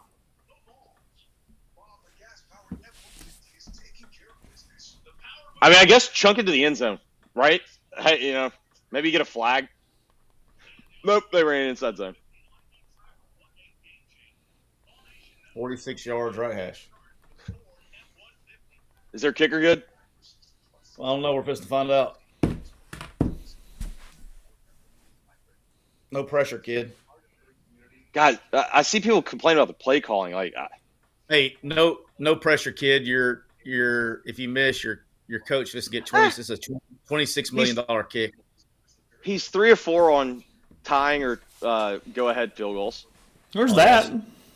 Puts the jinx on him before we even get started. Well, I was just reading the graphic. I wasn't doing anything. And he missed it. And the kick is no sirree. Avery asking who sets the protection. Siski. It's called in, and then you can flip it. Quarterback has the option to flip it. For all the Tennessee historians out there, when they finally beat Florida in 1997, the final score was 20-17 in overtime. They went a plus 500 money line. I just lost right there, Jeffrey. I mean, in fairness, at least Tennessee can still miss too. Yeah, you know how this. The only good thing is they're going to play conservatively. You know how this game is played. Handoff, field goal from about 35 for the win. Just a reminder, Ole Miss used a really early timeout in this half, so they have 2. This was a big boy throw.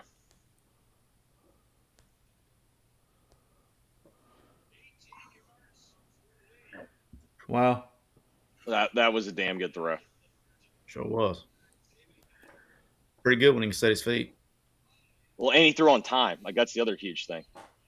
It does matter. Caden Lee was 7 for 96. We got an LSU guy. Oh, God, you hate when those cramps hit. We got a little stoppage there. 2nd and 7 for Ole Miss on the 41. Tyler, did you take anything in that K-State Colorado game? You know I did. I mean, come on. The only problem, though, is K-State away from home is not good. I'm not. I have to bet against Colorado. It's like part of my religion. I will say Colorado's getting a lot of run. Colorado's getting a lot of run for beating UCF, and it turns out UCF just may not be good. Oregon's up 32-31 with 1:47 to go. Yeah, we need them to score a touchdown. That was a huge throw. Yeah, that was a big boy throw.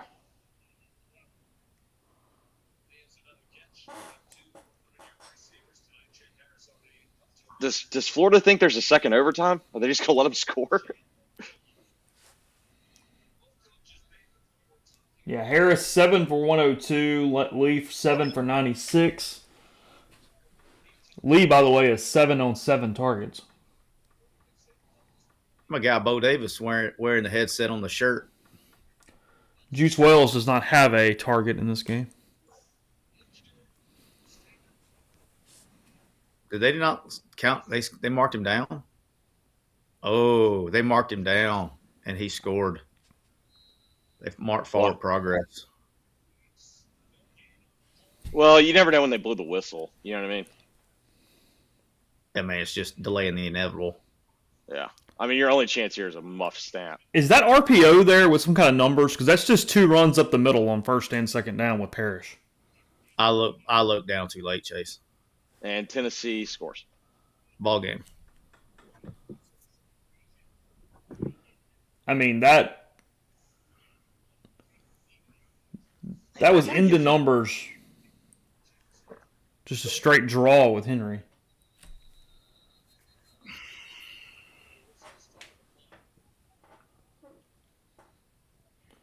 I was imagining it was probably duo, and they're probably setting up a play action pass for later. Because he didn't look like he was reading. He did not. To me, it didn't look like he was reading anything.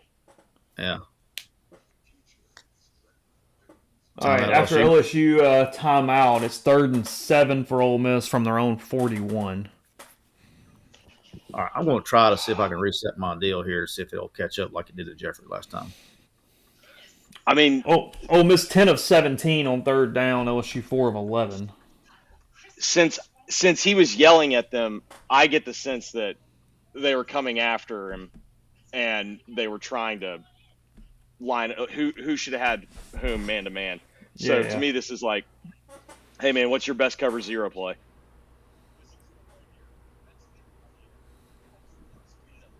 It may have been simulated pressure too. Yeah, I don't know. I have not noticed Harris. He has not had a target. I don't know if he's been back in the game since he went in the team. I haven't seen him back in, so.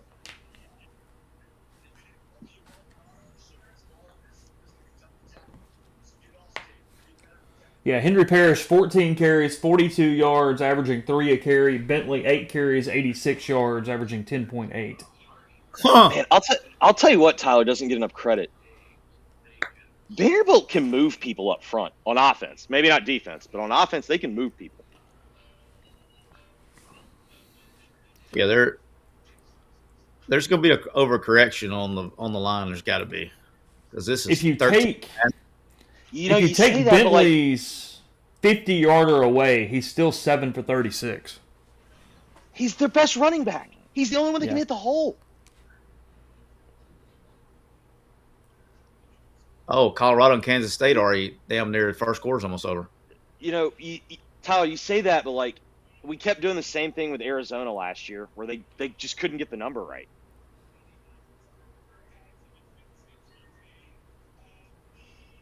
Oh God, Will Howard is still Will Howard. God damn it.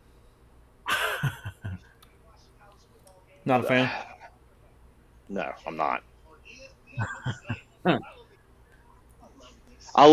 You know how much I love guys that take forever to read the field and then they can't throw the ball anywhere remotely where they're supposed to. But at least he's got that guy.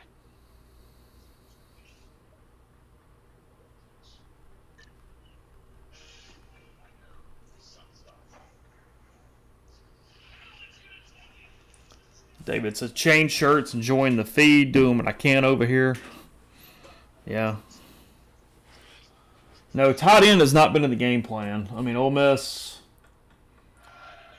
Priestcorn has 2 targets, 1 catch for 9. Wright has 1 catch for 9 as well on 2 targets. They have exactly the same thing except for they're long. All right. Let's see if they come after him.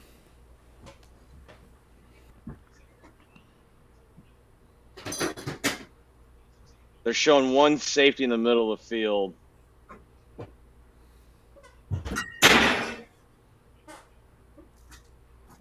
It's man. Ooh, what do you do here, Jeff? Oh, man. I know what he's going to do. What are you doing, Siski? What are you doing here? I don't. I'm behind. I don't know what's happening. He's going to go. Yeah, he's going. It's 4th and a long one. Now Ohio State's.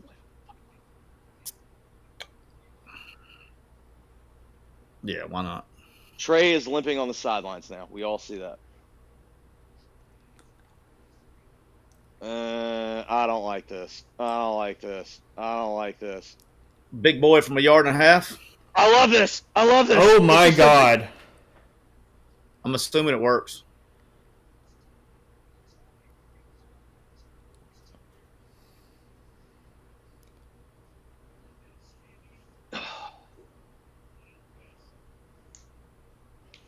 What was the score at half? 17-13, correct?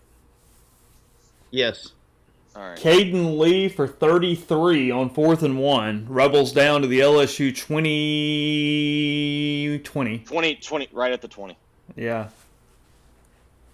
Pulled it on the quick handoff to Peace and then threw it. They can't get lined up. Snap it. Oh. Had no play called. Oregon's got the ball to plus 30. Ohio State's got the ball to plus 30. God, that's a killer penalty. I think it's going to be offensive. Yeah. It's holding on pre-scoring.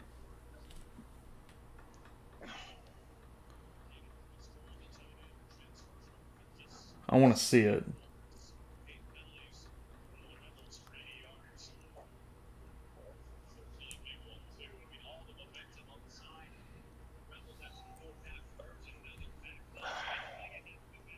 Here we go. Here's another nice missed 40-yard field goal.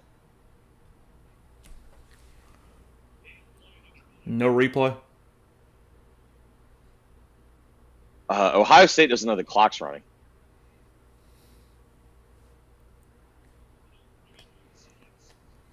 God, Ole Miss has completely discombobulated after this play.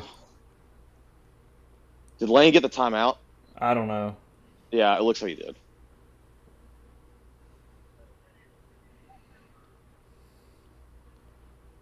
Should have had a delay game right there, even. So if you got the timeout, I'm fine with it. What's 1st and 25 versus 1st and 20? Say that you'll probably need the timeout.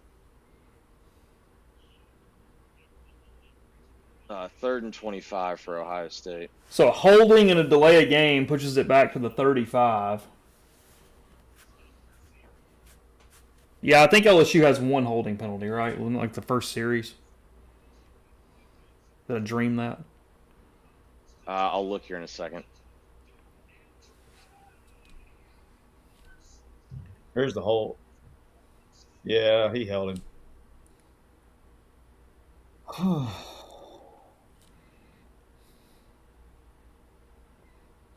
I'm not showing any holding on. Ball! Oh. I see LSU with an illegal touch, an illegal block in the back, a false start, a false start. Yeah, I see it now too. Son of a bitch. I see Ole Miss with 2 holdings.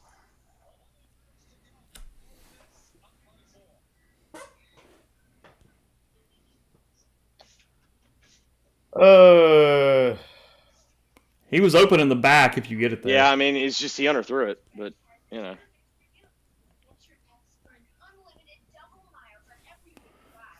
LSU will take over at the 20. 2016 Rebels. 3rd and 25 for Ohio State from the plus 43. They do have a timeout left, so they're just going to try and throw it to where they have a chance to kick it, and it's knocked away. Dart now 23 of 34, 281, 1-1.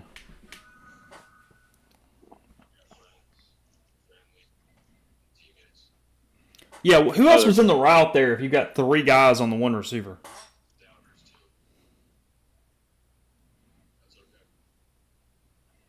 I'd have to go back and watch it.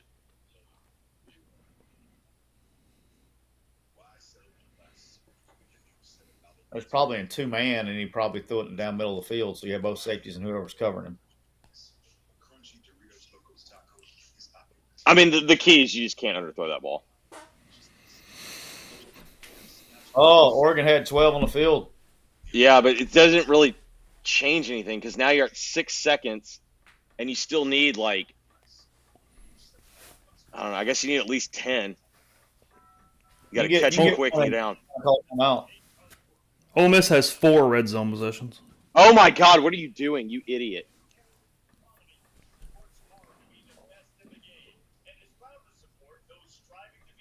Why are you dropping back to pass? Well, oh, what an idiot. He's so fucking stupid. I mean, that's wow. So Oregon's won? Yes. Yeah. Will Howard was looking at the clock and slid 1 second too late.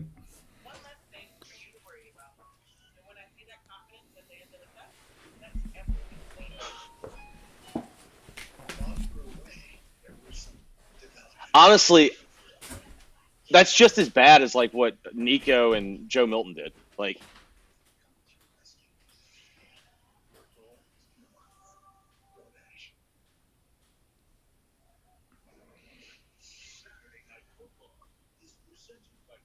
all right, let's see.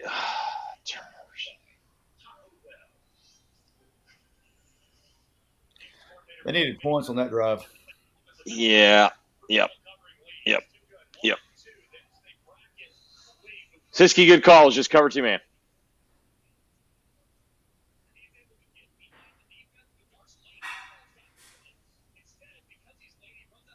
Yeah.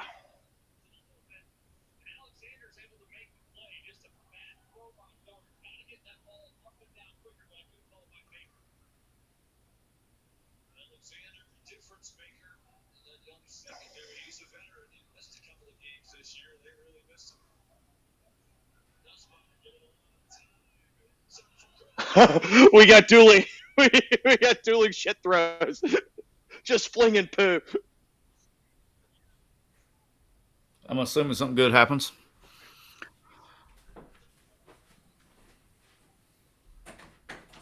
The ball got hit. Yeah, I mean he got hit as he threw, but I mean he still took forever to throw it. Flag. No flag.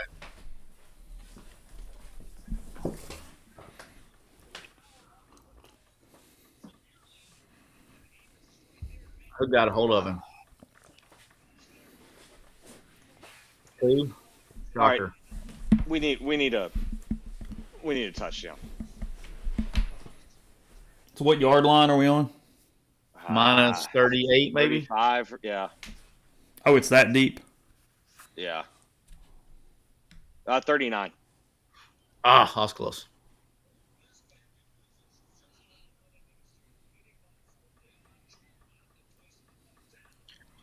All right.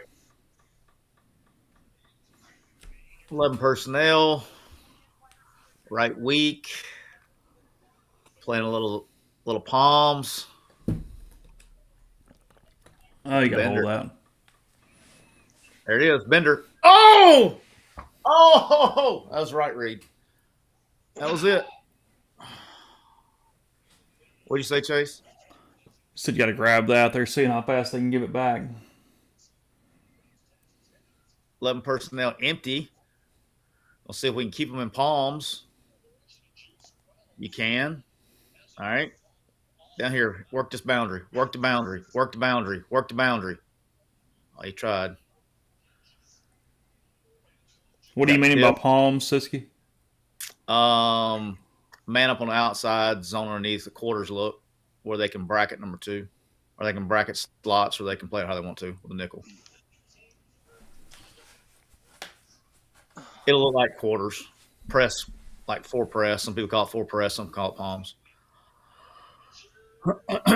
He is running into sacks right now. Yeah, this is... Ole Miss ran 14 seconds off the clock and lost 9 yards on a possession.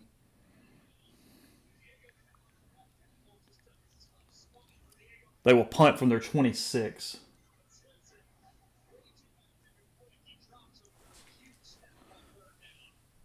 I mean, you had kind of the drop-ish with Caden Lee, but otherwise that was a possession completely out of sync. Ooh, what a punt. Jesus, what a punt. 55 with no return on the punt. LSU takes over at its 15-yard line with 10:04 to go.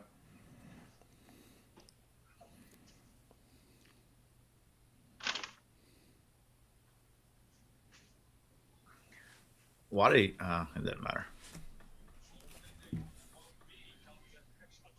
He threw the old hand up pretty quick on that one. Wouldn't have mattered. The ball's going out of bounds. Yeah, I think, yeah.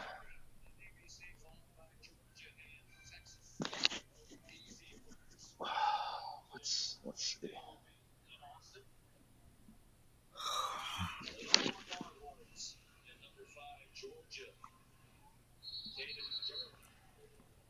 Man, it does not feel. Does it feel this way to y'all that Ole Miss has held the ball for? It's 28 plus to 21 plus. No, but it's because of that first half. They just had it so damn many times. Yeah. I mean, LSU didn't get a first down for the first four possessions To like the or second whatever. quarter, it felt like, yeah. 11's a beast. 11's a run fit machine. You like that guy now? I do. I like 11. I like 28. Back-to-back tackles for Mr. Paul. Setting up a pretty important third down right here. I'm assuming they don't get it I'll here. say. No. 3rd and 3 for LSU at the 22. Well, we haven't seen the third down play yet. No. That was a little leakage. Yeah, Little that was not good. That was unnecessarily on second down. That was too much. Too soft. You can't let him get 7 there. Almost All right. showing pressure. They're showing man. And they don't get it.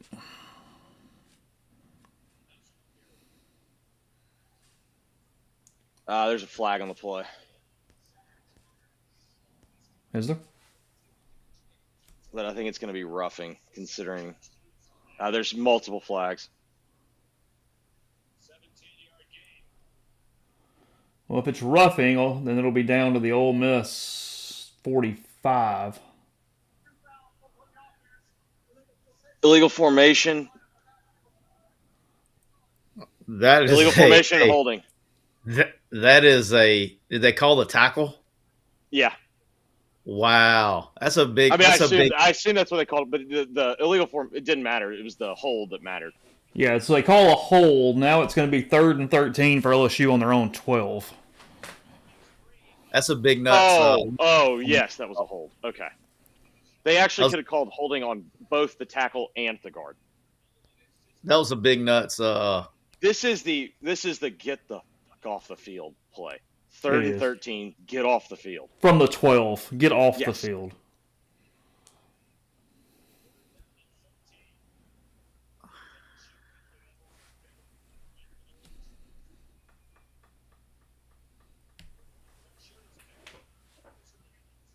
Wow. I'm assuming that's not a good wow. That was a very sarcastic wow. Remember we talked about on what you got to do against cover 2 man? LSU needed 13, got 14. 1st and 10 on the 26. Didn't tackle him and allowed him to break free for the last 4. That's a nut breaker. I mean, the problem on that is you didn't get home.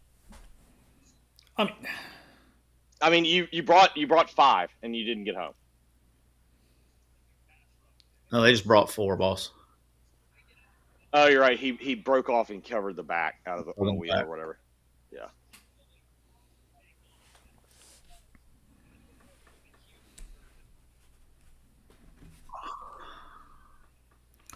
Clock is at 7:30. We're halfway through the 4th quarter.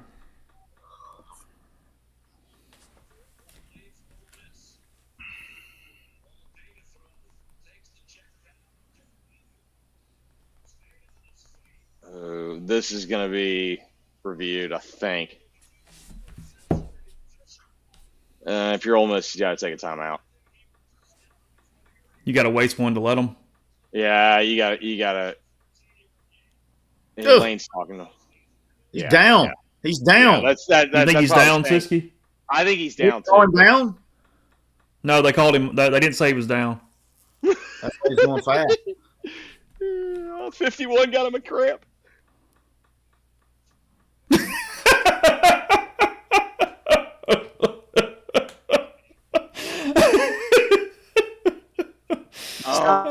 Yeah, he's down. He's down. He's down. He's down. You got it. Look, you have to fake the injury right there. But my God, it's worth sniper. Hey guys, your shin's down, correct? Guys, it's worth $50,000. Oh, I wasn't disagreeing. Is he down? I think your shin. If your shin is down, correct? That angle I couldn't tell. Yes, but if your shin hits, he's down. Anything above the ankle. Because what it looked like was his knee. You couldn't really tell, but I do think his shin, because you saw like stuff come up. Yeah, that's worth $50,000 for sure. That's a $50,000 replay. I don't care what they say. To be honest, even if it's a double, you're fine. $100,000. That was worth. Yeah, whatever.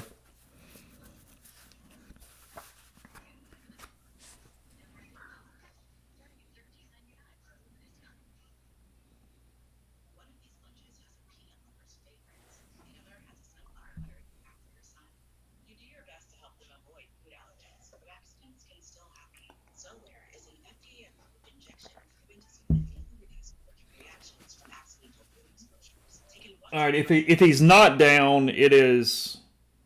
It's 1st and 10 at the 1st and 10 at the 39. Yeah.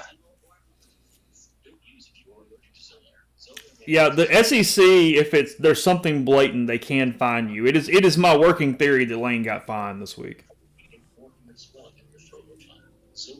Yeah, my prediction is he's down. It is my working theory that he is still taking the fine, trying to win a football game. I'm with you. Like, hey, all I got to say is this: like, if Jimmy Sexton is the agent that I think he is, he's got to find a way to put in like a late $100,000 bonus for Lane this week if they win the game. What's Lane's total payout? Oh, I don't know. A lot more than you and I are making. All right, well, let's just say if it's $9 million, that's $750,000 a game. That was worth at least $100,000 if it works. Yeah. As long as you got to do it anyway.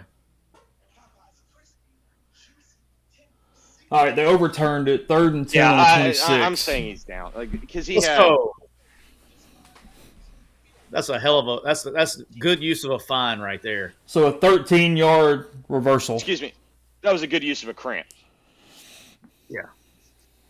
Yeah, it's going to be 3rd and 10 from the 26.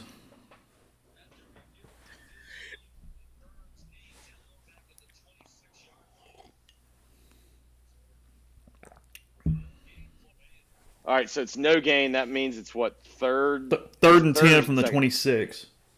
All right. All right, here we go. Let's see this thing. Yeah, knees down. Field.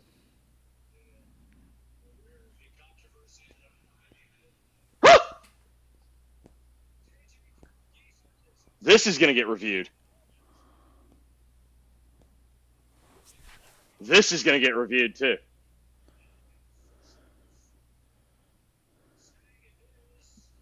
You think so? Yeah. Scoop it. No, fall on it. I covered Orgeron. Just fall on it. That's an empty hand, boys. That's going to be almost ball. Oh, that's not even close. They called that incomplete? Called it incomplete. No, they wait on the field. They said Ole Miss ball. Now I don't. Oh, they did? Yeah, the line judge said Ole Miss ball. It's not even close. Oh no, that's a fumble. On the review, it's going to be. Man, what a play, JJ! What a play, buddy.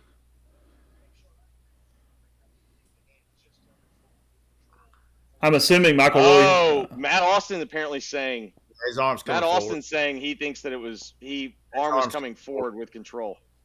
His arm's coming forward. You think so, Sissy? I do. Now, hear me out. Did they call it Ole Miss ball on the field? Yeah. They did. Now, I don't know if they huddled up. You got Ken out there, man. You got Ken. Here's what you're hoping for. Ken's always like, well, I don't know. Yeah, I mean, either way, Ole Miss is punting, but all right, They just said the ruling on the field was fumble recovered by Ole Miss. The previous plays under further review. Now, I don't think that matters anymore. I really think that inconclusive video evidence doesn't matter anymore. Yeah. I actually think it's an incomplete pass. It's really close, but it feels like he had stopped and was like here's the point. Here's the part where you're hoping for our good friend Ken's incompetence. He talks about of it. Well, we call it on the field, coach. The call on the field was fumble, and it was really close on the evidence, and we decided to just keep it the way we're calling it because, there was a clearer view of his hand going forward, but we just didn't really know. That's how Ken talks, in case y'all don't know. I don't know if Ken's going to be making that call. I know. I like picking on Ken because I really don't like Ken.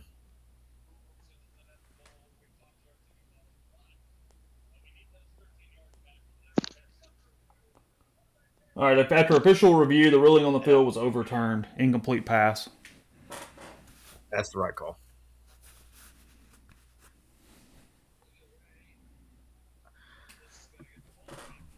That's the right call. His hand was going forward. So 4th and 10 for LSU from the 26 with 6:26 to go.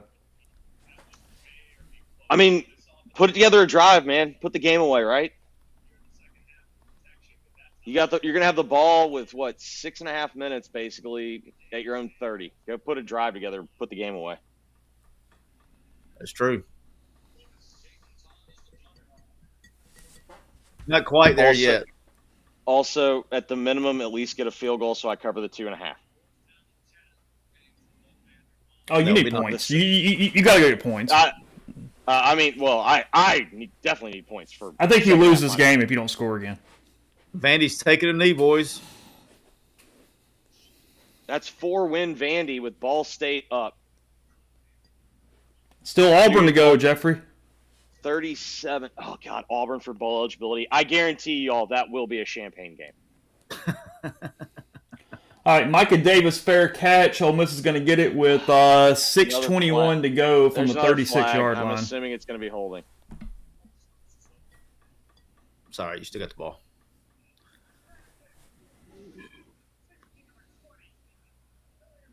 Holding on Josh Aka.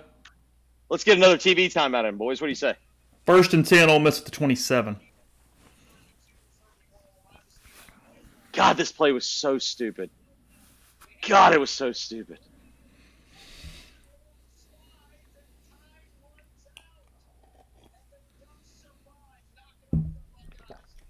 Again, 6:21 to go right here for Ole Miss.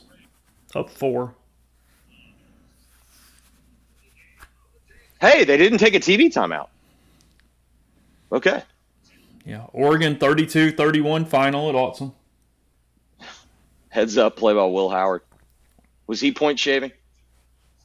No.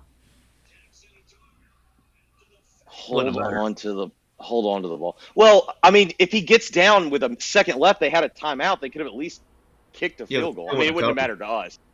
Yeah, it wouldn't have mattered. We were dead.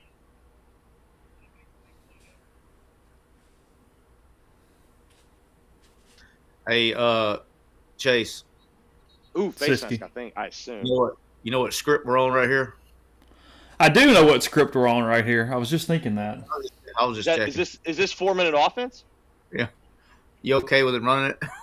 Is that holding or face mask? I think it's face mask, yeah. That's face mask. Horse collar. They're calling horse collar. Yeah. Siski, did you take second half too? Or am I just rolling by myself? You're rolling by yourself, dog, but I'm pulling for you. You didn't even at least take it with me? Yeah, I got the game. Yeah, but did you get 3 or did you get 4? All right, Ole Miss is going to have it 1st and 10 on the LSU 39 here after this penalty.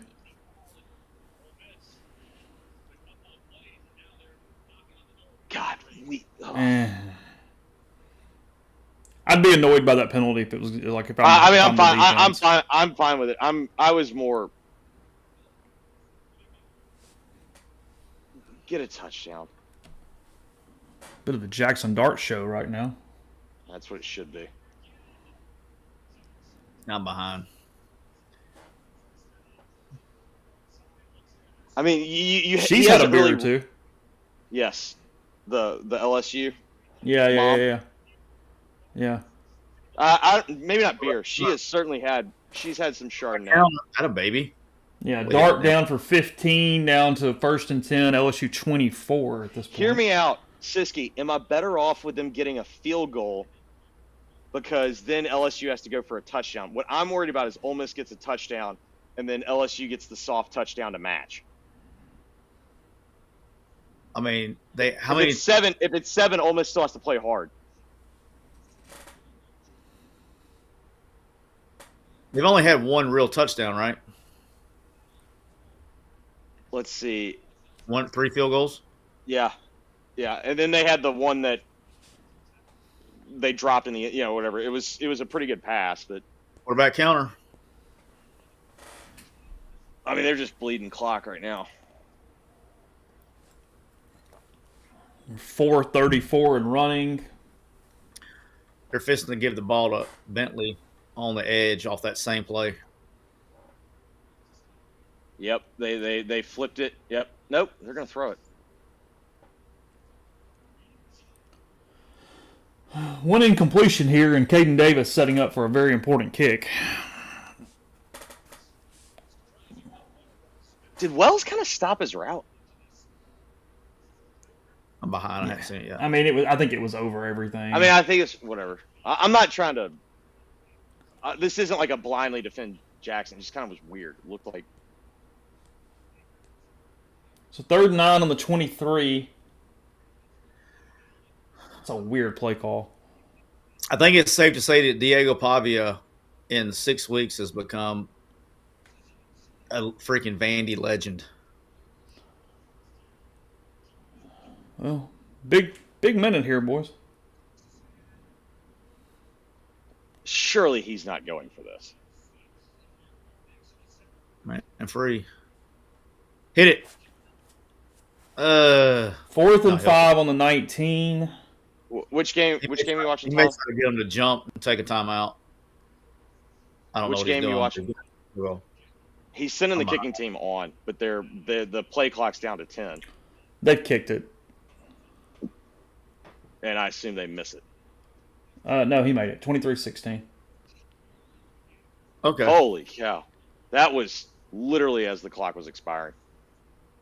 I'm like 30 seconds behind you, Chase. You're on Hulu too? I've got stat broadcast up. What does that mean? It's the. I'm seeing the in-house stats. media Yeah. stats in real time. Gotcha, boss. Davis, 37-yard field goal, capping a drive, 7 plays, 54 yards, 307 on that scoring drive. Ole Miss now up a touchdown with 3:14 to go.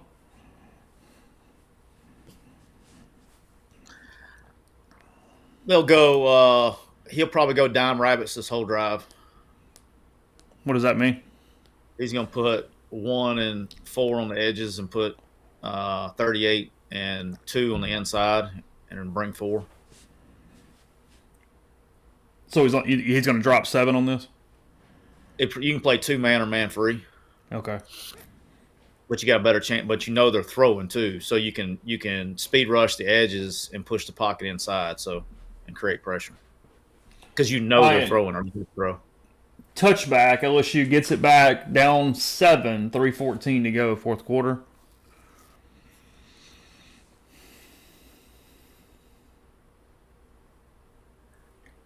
LSU has 2 timeouts. Ole Miss has 2 timeouts.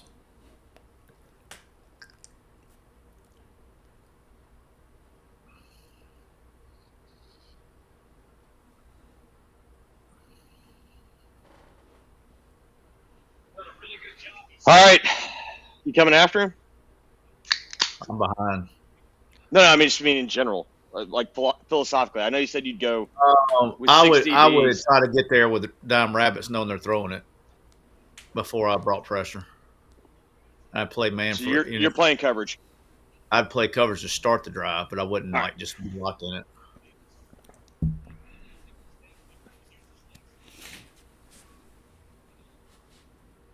I mean, you're calling situationally here. This is not.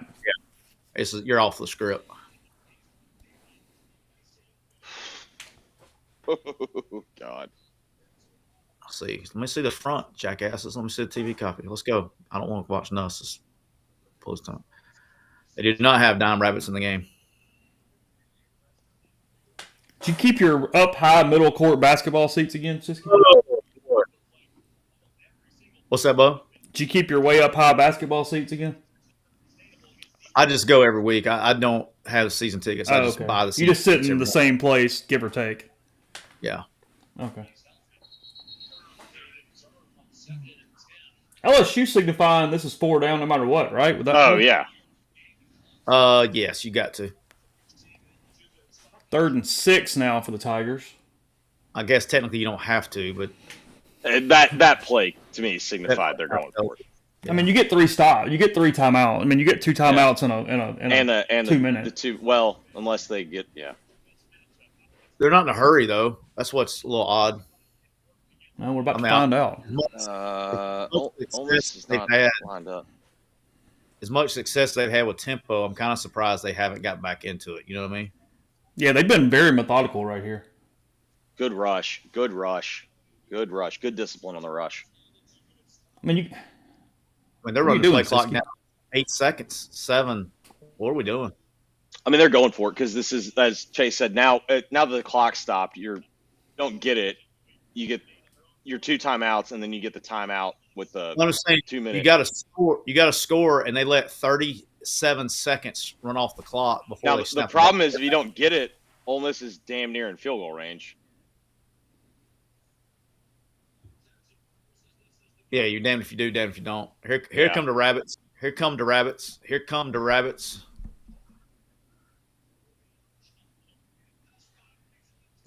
Good throwing. Drive continues. Oh, man. LSU picks up 14, forced 1st and 10 now on the 43. They got no pressure at all. They're not going to get this play off. No, it's 2 minutes. So LSU 1st and 10 on their own 43 with 2 minutes to go. 2 timeouts. I mean, so you're just talking stop at this point.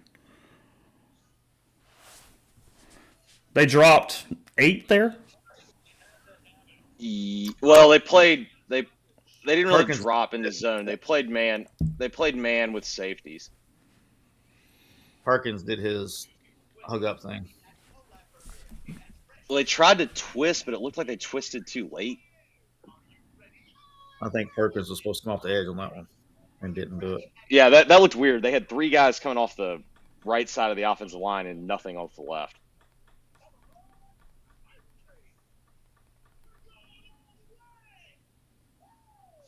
Man, we're light on late games, aren't we? Yeah, what do you have? I mean, this is Kansas State, Colorado, the only thing. Then we got Boise, Hawaii on the island.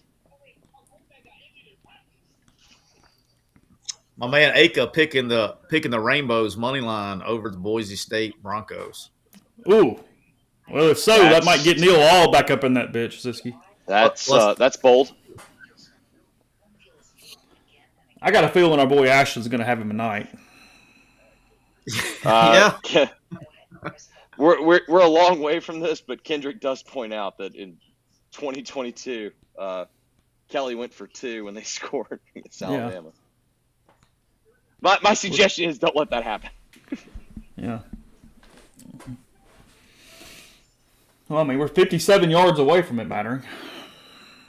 Not that far.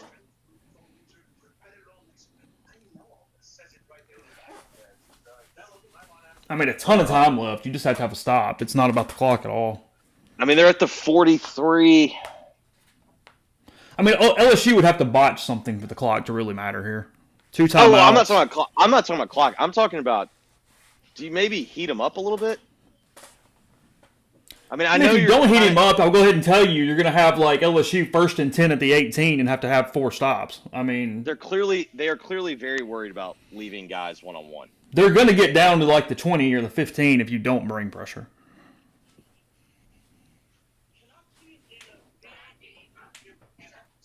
Tyler, Travis. Is that Travis? No. Oh, shit. It is Travis Hunter walking off the field. Oh. What is Kansas State Live? Fast. Like, right now. Plummeting. Minus 4.5. I will take that.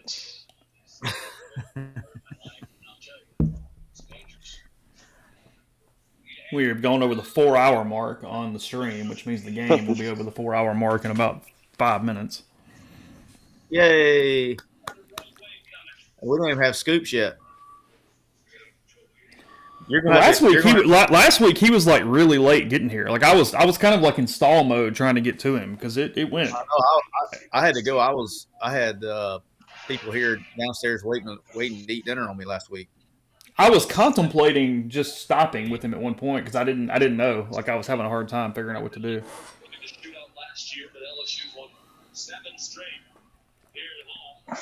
All right, here we go. 2 minutes left. Almost showing a 4-man front. That's Perkins new. drops out. There's. All right.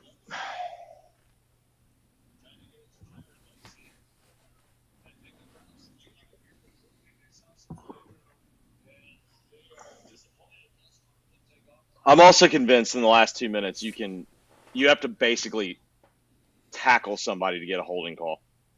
Yeah, it has to be obvious in front of their head, around their neck at this point. Correct. You have to like bring them to the ground.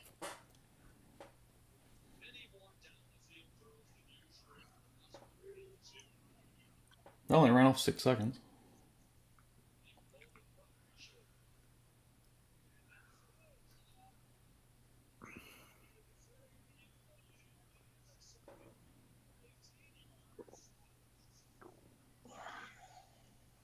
One must be hurt. Brought 5 and had a completely clean pocket to throw it down to the 39. I mean, he had all day. Yeah, Princely has not played since the first quarter, Siski. I think Ole Miss just took a timeout. Oh, under review. For what? I'm guessing it may have bobbled. Oh, I didn't see anything there. Let's see. 1. Oh. Incomplete? That's incomplete. All right, let's look. It bounces and then he rolls out of bounds, so he doesn't survive the ground. It bounces. He pins it doesn't come out of his lap, it just sits. Yeah. But he doesn't, and then that's incomplete. That's an easy overturn. Yeah. Oh, your boy Genty just coughed it up. Oh, they recovered. And there was a flag. Yeah, they're already writing stuff down. Okay. That's the old telltale sign. When they go to the pen, you know you're in business, Siski? Yeah. You know you're in business. Because they're having to write down a change in the game. Where the clock's supposed to be, where the ball is. They got the clock right. That's that I took from old Ron Cherry and got my 15-yard at Cartage right now. Took his pen, too. I respect that move. Well, we were actually running a pick play to one side of the field, but they gave us zone coverage, so we threw it to the other side. I said, no, we were actually pass interfering on the other side, and I drew it up for him. I said, Tyler, pass interference. Tyler, are you not an offensive guy? Oh yeah. We don't use the P word. Those are rub routes. Yeah. Well, we were on. That was not a. That was a little violent rub we were doing. All right. That'd been. It's officially incomplete. All right, 3rd and 10 from the LSU 43 is where we are now. I remember the play call: 50 dagger under T Will. Dare I say this? Come after his ass. I think you have to. Like the odds of stopping him from getting 10 yards when you sit back is just not good. They've had this all night, and they've just Now the question is, do they have guys that they trust to get there? Because they brought an extra last time, and he still had a sandwich in the backfield.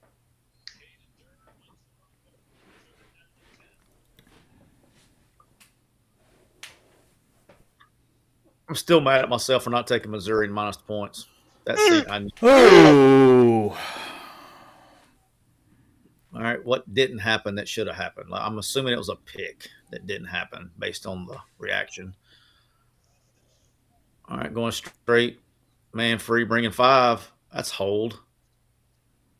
That's a hold. Motherfucker. Oh, no. Oh, no.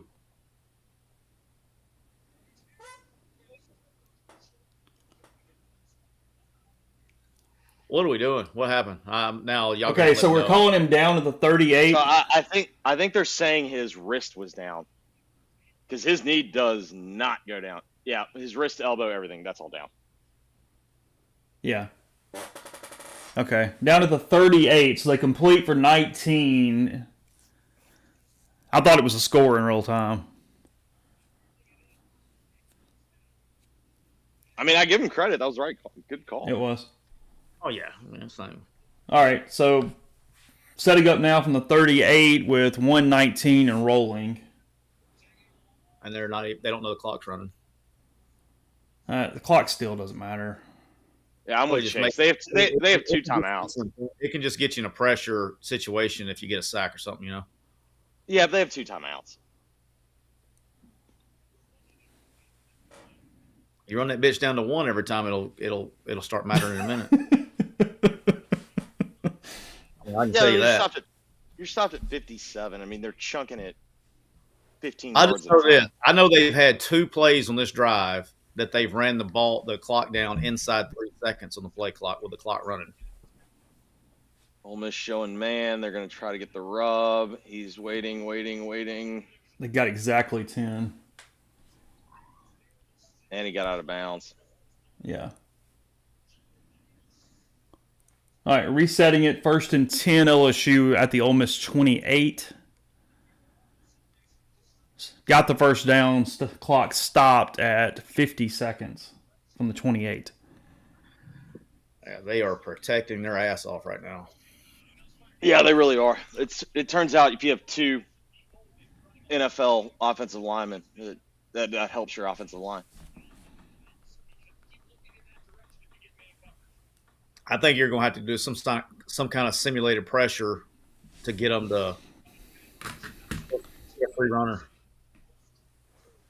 Walk them up, walk up, show 0, back out, play zone. You're going to drop them. Straight rushing is not working.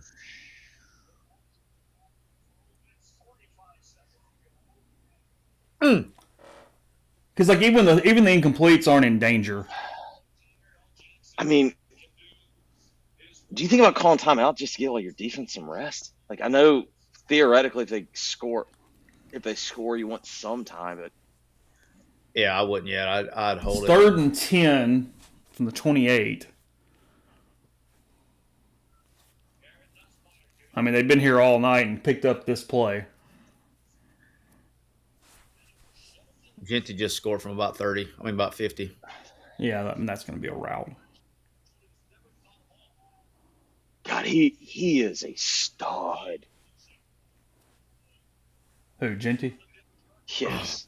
No, don't do it. Don't do it. All right, 40 seconds left, 3rd and 10. All right. Ole Miss shows. I don't have the announcer up. Somebody does that. I just hear the guy say this is 4 down territory. He did, yes. He said it's obvious 4 down territory. Oh, no All shit. right, so it's going to be 4th and 6. Yeah, 4th and 6. Here's the game. LSU has to get 6 to keep going. They ran the ball. It's actually more like 5, but either way. 4th and 5 from the Ole Miss 23. They used timeout. 31 seconds to go when we come back. Kind of a big play for your boy. This is a double win. Yeah. Big play for Jeffrey. Yeah, you can win it right here, guys. One play, 4th and 5.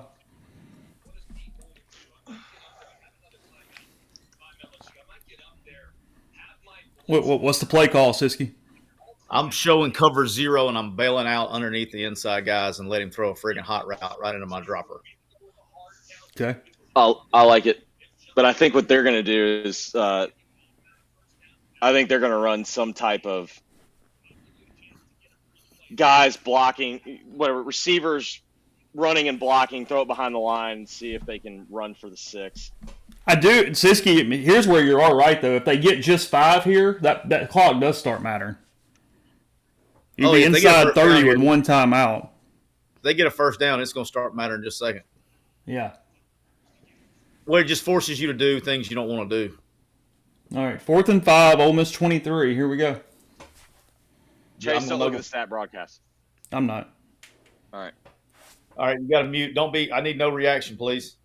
All right. Handle yourself, Chase. I flipped off stat broadcast. Okay. I'm not. Snap right.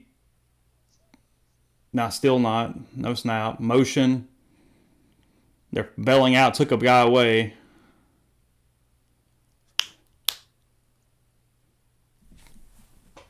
Okay. Son of a bitch.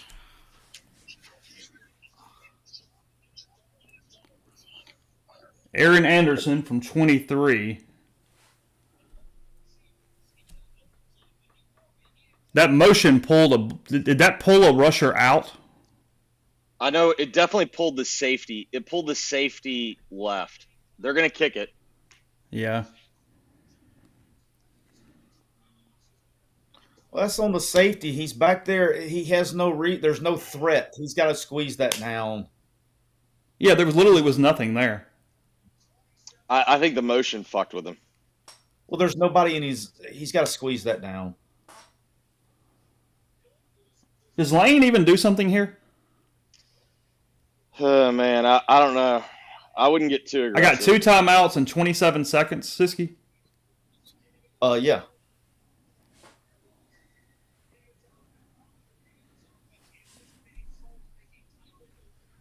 Yeah. And then if something doesn't go right, people will second guess it. But if it goes right, they'll be like, "Oh, great job." I guess the question is, how good do you feel in overtime? Well, I'd actually feel good in overtime, but I wouldn't just. I mean, I don't know. I would. The problem with overtime is you end up with 2-point conversions in like 10 minutes. I mean, like, I don't know.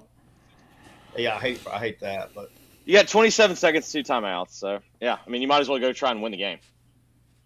I guess that's Trey in the street clothes. That's what it looked like to me. Yeah, I don't think he's playing. Ooh, okay. What? I thought it was going to kick it out of bounds. Oh, it was like well, a that low would have line changed things. That's what I'm saying. It could have been a low line drive, but it took a good hop for him. All right, 20 seconds. 2 timeouts, so you're at the 30. What kind of range this kid got? Anybody know? I mean, he's got a huge leg. Oh, he's got a huge leg.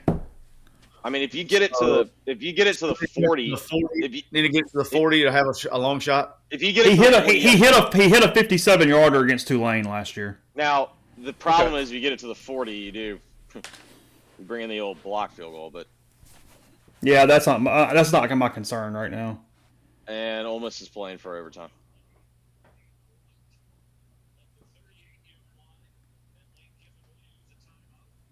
No, they called timeout. They were seeing if they could sneak a run.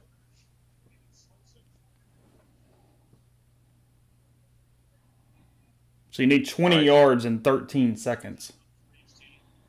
And now you're down to 1 timeout. I mean, you're going to throw one ball over the middle of the field and see if you catch it or not. Yeah, you're probably going to go empty and run some kind of bender.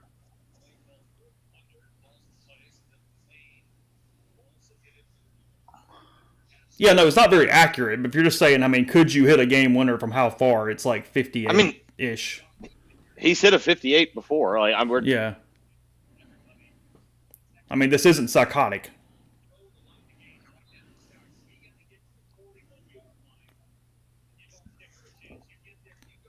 That's unrealistic now. Yeah, I'm also setting up here like the double losers. This day could have turned quickly. I tell you what I'd do is I would go like Hail Mary out right here, and go show Hail Mary, give a half roll, and just have the inside guy just break it off on the chains. LSU showing pressure. I'm going to say there's a 0% chance they're bringing it. That wouldn't be very smart. That's They're playing 2-man.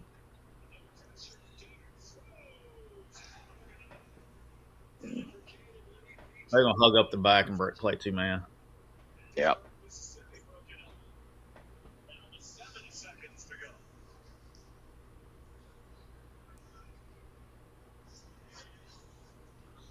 Shador is in hell right now. What happened? Shador is in hell right now. They're just gets himself sacked more than the other team sacks him. Yeah. He ran around like he thinks he's Michael Vick, and he runs like 46-year-old Siski.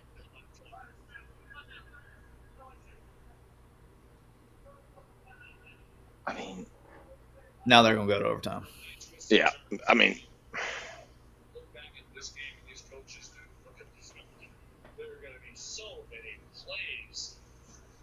what is going on right now? LSU called timeout. It's 3rd and 2. LSU called timeout. 38 and with 7 seconds. Sorry, 3 seconds left. It looked like Ole Miss was going to run it there, so it wouldn't shock me if Ole Miss takes a knee this time. Although I guess with 3 seconds, you might just run it and hope to God. He doesn't want to have to punt it. That's what he wouldn't want to do. Or he doesn't have to now. You chunk it up and hope you get a flag. They're out of timeouts. You can just take a knee. That's what I'm saying. Like that's why he may not try to throw it. Yeah. Yeah. No, I think at this point you're probably.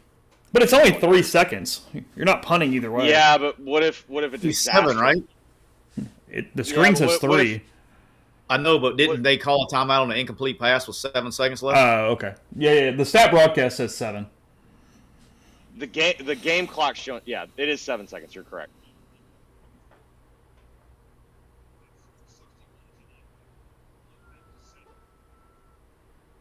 I'm gonna say they're going to overtime.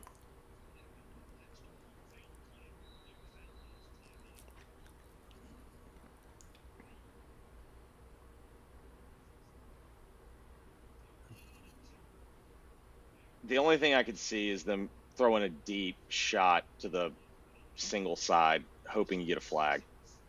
I think they're going to show Hail Mary and try to hit and try to break hit it out, and yeah, I can buy that.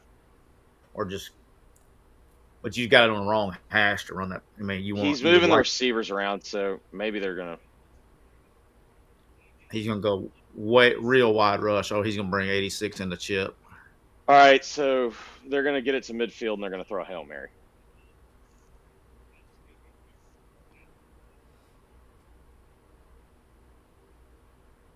Yep. There's a flag on the play. I think that was wrong. Okay.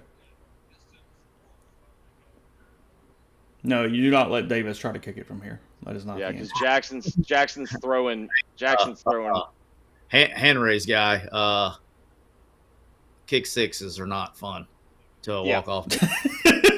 Now, I will say, you don't just have offensive linemen. I'm with you, but you don't. You only have 5 offensive linemen on the field versus what, 9? What's that?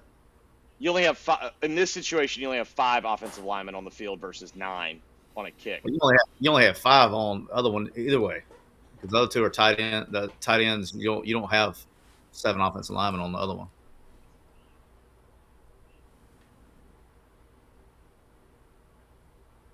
Five either way, but still, golly, that'll ruin your day and your pocketbook. It doesn't matter. We'll see in overtime.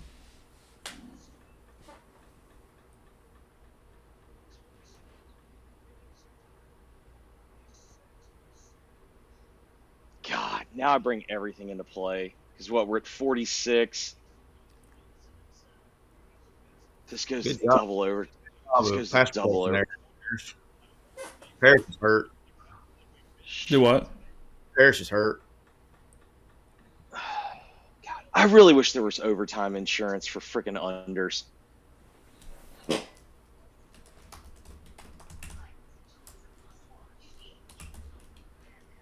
Ohio State fall. Ryan Days is now 1-7 versus top 5 opponents.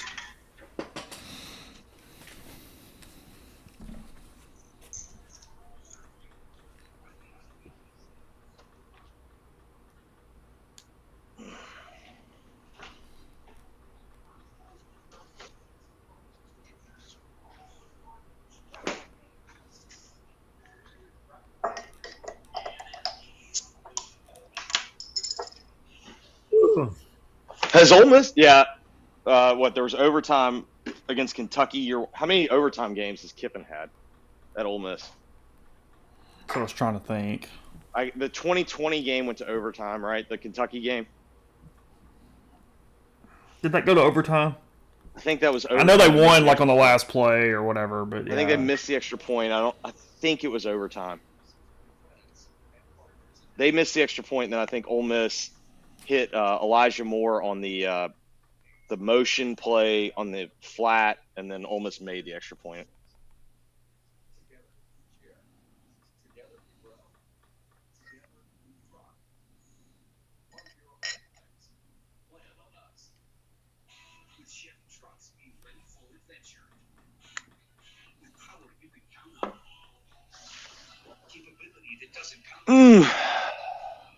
Selfishly, I'm rooting for Ole Miss to lose the toss, score, and then stop them. Did the Arkansas game? Yeah, oh, you're right. Yes, Chris 21 in the chat. Arkansas, yeah, because Arkansas went for 2. Win? God, that game. Oh, that right. Game Yeah. That game was. That game got in the liquor cabinet early. Breaking, Hawaii, very nice place. How about that?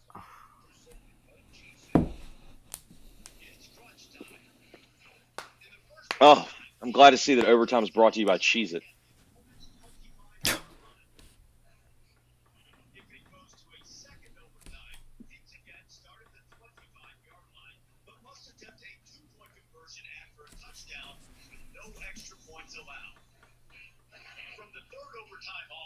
Teams alternate 2-point conversion attempts from the 3-yard line until the game is decided.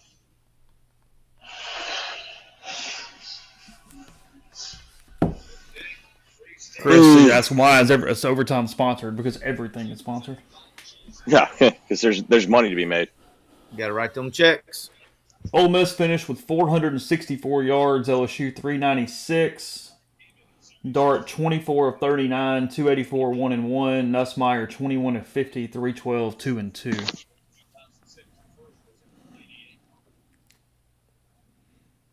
Oh, Arkansas 21 was an untimed down.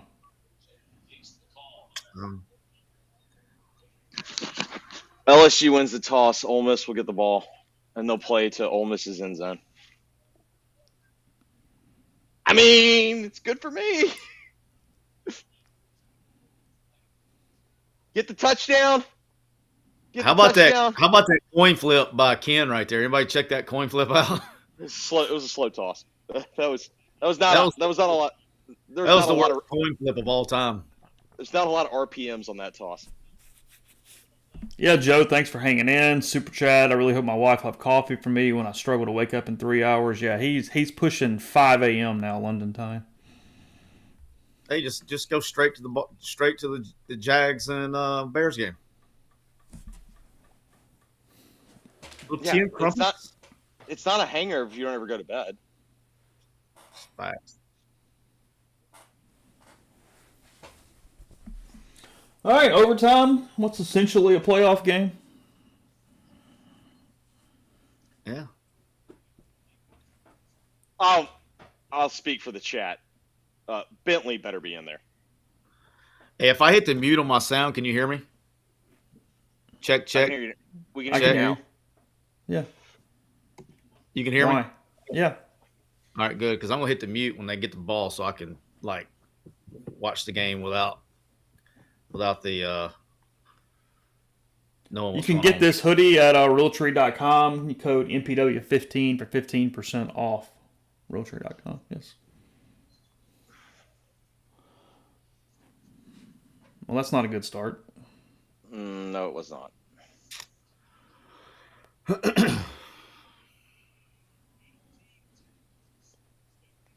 Even worse of a start. I think you just decline it, right? I think so. I mean, I guess you push it back. Hold You push it back, yeah. You push them back because you're out of field goal range, too. Yeah. Or you're at least in more complicated field goal range.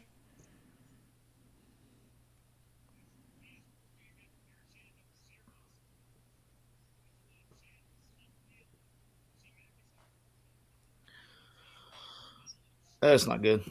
Holding on Reese McIntyre pushes it back. 1st and 20 for Ole Miss from the 35 is where we're sitting.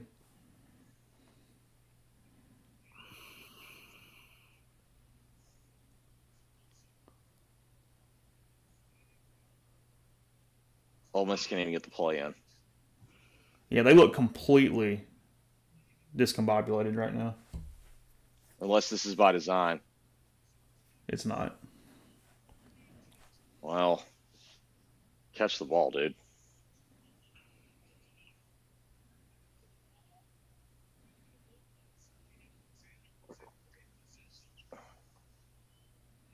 Well, maybe throw the flag. Make the play.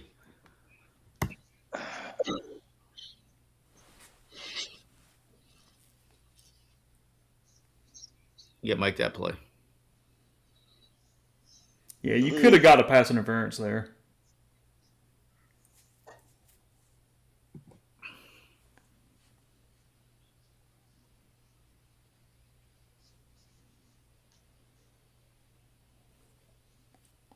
Timeout Ole Miss, 2nd and 20 on the LSU 35.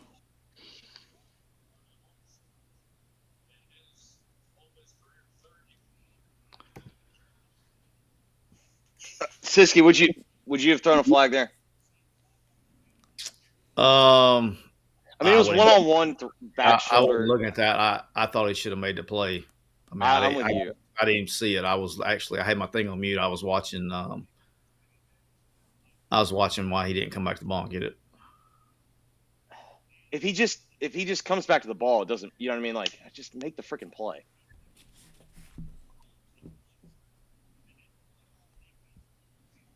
I didn't think it was egregious if it was.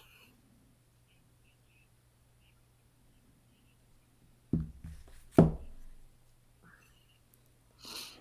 mean, Ptolemy says, I fully expect Ole Miss to miss the field goal. The problem is the field goal's from 52 right now. Yeah, I mean, 52. What at best? What it's like a 40, 60 at best. Yeah. Ooh.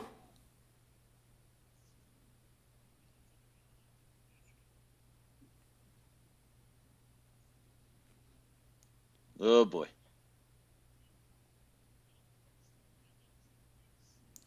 I mean, it's been pretty pathetic situational football the last Hey man, 7-8 game minutes. They're lucky that wasn't a freaking. That could have been every bad news bear situation. Bad, the center didn't snap it, ball on the ground.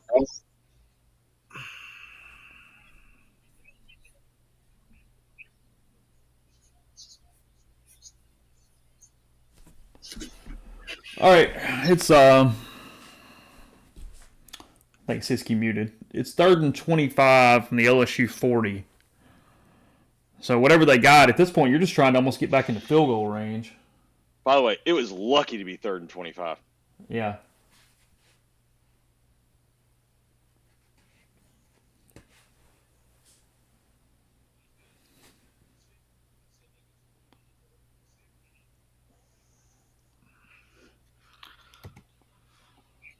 Oh. They gotta get some yards here, boys. Yeah, I mean they got to get. Yeah, at I mean least, you're out of any even possible field goal situation at this point. I mean you got to at least get 10. And you got nothing. I mean they're lucky they got nothing.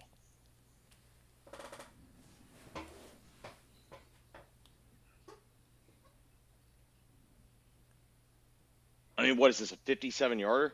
Yeah. Go get him, dude. I thought for a second they were going to get bailed out on a late hit.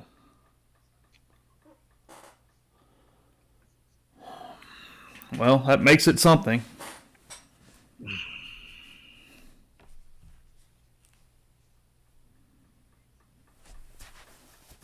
As I said, this kid's a stud. Yeah, I mean, Caden Davis bangs it in from from 57 to make it 26-23 Rebels. I mean, I cannot have more confidence in the kid than I do.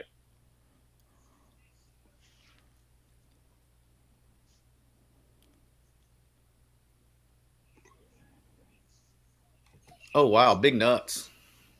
It's a huge kick. That's what Completely your season right there. Huge kick where you at least get to play defense now. Did you not hear me? I've told you I've always believed in this kid.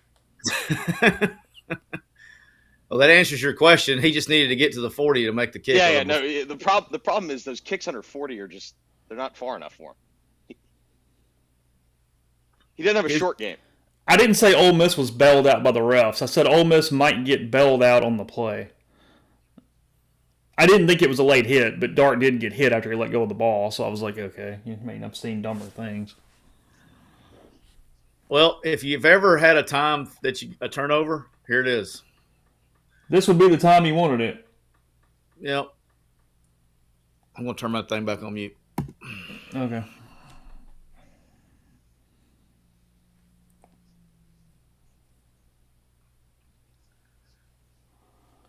Okay.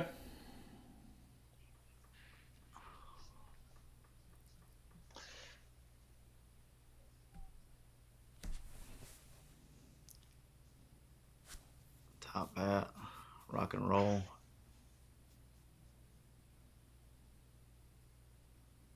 I mean, they got what they wanted. They got two isolated, and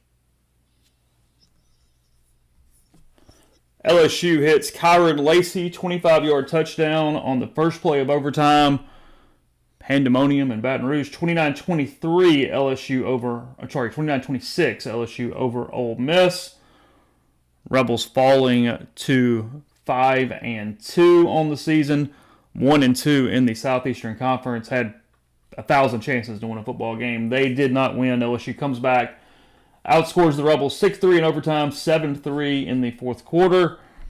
After having a pretty lackluster first quarter there for LSU. Ole Miss finishing with 464 yards, LSU 421, and an ending there on the first play of overtime for LSU. So wrapping up the MPW Digital Watch Party, we'll come back in 1 minute, have the post-game show for you. We'll discuss the micro and the macro of what's going on as game just ended. Again, LSU 29, Ole Miss 26. Give me about a minute here, and we will come back and start the next portion of this.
Welcome in, MPW Digital Postgame Show presented by Realtree as Ole Miss falls 29-26 to LSU in overtime in Baton Rouge on Saturday evening, game ending just around 11 o'clock as Ole Miss gets a 57-yard field goal from Caden Davis to start the overtime period, and then LSU first play, Garrett Nussmeier hits Kyron Lacey for a 25-yard touchdown throw to end it. So we'll talk about all those things and more coming up on today's show, or tonight's show, definitely tonight after 11 o'clock as we're here. But first, again, we're here because of Realtree. Appreciate them as always, and you can use code MPW15 for 15% off at Realtree.com. They're proud to support Ole Miss football and Rebel athletics. Fall's a special time of year, not just for football fans, but for those who love the outdoors. So whether you're cheering from the stands or gearing up for hunting season, all about tradition, family, friends, and unforgettable moments. They bring that same passion to delivering best-in-class camo products, including the Hunt You hunting pattern, Realtree APX, Legacy, some of their popular old-school patterns as well. So again, Realtree.com, MPW15, 15% off your order. Get into the micro as we go on here, but let me start out again. Jeffrey Wright, Tyler Siskey here with me. We've been with me for 4 hours and 37 minutes, but this is the podcast portion of the show as well as the post-game show. Tyler, Ole Miss 5-2. They fall in a game that they dominated for the first 20 minutes. They had plenty of opportunities. Jeffrey had pointed out when we were in that quick little break before we started the post-game show that they get 5 red zone opportunities, only score anything in 3 of them, and turn it into 13 points after being inside the 20 5 times. It's a bye week. You've been in a lot of staffs with expectations. This was kind of billed as a de facto playoff game. Ole Miss now can't lose again if they have any chance of making the college football playoff, a year that even Lane and all the players pointing to Last Dance and all that kind of stuff going on. What is this next week like? What is tomorrow like? And just in your mind, from a macro standpoint, where is this thing sitting right now? Well, obviously, back's against the wall now, right? There's no room for error. It's going to be tough. I mean, you got to find a way. At the end of the day, they didn't execute in the red zone. I thought LSU did a good job protecting the quarterback. Obviously, we talked about the red zone stuff, and then a lot of points. I think what we said, 17 points left on the board in the first quarter. That's going to come back to haunt you. But going into a bye week is going to be very difficult. It's going to take some special kind of leadership to try to keep these guys together, especially in this new world of football we're in, right? Having time off is not a good thing right now, in my opinion.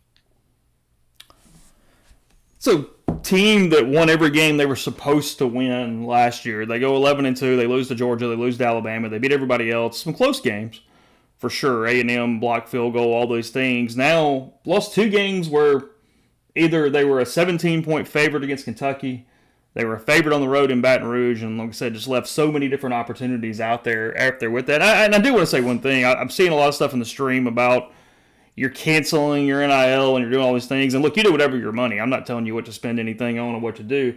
But it's the only way you're going to be in position to win. There's no guarantee it's going to work. But I can guarantee you that not doing anything and not having this type of roster is not even going to give you a chance or an opportunity at that point. So I understand the frustration, but feels a little – I mean, again, maybe you decide it's not worth it, but at the same time, if you're trying to throw a roster together, that's the world we are in right now as we are here in the middle of this 2024 season and this era of college football at that juncture as well. How are we kind of – let's start with offense a little bit. Jackson Dart, 24-42, 284, a touchdown, and an interception. Bentley ended up getting 11 carries for 107 yards, including a 50-yard score. Parrish, 14 for 42. Dart ran himself 15 for 27. I haven't seen his sack-adjusted yardage, but it doesn't really matter at the moment. It doesn't look very good. It seems to not be very balanced. I guess Tyler, Jeffrey, whoever wants to take this, just sort of, what do you make of this offense right now? Because it feels like they're either stalling out or throwing the ball deep down the field. They still are feeding one guy. It was Harris before he went out. He had 7 catches for 102 yards before he got hurt.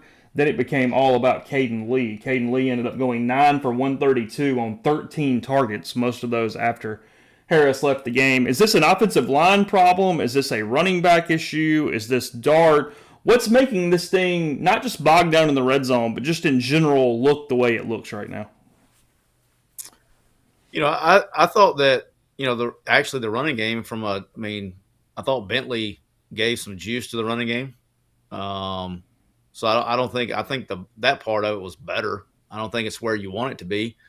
You would like to, ran the clock down. I think that at the end of the day, when you go back and watch the film on this one, it's going to be about situational offense. We've already talked about the red zone stuff, but just executing in the red zone. I mean, it does no good if you can't convert to points. And I really felt the whole game they were in control of the game, I guess, until they wasn't, right? And it turned into the second half. It turned into they could not get pressure or make Nussmeier uncomfortable like they did for the first quarter and a half. We're talking about, he was throwing off his back foot. They were making him uncomfortable.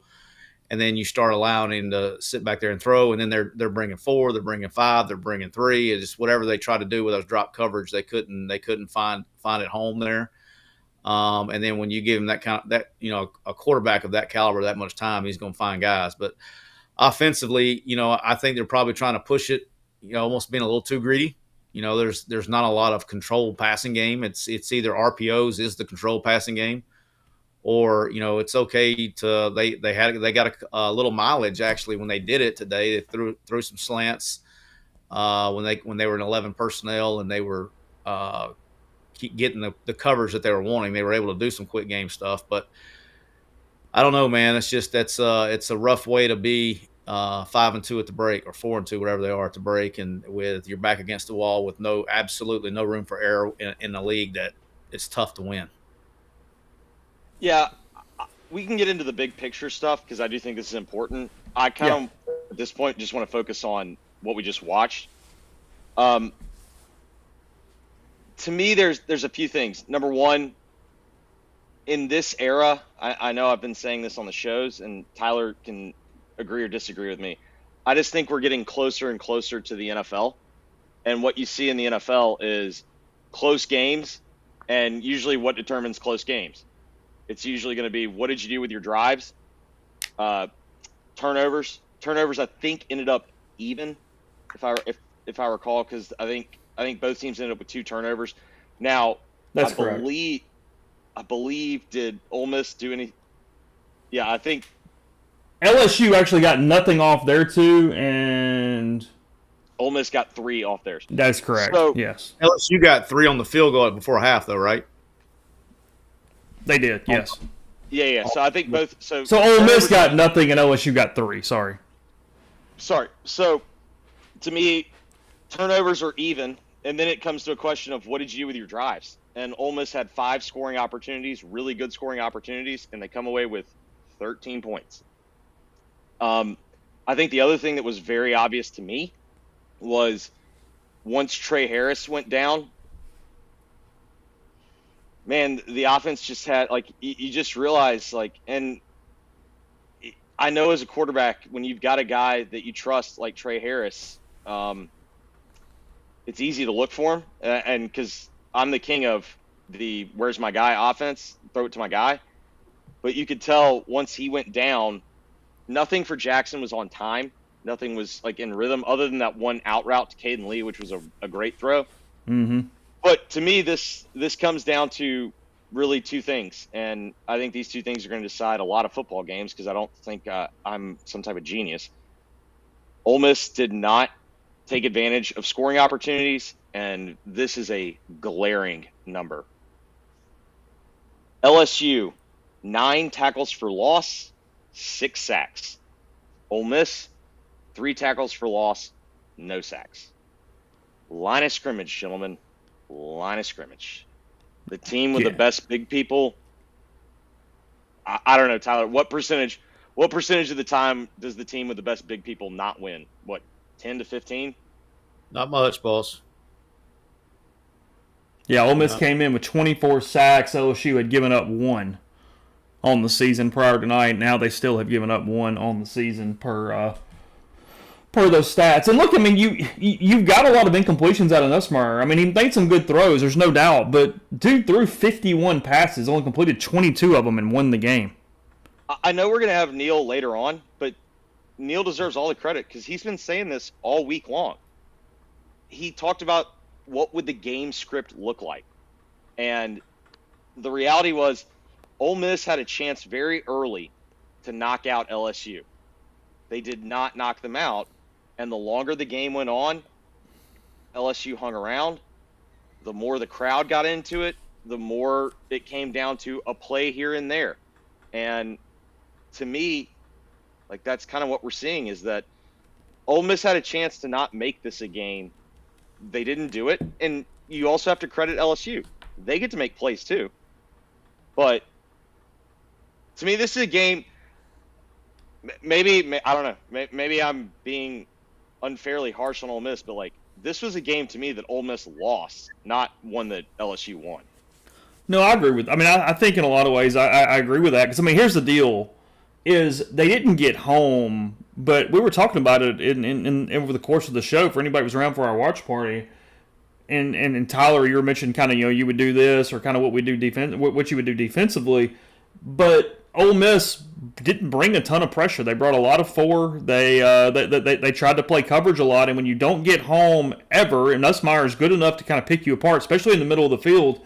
And sure, LSU was only 6 of 16 on third downs, but they were 2 of 3 on fourth downs, and God, they hit so many big ones there in that second half to keep drives going and allowed Nussmeier to set his feet. They just weren't able to rattle him at all. And early on in the game, until they kind of went tempo for a little while, he was having a hard time. He was seeing defenders. He was making some really errant throws. He completely got in a rhythm against those fronts. And I guess, Tyler, from a change-it-up situation, man, were there times where you thought, hey, bring more pressure? I mean, kind of how does that sort of work in real time when you're starting to get carved a little bit and you're kind of on your heels and trying to figure out what to do defensively to halt that? Well, I think he ran the gamut. I mean, he brought 3, brought 4, brought 5. I mean, they were not making him uncomfortable at all in the second half. Really starting about, I don't know, we actually marked it. It was like we were talking about it. It was like halfway through the second quarter.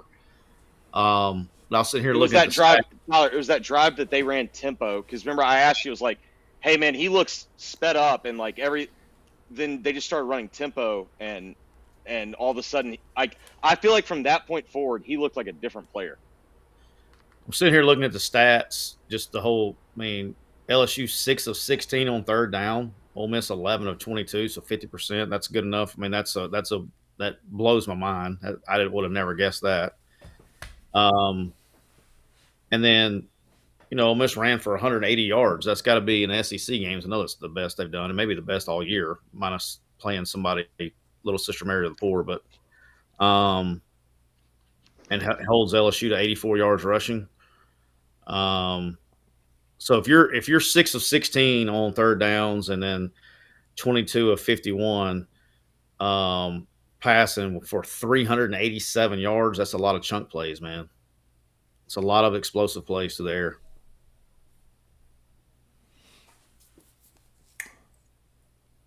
Did the way it play out surprise you, Tyler? I mean, if I'd said, hey, here's the final stat sheet, here's how LSU wins, I mean, was this one that would have been surprising to you?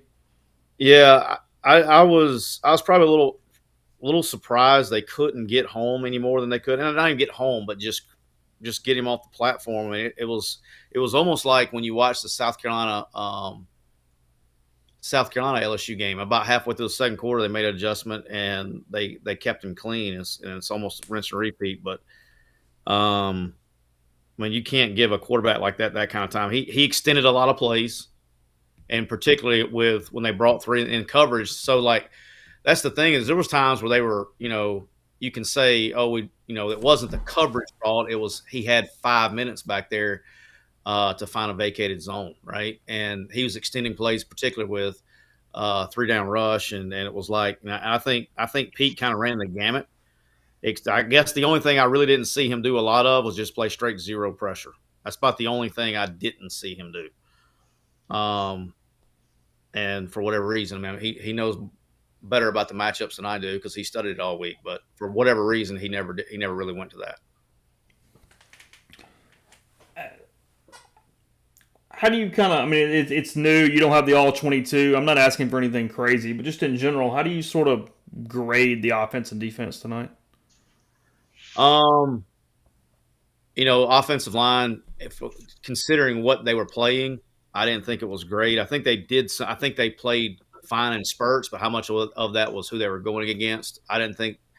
I thought it was probably the friendliest matchup they've had all year from a SEC deal. So, offensive line, rinse and repeat, same job. I thought the running game, they actually got some things going.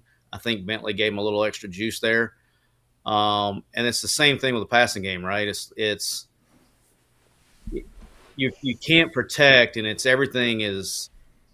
holding the ball. I mean, you got access to PFF. I'd be interested to see the whole time of Jackson Dart versus the rest of the quarterbacks in the league.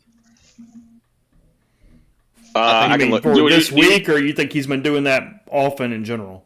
Often. You mean time to throw? Is that what you're looking for? Yeah, how long is he holding the ball before he's throwing it? And a lot of that has to do with route concepts, right? But when you're not very good up front, you need to try to get it out of his hand, and he seems to be holding on the ball longer than normal. Has Lane always focused on, or Lane or his offense, Whites? I don't know. I mean, I'm tired of trying to break it up. Ole Miss under Kiffin, have they relied on one receiver to this level? It feels a little more severe to me. Maybe I'm having some recency bias in that. Elijah, Elijah, and then Ontario Drummond, and then when I was at Alabama, Amari Cooper. That was my favorite offense. Find the guy and then feed it. Where's number 2? Yeah, well, I mean, he did the same thing with Derrick Henry, right? I mean, he's always had a guy. And that's NFL, I mean, that's what the NFL does. I mean, they got a guy and they feed him, and I mean, it's worked up to this point, and then you gotta. It's just that's one of those games, dude. That as bad as played. I mean, one play changes the whole game. That was. Well, yeah. I mean, you're a very small favorite on the road at a tough place to play, and you had 1,000 opportunities to win the game. You had a lead in overtime. You had a 4th and 6 if the game is over if they don't hit a pass where the safety didn't pinch, I think you said, and kind of stayed behind the play and allowed him to catch that ball in there. I mean, there was a lot of things that happened over the course. You talk about the red zone. I mean, there's 1,000 things that would have changed the outcome of the game. One of them different. You have a different conversation right now. And that's not an excuse. The point is that's happened 2 out of 3 weeks now with Kentucky and now Ole Miss. And look, anybody can win the blowouts. The better, the team that plays sharper, plays better, plays more consistently, typically makes more of the winning plays.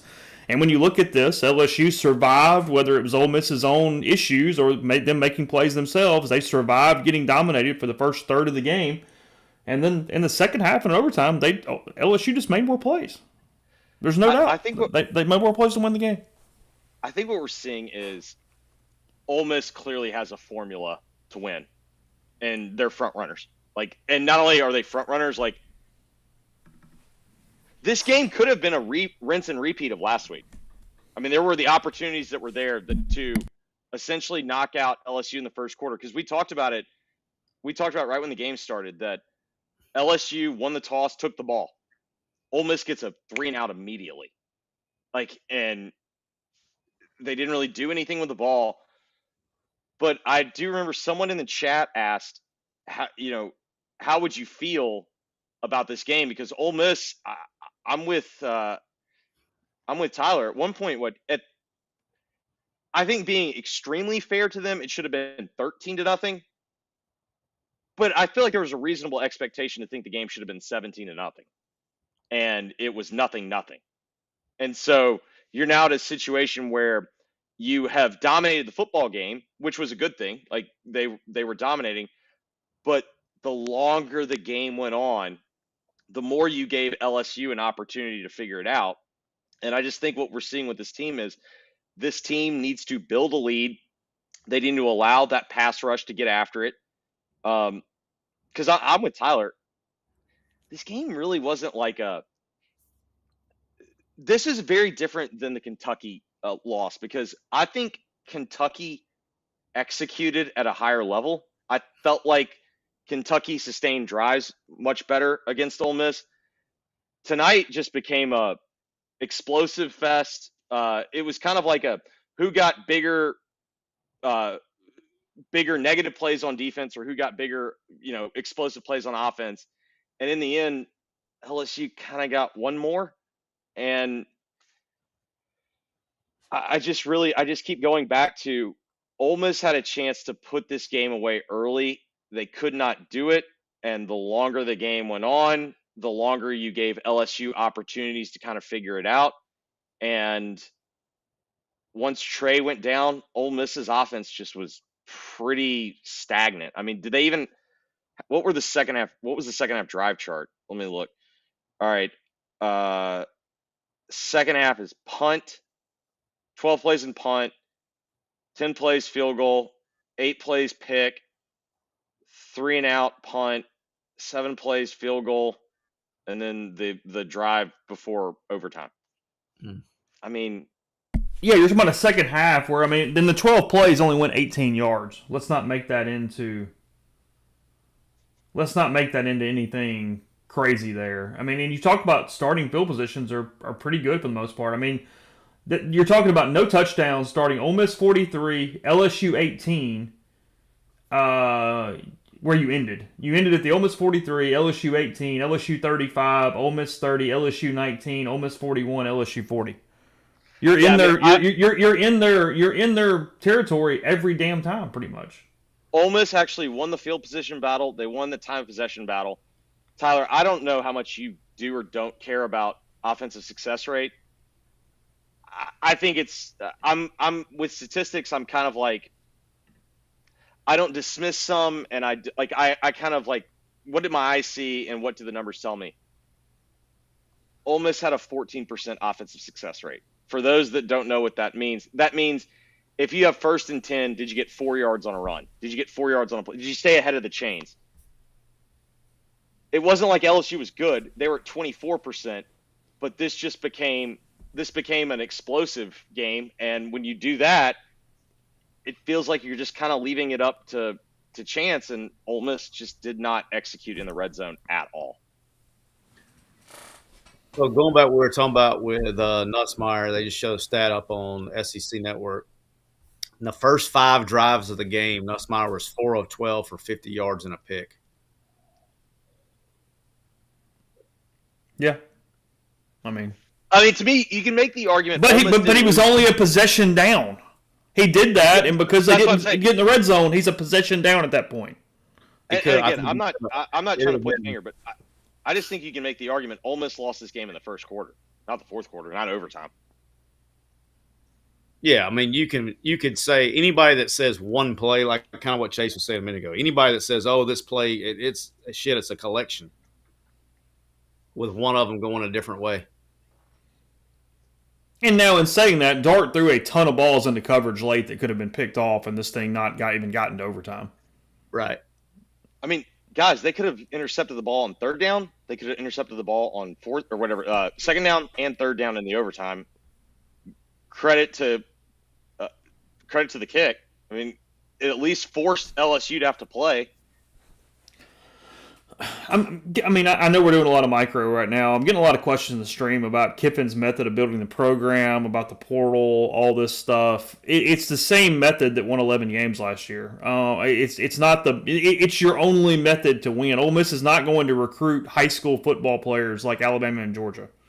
So your ability to get really good football players is through the portal. It just is. It's the way it exists. You can debate it. Now, look, you need multi-year portal guys. You need some veterans. You need leaders. You need somebody to establish culture and continuity inside your program. That's why in 21, I thought Corral and Sam Williams were important. Thought last year you had some of that as well. You get the right guys. It's going to bust sometimes. But this didn't – outside of I think the offensive line has some issues, some continuity issues, and then, frankly, some liabilities in spots. It's not a talent or a roster issue. It's just not it's not a playing very well issue in specific times. That's it. Well, do what? To Tyler, situational football. Yeah. Because to Tyler's point, last year, Ole Miss was 6-0 in 1-score games. I'd have to go through it, but yeah, probably. And this year they've gotten into one-score games twice, and they're 0-2. 2 4th downs where the game is over. 1 4th and whatever the hell that was against Kentucky, and then 4th and 6 here. I think it was 4th and 7 for Kentucky, and they hit like a 64-yarder or whatever it was. And then 4th and 7 tonight. I mean, I think the difference between the Kentucky game and this game was I felt like against Kentucky, their opportunity to put the game away was in the third quarter when they finally, they got the ball, and then they started putting drives together, and then they ran that RPO. They ran the RPO where Jackson threw it late to Trey, and then Trey kind of got sandwiched and fumbled. And even though Kentucky didn't score off of it, it took points off the board, and it kind of kept it as a one-score game rather than it being a two-score game and having Ole Miss take control. And tonight, to me, it was like, man, they just had every opportunity to put this game away early. They didn't. You allow the crowd to get in it, and I mean, I'm not breaking news here. It's tough to play at LSU when the crowd's in it at night. 4-0 last year in one-score games. So 4-0, and now they're 0-2. And there's the question of, is that evening out? Is that getting the good luck last year and this year you're not? Or is it something structurally different? I mean, I am not dismissing the fact that as soon as Trey Harris went out, I thought their offense just completely stalled. And it's what happened last year too when he went out. I mean, that's what I was told. I was on the LSU radio network Postgame Pregame shows before the game started. I mean, that's what they asked about Trey Harris multiple times, and that was the entire thing. Was that last year it's one of the reasons why the state score was what it was. I get Lane put it in neutral and back down and said I can win a game like this, but Harris was banged up early in the game against Tulane. That game was where it was, even though Ole Miss pulled away late with some stuff because Harris went out of the game after the first series. It's just kind of what happened, and it's where. And I think to Tyler's point, you're right. I mean, he fed Amari, he fed Elijah, all that stuff, and Caden Lee is a damn good number 2 receiver. But when Trey goes out and Caden becomes the primary guy you feed over and over and over again, that's not the same thing, and that doesn't play out the same way. And I think that's where I actually, without knowing anywhere near the football that Tyler does, so he can tell me I'm an idiot right here, it's fine, I'll take it, is the play calling doesn't change. The personnel simply changes when Harris goes out of the game. They still feed one guy over and over and over again, and I do think it bogs it down when it's not the playmaker that Harris is. No, man, that's correct. There's nothing wrong with that. But that's how the design is, right? Like, just because Trey Harris is not now, they changed a little bit on defense when Trey's out, right? Because you can change the back end. He's no longer a threat. So look like they changed some things on the back end, but again, nothing that it should be easier to get the ball to that spot. But at the end of the day, situational football, I mean, that's the name of the game. I mean, that stat that Jeffrey told us in the break.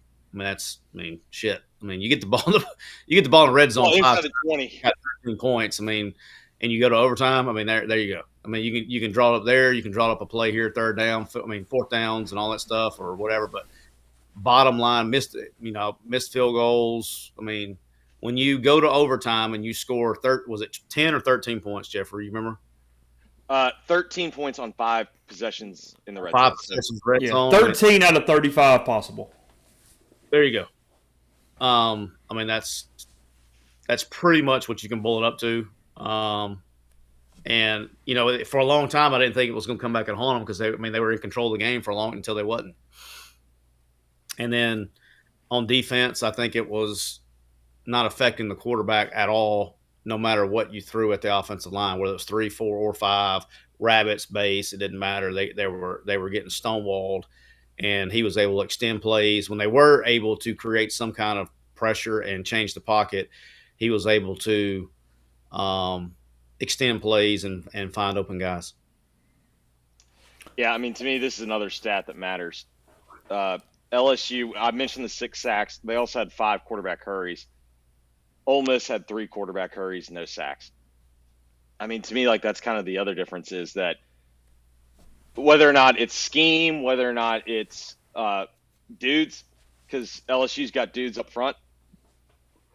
LSU gave Nussmeier an opportunity because Nussmeier was shaky early, like really shaky early.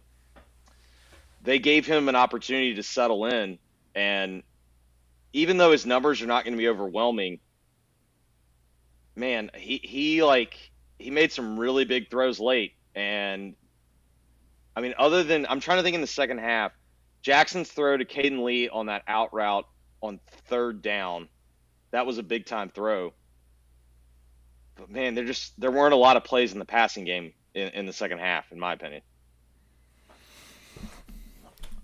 I guess one more thing on this. Steve came back again and goes, again, I'm really curious. Ole Miss constantly told that the collective is in the top 5 to 15 of the country. If it's that strong, why do you have to rely entirely on transfer mercenaries?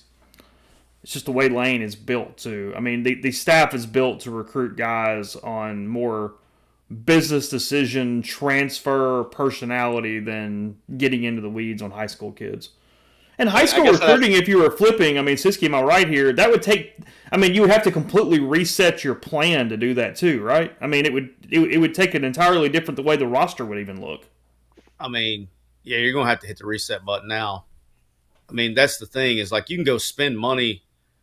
The thing about spending money on high school recruits is, and yeah, you can cut them or let them go or whatever your mode is, but you're paying for an unknown commodity. At least in the portal, you have some semblance of what, and it's even, you got a better feel even than JUCO guys, right? Because you at least know what they look like in other 4-year competitions, right? So, it's usually less. It should be less misses in the portal than high school, and you don't want to waste a bunch of money on a high school kid that doesn't play. This is the other question I'd ask you, Tyler, because you would know better. But I mean, how many elite guys have come out of in-state in the last 3 or 4 years?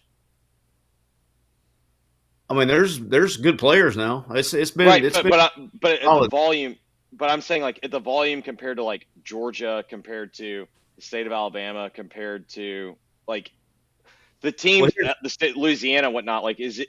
Like, I guess this is my question. If you cleaned up in-state, would that put you on par with the teams that they're trying to compete against? I mean, you can't just recruit the state if that's what you're asking. But what I'm saying is, like, I think those other schools have, like, you have the advantage of, yes, I understand nobody's, like, recruiting, like, old school style where it's, like, you just take care of your home state. But it's, like, the state – how many of Kirby's signing – like, if Kirby signs 25 kids, how many of those kids are in state? He does a better – I mean, Georgia's different, but he does a better – he's done a good job there, but he's going national too. You know what I mean? Like I understand, but like I'm also saying like with like my point is like you start with a higher floor. Does that make sense? Sure, yeah, but I mean here's the thing is like from a state of Mississippi standpoint, it's a developmental state, right? It always has been, always will be. Is there are not that many ready to play. Now there's a lot of like per capita. There's more NFL guys I think than any other state in the freaking country. I think that's like a legit stat that are playing in the NFL. It used to be true. I don't know if it still is, but it definitely was when I was growing up. That was always the stat, is that Mississippi per capita was the highest of any state. Yeah, a lot of, and that's the thing is it's a developmental state, and right, wrong, or indifferent, Lane would rather recruit the portal guys, get ready-made guys, and development guys, right? I don't know how many guys. I mean, I don't know. Chase probably can tell me off the top of his head, but I don't know how many true high school guys that he signed out of high school that are contributors to the major contributors to the team. Very few, I think. So yeah, it's not many at all. Neil and I went because this was something Neil and I were talking about before the season started. I think we came up with like five of the. It kind of depended on how you sliced it, but if we were just saying like guys that play, we weren't trying to like say starters or whatnot, like guys that they were counting on. We came up with like 5. You're asking about high school recruits who are playing right now? That are like contributors that you would say is a good player. Yeah, starters right now are at least contributors. On offense, one that he recruited. I know. Yeah. Because Aiden got hurt, but we counted Aiden. This was before the season, so we counted Aiden. Because we're not counting the offensive linemen that are fifth-year seniors in that situation. No, no. 1, 2, 3 on offense if you're counting Matt Jones, and then 4 if you want to count Parrish. So depending on how you want to play that. Who are the other 2? Caden Lee and Micah Pettis. Gotcha. And then on defense, Perkins, Jamarius Brown. What number is he? 96, had the pick. Okay. And then you get into like maybe Tyler Banks if you want to play that. It's a second team linebacker. Trey Washington, I think Lane recruited him, but frankly, that might have been you guys. No, that was him. Okay. That's it. That's all it is. So we're talking at most 6? Yeah, and I'm talking about contributors. I'm not even talking about starters. I went into the too deep for some of that too. Now look, he recruited Jaden Williams, who's hurt. I mean, I can get a couple more guys if I really try to nitpick it. But yes, fewer than 10, no matter how you want to slice and dice it. So call it less than 20%, right, of the guys that are playing. So that's his mode, and I will say this: it's kind of like when you, from a fan's perspective, it's kind of like when things don't go the way you want them to go. It's like Alabama last week. You had people that were blaming the loss because the head coach was wearing a T-shirt. It's also worked. You know what I'm saying? Like he's had success with it, so it's not like it hasn't worked. So to me, it goes back is let's keep the main thing, and it's situational football today. And an offensive line in situational football, not being able to get pressure on the quarterback when you needed to. So do you think at spots a lack of continuity or an excess of transfers can affect how they play situationally? No, my bigger concern would be when you're going into a bye week after a loss and your back's up against the wall and it's going to be another 14 days before you get a chance to get the taste out of your mouth, is how are you handling the next 14 days? Because it can go, one of my favorite sayings is during times of adversity, the cream will rise to the top, but so will the turds. So, when and it's just natural, it goes on everywhere. This is not, I don't even think this hasn't been an Ole Miss problem to my knowledge, but it's happening all over college football is, these guys are, these portal guys are hired mercenaries, and that's the risk you run from a culture standpoint. And it's the big risk over the next 14 days. I mean, not calling anybody out, but it's just the way of the world. You got 2 losses now. I mean, you literally are running it to have any chance of the playoff, and even then, what the hell is your win? Kentucky has 3 losses right now. That's one of your losses at home. I guess though, God, I'm gonna get accused of spinning, but I'm gonna trust that Chase will defend me on this. That I don't really bend over backwards to try to spin for Ole Miss. I do think fans need to understand we're getting closer to NFL style. And what I mean by that is also the schedule matters. This was Ole Miss's 7th straight football game. And I understand the first 4 were nothing, but it was a lot of plays and it was an opportunity to get guys hurt. The last 3 games have all been very physical. And you played 2 teams coming off of a bye, one of which gave an awful performance in South Carolina, and then one which tonight gave a very spirited performance. But there's a reason why the schedule matters in the NFL. There's a reason why when smart bettors are looking to pick the team that's going to win either the NFC or the AFC, they factor in the schedule. When you play whom, how many first place teams are you playing? Whatnot. what we've seen with Ole Miss is, yeah, they had 4 cupcakes to start, but they had a very physical team that was healthy in Kentucky when they played them. South Carolina was physical, but that game scripted the exact way that you needed it to. And then tonight, you had the opportunity to game script the game that you wanted it.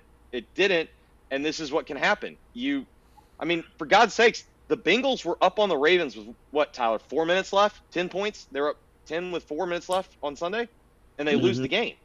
And this is just what happens. Like when the talent disparity is not like it used to be, what we're used to seeing in college football, which is some teams are just overwhelmingly more talented. When the talent is fairly even and you start to play a lot of close games and you leave it up to coin flips when you had a chance to knock it out of the park, like this is what you set yourself up for.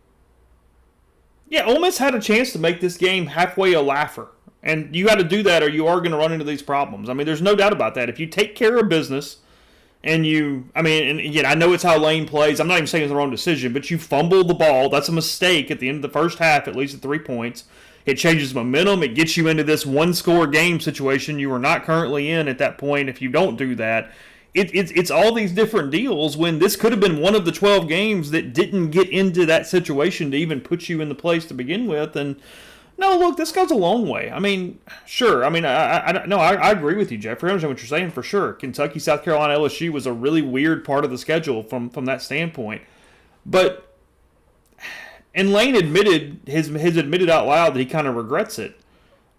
But the last dance thing is a screw up here too. Because when you do this last dance thing, you put everything on one season.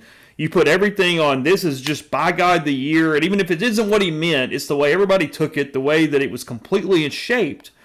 And when you go that far into it's a make or break, do or die 1 year in this entire program situation, as soon as you lose a second game, it's going to become inevitable that a lot of people freak out. A lot of things fall off from a momentum standpoint because it's not, you're not setting up the program that is just in good shape. And sure, hey, this year didn't work out. We're going to get them next year, and we won 11 last year. And look, people get pissed off. But when you shape the entire thing around Last Dance and all these people are leaving, and if we don't do it it's this abject failure. That creates mentally a different level of mindset. I mean, it doesn't take a psychologist to realize that, and that's what Siski, I think, as part of what you're talking about too, is you got 14 days where an entire program's entire persona was built around going 10-2, and you look up and you're 5-2 with 5 pretty damn tough games to go. Yeah, I mean you somehow, and I get it, and I'm not. This is not spin. I'm just being honest. Somehow, as a football staff, and it's a damn good one. We got a lot of good coaches, right? And somehow over the next 14 days, which is tough because it's better when you can get a chance to get the taste out of your mouth. But somehow over the next 14 days, you gotta get your guys believing that they still have a chance, right? And I get it. It's a long shot, but it's playoffs or bust, and it's not playoffs or bust, but any reason what you're talking about is that's how it's been built up, right? And yeah, and you have from the head man down, it was playoffs or bust. That's not the fans' fault for thinking that way. Lane put that out there. 100% no, absolutely right. So you're 100% right. So, but as a coaching staff, that's what you have to do. You have to somehow over the next 14 days, and it sucks because there's going to be a bye week. They're going to go home. And if you don't think there's going to be tampering started with and all that shit that's going to be started with, and how can they find a way? That's probably what I'm looking for is do they find a way to play through it? Like I'm sitting here, and again, I watched the Alabama game today, and I saw a lot of business decisions going on out there, and I was like, whoa, and just we're in this new age of football, and when you've built your roster off of like that's where your concern is you got 14 days, and I think the multi-year guys do, but a lot of like 1 year guys that are really good players, they have no connection to the school. They have no the pride. When your back's against the wall, it's usually your school pride guys that come to the top. You know what I mean? And how many of those guys really exist? in today's football, not at Ole Miss, everywhere. Like, how many of those guys really exist? And I think that's when you went right, wrong, or indifferent, it's been good. But when it starts going the wrong way, it's just that's the challenge, in my opinion, is to find a way, because they're still a good team. Okay, they've lost 2 games, but it's not like they suck. You know what I'm saying? Like, they can be in every damn game, and I expect them to be in every single game that they play. Right? I don't think anybody's blowing them out, but you have to find a way in the next 14 days that, like, it's it. I mean, there's no more margin for error at all, and you got a long way to go. So it's brother, you're down 5 with 5 to play. You know what I mean? Like, they've got 13 contributors that I would consider one-year mercenaries. And I'm not calling them out. It didn't make them bad people. It's just how I would categorize that. And that's not talking about the guys who were in a draft year that start looking over toward April a little bit, even if they are multi-year guys. Right. Well, I think there's a couple of things here, because apparently we're taking a lot of heat because we're not apparently blaming this on coaching. I want to be very clear. I don't think I excused the coaching. Did I? No, I mean, look, like I said, anybody can win a blowout. Close games are lost with coaching and situational football, period. Yeah, I want to be very clear. And by the way, I don't, because like I said, just because Lane's persona and what he should have done was go for it, whether he was always going to try to score at the end of the first half. But once the fumble happened, it was his fault for doing that. Period. Yeah, I mean, they had the opportunity to take a knee, and they got the football to start the second half. Like, by the way, I want to be very clear. When you have 5 red zone possessions and you get 13 points, I think coaching is a part of that. I'm not saying it's exclusively coaching, but I think coaching was definitely a part of that. I think, listen, Lane can get frustrated all he wants. There is a reason why people did not understand why Bentley wasn't playing. What did Bentley average per touch tonight? 10? Yeah, I mean, he averaged a lot even outside of the... Guys, he had 11... I mean, he even had... Okay, so as Chase said, take out the 50-yard carry. That means he still had 10 carries for 57 yards. So he averaged 5.7 taking out a 50-yard house call. Why the hell is that guy not playing? And by the way, it's not like this was in other years where there's someone else who was super productive. Henry Parrish... No, Lane's in a weird spot with that right now because whatever the reason is or isn't, he says he's healthy. He said that they simply just, the other guys were doing better. And it's why I defended the fans is, look, we're not at practice. I don't know a lot of things for sure, but there is an eye test, and there's no damn way that he was the third team running back. And no damn way. Like, with Henry Parrish seems like a wonderful human being. He seems like the type of kid that you want on your football team. The kid is banged up. He's had God knows how many injuries, and that kid just wants to play ball. That's exactly what you want from a young man. With that being said, he cannot, at this stage in the game, he can't run. And Matt Jones is everything that you want from the story. He's a walk-on. He's earned his way. Everything that he has gotten, he has earned. But we're still talking about a walk-on. Ulysses Bentley has played in meaningful games and made big plays. Why the absolute, pardon my French, if you have kids in the car, turn it off. Why the fuck has he not been playing?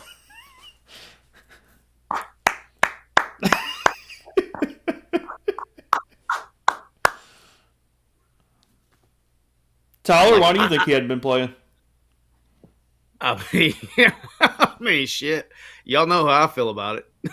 I mean, look, the only reason that the only thing that you can convince me by, I've answered this question 874 times since the Kentucky game. Look, I'm sure Zero, is that Jones?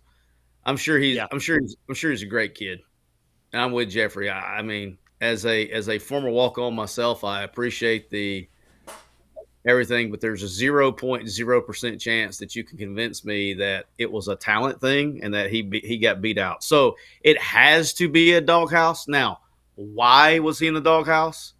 I don't know. I haven't asked, and I'm probably not going to ask because I don't want to put people in a bad situation that I know on staff. But like, that's the only explanation. I have been on the staff. I will say this: I have been on a staff where we didn't play somebody and we got criticized for it, and there was a damn good reason he wasn't playing. And the public didn't know that. So that's the only thing I'm leaving. Maybe there's something that's the only thing. But he has played special teams. That's but you know what I'm saying. Like, there's a reason that he's not the big part of the offense. I guess, Tyler, tell me if I'm completely out of balance, because I hate when media people don't understand how football teams work, how locker rooms work, how coaching staffs think. And there's far too much of that in our business. While I was not a great football player, I've been on a lot of football teams.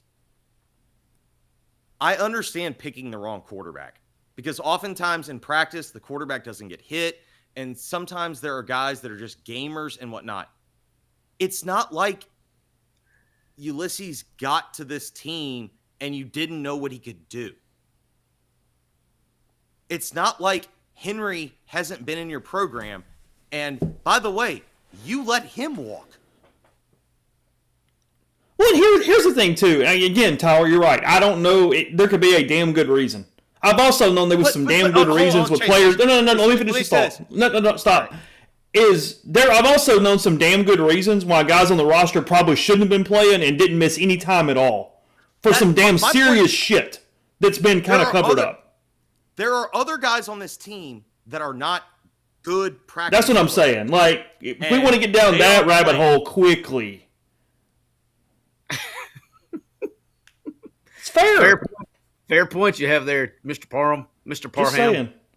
Just saying. Real quick, thanks for the super chat. Says, after Kentucky, Tyler, you said that you felt that, like me, the one thing that would not at least be a worry was the offense. Does Harris being out completely change that mindset?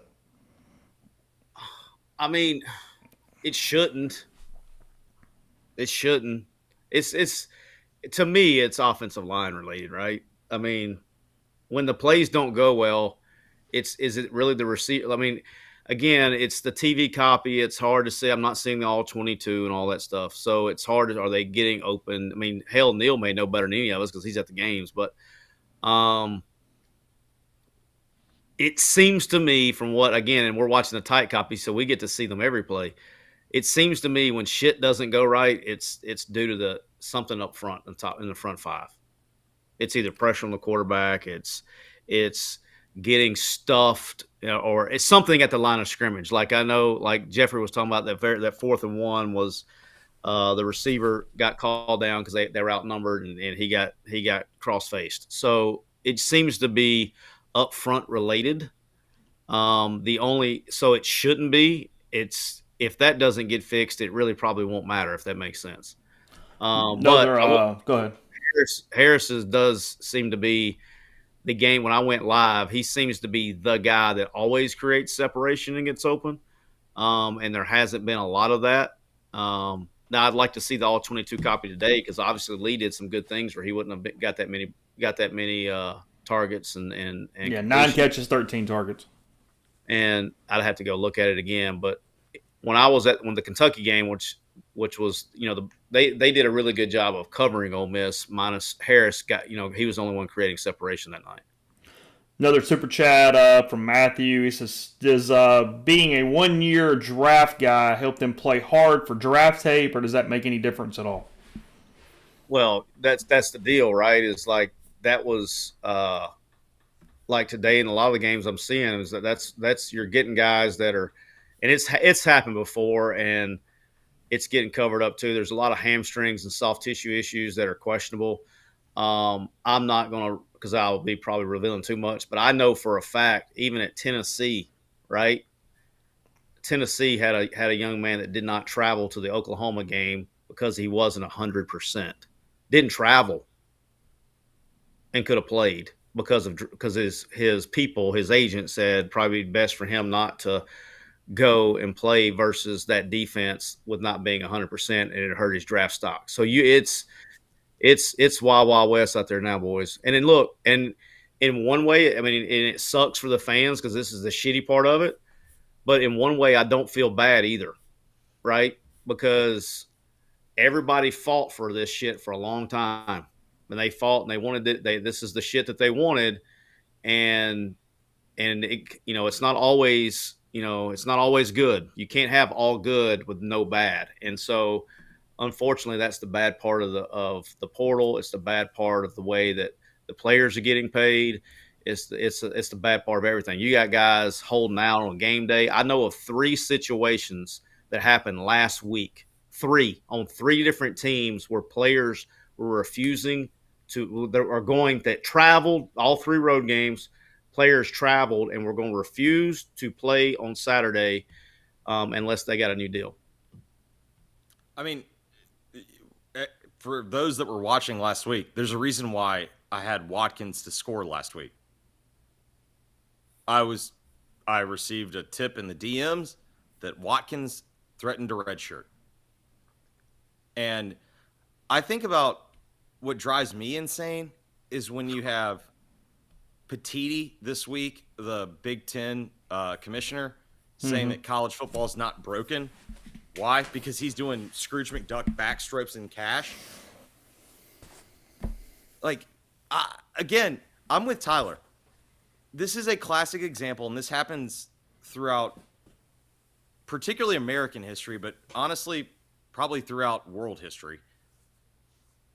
When a system has been wrong for so long, there is always a massive pendulum swing that goes way too far. The system was completely unfair to the people that were actually earning the money for way too long. But we've swung way too far. And we now have a problem in which sometimes in a system where there's an overreaction or an overcorrection, you at least have a leadership structure that can allow for like a reset. Well, who the hell's in charge? This guy. Yeah, exactly. It's well, hey, it wasn't me. It was Tyler. Yeah, it was Chase. Yeah. It was everyone's just sitting there going, "Well, hey, look, don't blame me. This isn't my fault. This is look at what everyone else did. All I'm trying to do is protect my institutions, my interests, and whatnot." And so, like, am I in favor of the people that put their bodies on the line getting paid and getting what they deserve? Absolutely. Can I also acknowledge that I think it's like absolutely insane that someone can literally just sit there and go, I'm not playing today because my team tells me if I get hurt, it's either bad for my future earnings or it's bad for if I go in the portal that hurts competition. Yeah, I can say that too. Like it's the problem with everything that we're seeing is that there is no leadership, there's no structure, and so everyone's having to do the best that they can, adjust on the fly. But hey, man, like, has anyone figured out this formula? I mean, I guess Texas has, but Texas's formula. Everybody figures it out for 1 year, and then you're completely resetting and hope you figured it out the next year. And it's what it always says: when you make something completely about money, it becomes completely about freaking money. And every way that means. Florida State says hello. Yeah, I mean, it's year over year. Lane Kiffin was, I mean, right now in the thread, Lane's Q rating is probably like 27%. He was the king of the world 10 months ago when they beat Penn State and went 11-2. I also want to say this. I think all the frustrations with Lane tonight are justified. Yeah, and like real quick, like Steve, no, they are. Like even the teams that build high school recruiting, they're sucking at times too. Florida State, like you said, they've built through the high schools. Clemson has built through the high schools. They're not succeeding every single week. Georgia completely took them behind the shed. Well, I mean, literally, Dabo's been the laughing stock of this era. I'm not sure Georgia's not going to go 9-3. I also want to say this. Yeah, Clark County Sheriff's Department is taking a toll on the wide receiver room over there. Mm-hmm. If you think that Ole Miss is better off without Lane Kiffin, no. Be careful what you wish for. Yeah, but and look, there is so much. It's again, people are going to be emotional, and everybody's going to be literally it was actually entertaining this past week when it got to I knew fandom had reached a whole new subsection when the Alabama fan base started the reason that they lost was because the head coach was wearing a T-shirt on the sideline. That was when I was like, I thought I'd seen it all, but that made my week. But look, at the end of the day, again, it goes back to, okay, all right, it's going to be, you're picking, everybody's going to be looking for something, right? Looking for a reason. Well, what does Lane do that nobody else is doing? Oh, he's recruiting through the portal. Well, that's also the reason that have a successful team right now, because they sure as the hell hadn't done well in the high school ranks. So if it wasn't for the portal, then it'd be all kinds of issues, right? I mean, you look at, the quarterback's pretty damn. I mean, there's a lot of not very many quarterbacks you would trade for. Because the quarterback play is fucking atrocious across the country. So it is what it is, and it goes back, and that's why I always say I think it's important to keep the main thing, which is situational football. Red zone, can't get to the quarterback because of the offensive line, and not executing when you got to execute. I mean, that's just you hold somebody 6 of 16 on third downs, you should win the damn game. I don't give a shit. You hold somebody 6 of 16 on third downs, you're like that stat blows my mind. They were 6 of 16 on third downs and won the game. Tyler, what year did you get to Auburn? I had 300 yards of passing, was 6 of 16 on third downs with almost 400 yards passing, right? Went like 387, Chase? For Nussmeier? Yeah. He was 22 of 51 for 337, three touchdowns, 2 picks. 337. I mean, that's fucking nuts. Like, Tyler, what year? Go ahead. What year did you get to Auburn? 96. Okay. So this Ole Miss roster compared to its competition. So you get there in 96. So let's just say for 38 or 28 years. This is what, at worst, the third best roster they've ever had? Well, I don't know some of them. So okay, I guess I'll ask Chase. So the 2003 roster is just Eli Manning. That was the only other pro, I believe, on that team on offense was the center and Patrick Willis, who could not earn his way onto the defense, had to play special teams. So 03's out.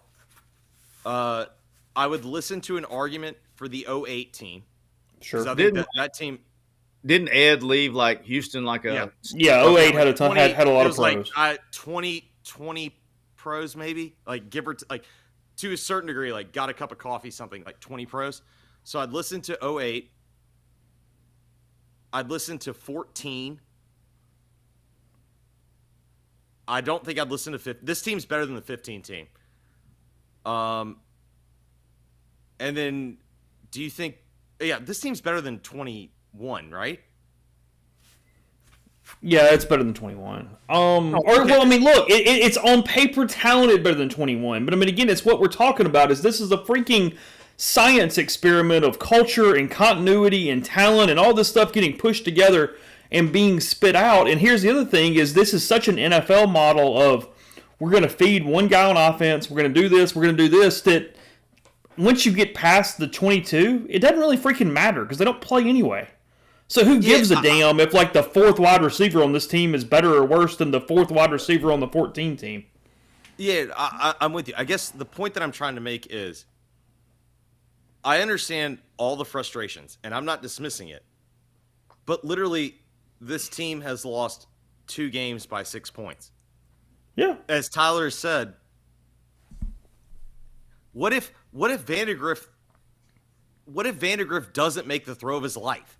What if he just makes an average throw? Oh, I mean, if they win these 2 games, even looking exactly like where 2 plays went different, Right. we'd be giving them a ton of props for having, frankly, the continuity pushing them to close wins and figuring out a way to do it. There's no doubt about that.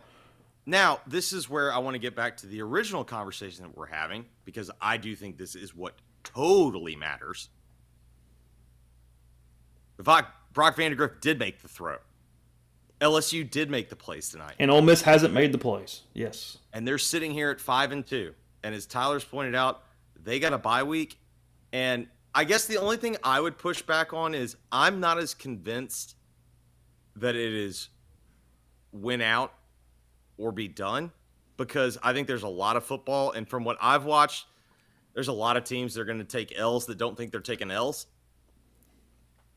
So maybe 9-3 gets them in. And again, they don't have to win. I'm not even trying to sell it, but what I'm telling you is that I think a lot of Tyler, Florida almost beat Tennessee tonight, and Graham Mertz. By the way, if Graham Mertz doesn't get hurt, Florida beats Tennessee tonight. So that means Tennessee and Alabama are going to play next week. Here's one thing I do know: one of them is losing, because you can't tie in college football. Like, there's a lot of football to be played, but what I do think is truly interesting. Yeah, to me, what the hell these next 5 weeks look like? That's the thing is, it's not about to me. It's not about how good the team is. It's about who lost 2 games. It's not even about how good the team is. You lost 2 games. That's the problem. Because you're literally, we can sit here and talk about, like, I'm being dead serious. You could say you're 2 plays away from being undefeated, and you're in good shape because you haven't lost any games. It's about losing 2 games. It is.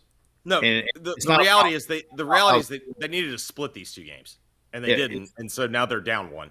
If we're going back to our counting cards method, the count is not in their favor. Yeah. It's not about how good or bad the team is. The team is the team. I think they are a good team. I really do. But with that being said, the problem is not that they're a good team or a bad team. The problem is you have 2 losses. Yeah, they're not a good team situationally, which makes you not an elite team. I mean, again, look, Alabama got beat by Vanderbilt last week, but Alabama found a way to win a football game today, playing like absolute shit for a portion of it. They found a way to do it. They made a play. Like, that's the thing. You either make a play or you don't. Georgia beat Kentucky because they made a play. Like, that's the deal. And like, I'm seeing things about Lane and relative to competition.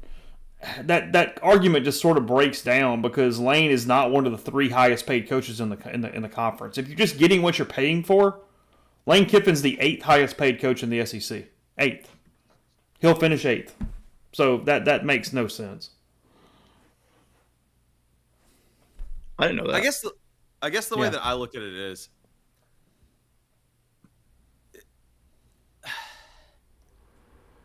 Ole Miss's schedule was always going to come down to basically 5 games. They're 1-2 in the first 3 of them. Well, it's 8 if you count that, but yeah, I know what you mean. Well, I mean, to me, because look, this team can go to Fayetteville and lose. Yeah, absolutely. Okay, so if you want to say this schedule comes down to 6 games, they're 1-2. But you could this team could lose in Gainesville. Right, but the argument would be also that those are more opportunities. Like, yeah, sure. What if Florida gets it together enough to be a good enough win? I mean, the reality is, to me, they've had 2 toss-ups and they've lost both. And this is where I'm 1,000% with Tyler. If you want to go to the NFL model, oftentimes what happens is, what do you do in close games? Ole Miss is 0-2. Now, we can discuss why they're 0-2, and I'm here for that. But I think it's pretty simple why they're 0-2. They've had game pressure and they have not made plays.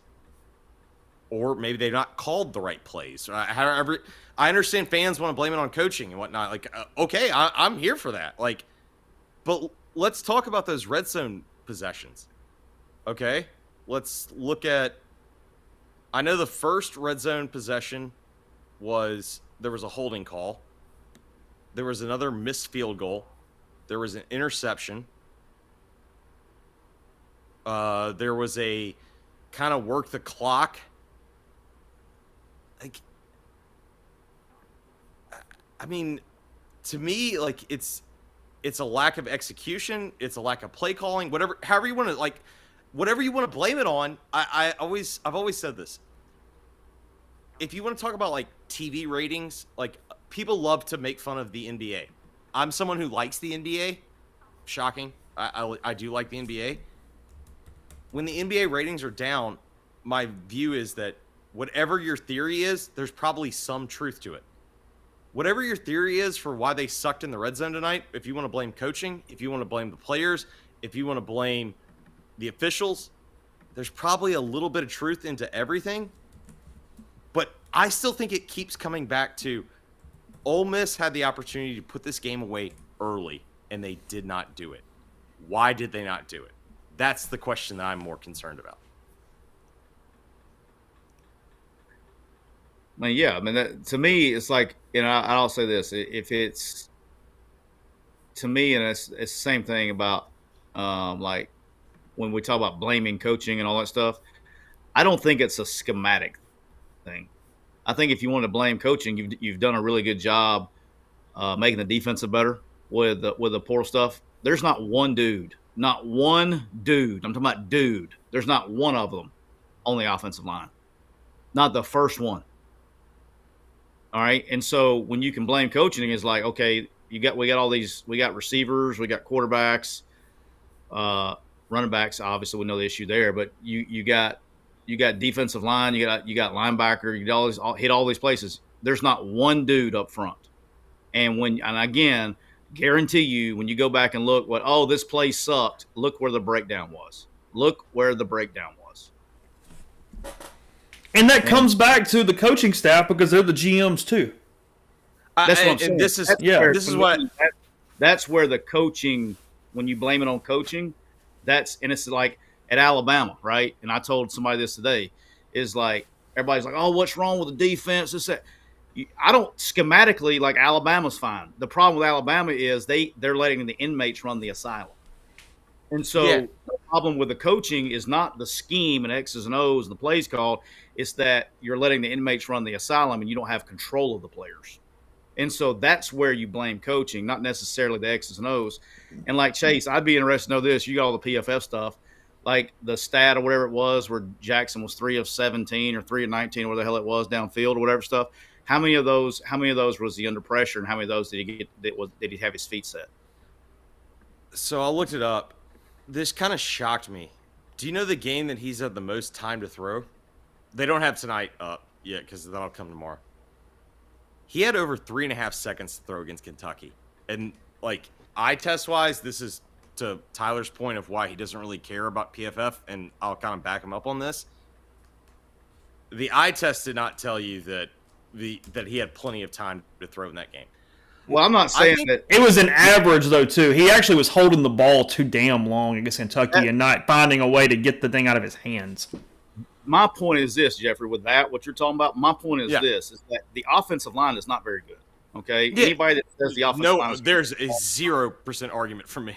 All right. And so you cannot be running all of these deep crossers, posts, or the deep, the NCAA route. Protect it. You can't protect it. And so now when you're trying to make these shots, and this is kind of what I was getting to, is when you're trying to throw these balls downfield, now you're throwing off your back foot because you got something in your face or you're getting sacked or whatever, and you're creating negative plays. You got to get the ball out. And to me, they've thrown they scored. Trey Harris scored on it in the Kentucky game. They the only bona fide catch and release true pass that they're running is basically all slants. And so there is no controlled passing game. It's either RPO is the short passing game, and not the only staff that does that. Lots of staffs do that. All right. So they've replaced quick game instead of what we used to know as slide protection back in the day, Jeffrey. Everybody's going to RPOs to replace that. Okay. And so they don't run the slide protection stuff. They run RPOs. and there's just no. And I saw like through the game, I saw people over here in the chat was like, hey, throw the short passes or whatever. They just don't do that anymore. And again, this is not just an Ole Miss issue. This is a football issue. Nobody runs good old fashioned slide protection and this run hitches or slants or any of the route combos, slant flat, stick, any of the old school just freaking get out of the hand. And so when he's holding the ball for if his average is 3.5 seconds, again, the NFL average, just so everybody knows, the NFL average is 2.5 seconds. Yeah. So that's a whole second on average more than what the NFL is. And so you just can't do that. You can't. I mean, you can't. Like, you just can't. And if you can't protect it, you sure as hell can't do it. And it's just that's what. And you get behind the change, or you get a holding call, or whatever it is. And I mean, that's like literally the all the pressure in the Kentucky game, and then tonight with some too is like they speed rush and they push the pocket, and you get McIntyre matched up on somebody or 52 matched up on somebody, gets the pocket pushed, and you're done. So I don't have Kentucky, Siski, but last week against South Carolina, out of the 10 deep throws, he was pressured on 6 of the 10. That's you can't do that. Okay, but here's where I'm. Hey, by the way, Neil, hello, how are you? Hey, Chase. Hey guys. Jeffrey. Hey, sorry. Tyler. Good to hear you, sir. Can y'all hear me okay? Yeah, we're good. I'm going to try to find a way to get your picture in. Just give me a second. But yeah, go ahead. Your show's just been talking for 6 hours. Your show. Yeah, I guess just take me through it. Which part? The post game? Yeah, whatever you got. Yeah, as dejected a player as I think I've ever covered, Jackson Dart. It wasn't like he was on the cusp of tears. I literally don't think he could think of words to say. He was dejected would be an understatement. Stunned, shocked. I watched him walk into the stadium at 5:30 today, and that guy was 100% confident he was winning. And they just left points on the board in the first half. They weren't the same offense without Trey Harris. That let LSU get more aggressive defensively, which created major issues for Ole Miss's offensive line. I mean, you could see it. Diego Pounds couldn't handle that pass rush. They had some holding calls. I had it in the binoculars. I mean, you could see holding. I mean, yeah, LSU held too. I get it. With Pettis, some of his holds are just so blatant because of the way he puts his arm out. Lane was upset about a missed pass interference on LSU that he said it was the Dart interception that he said it should have been pass interference. That he was upset about that, but more than anything, he talked about how they controlled the game. He said he'd rather lose by 2 scores than lose by this. He goes, when you lose like this and you were the better team all night, it just really hurts. He said, he asked what he told his team afterwards, and he said he just told them it sucked. There wasn't any spin. There wasn't any, there was a couple of questions about where do you go from here, and Jackson Dart said you have to win out. Lane couldn't even go that far. He talked about how they were a play away from being 6-1 and going into the bye week with the chance to get healthy and kind of everything in front of them. And then he really didn't finish the sentence. He just kind of said, they're not. And that's kind of where they are today, right? They're 5-2. They have 2 losses. One of the losses is kind of ugly at home to a Kentucky team that already has 3 losses, and let's face it, is going to have more. One of the losses is going to be to this LSU team that's going to have more losses. They're just not that good. They do some good things, but it's not one of the better LSU teams I've seen, and I've seen a whole bunch of them. And look, for Ole Miss, I mean, you have to if you're going to talk about the playoff, you have to not only win out, But, I mean, I think you got to fix so many things. I mean, look, it's like we were having the conversation a minute ago, and I'm just rambling a little bit. I apologize. It was like someone asked, this is a really good team, isn't it? Referring to Ole Miss. And I said, well, yeah, but when you're not good on the offensive line, and guys, they're not. When you're not good on the offensive line, that makes every little blemish and wart look big, as opposed to when you're pretty good up front, it makes every little blemish and wart look small. And that's kind of where they are. They're not healthy up front. They missed Jaden Williams badly. Who would have ever thought that he would be one of the most valuable people on this team? But here we are. I think they missed Caleb Warren. It's wild to watch a defense as dominant as Ole Miss is for the most part. I thought they got a little tired defensively. And then on the other side, let's give some credit, man. That last drive for LSU, 13 plays, 75 yards, converted 2 fourth downs, just clutch play after clutch play from Garrett Nussmeier.